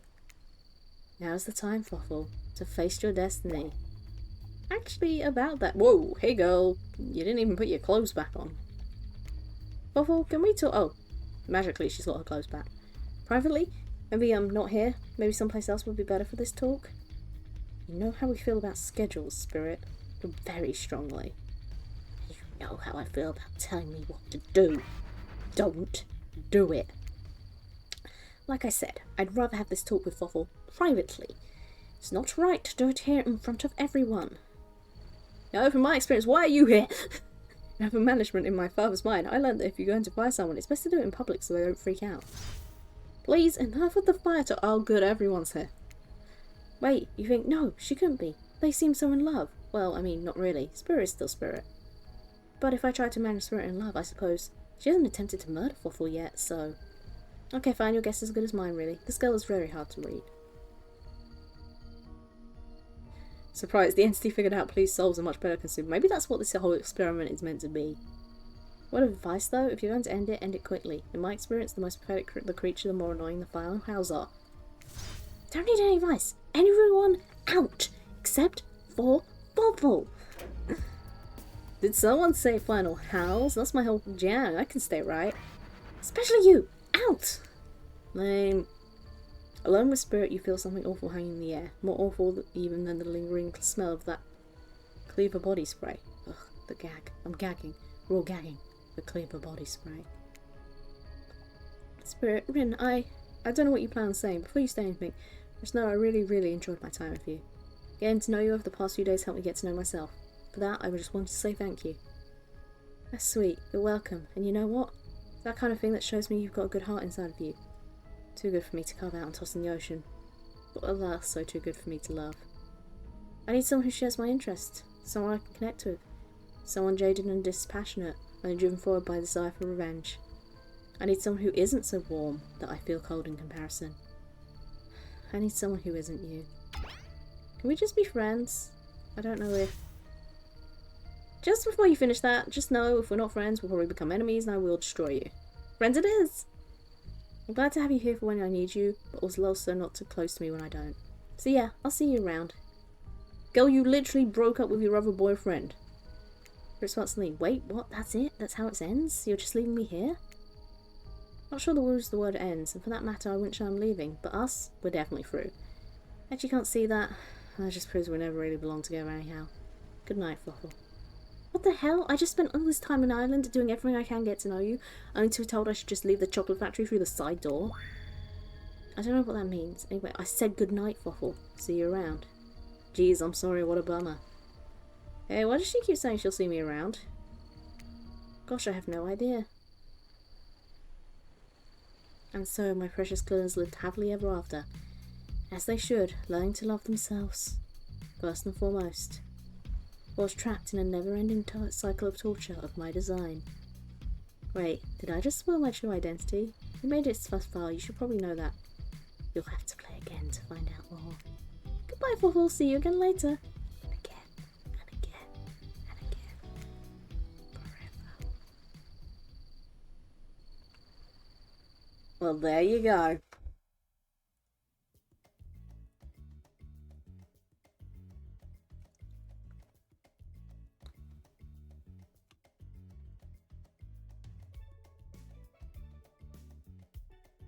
I love we spent a night together and that's when she decides. I wonder if the entity is like, you know, kind of ace ending. Oh yeah. I wonder if the entity is manipulating it, so just like the trials, no one ever truly dies, you never ever truly find love. I wonder if that's kind of the sort of thing where like somehow... Although maybe... Blood Pact... No, you can. You does look like you can get a good ending with the spirit. I guess this was just like, this is the... You tried your best. Do you have to do perfect? Or do you have to answer differently? Because I feel like if you do perfect, is perfect too good? Or is it something else that goes on here? Or do you have to ace every single, like, thing? Not sure. Not sure. It was certainly a lot of fun, though.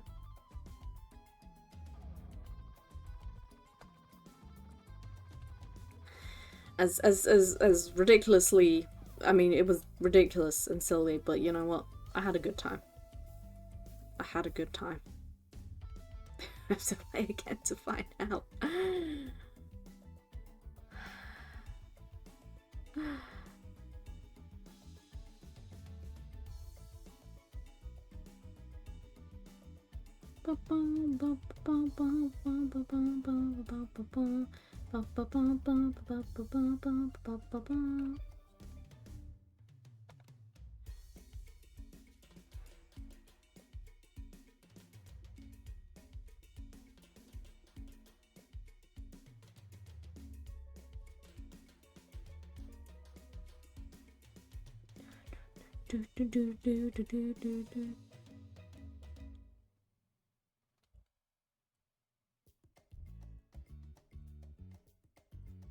My goodness, a lot of people are involved in this. Should be a Friday the 13th staple, so next month then. Oh man, yeah, we get double Friday the 13th in the row. Incredible.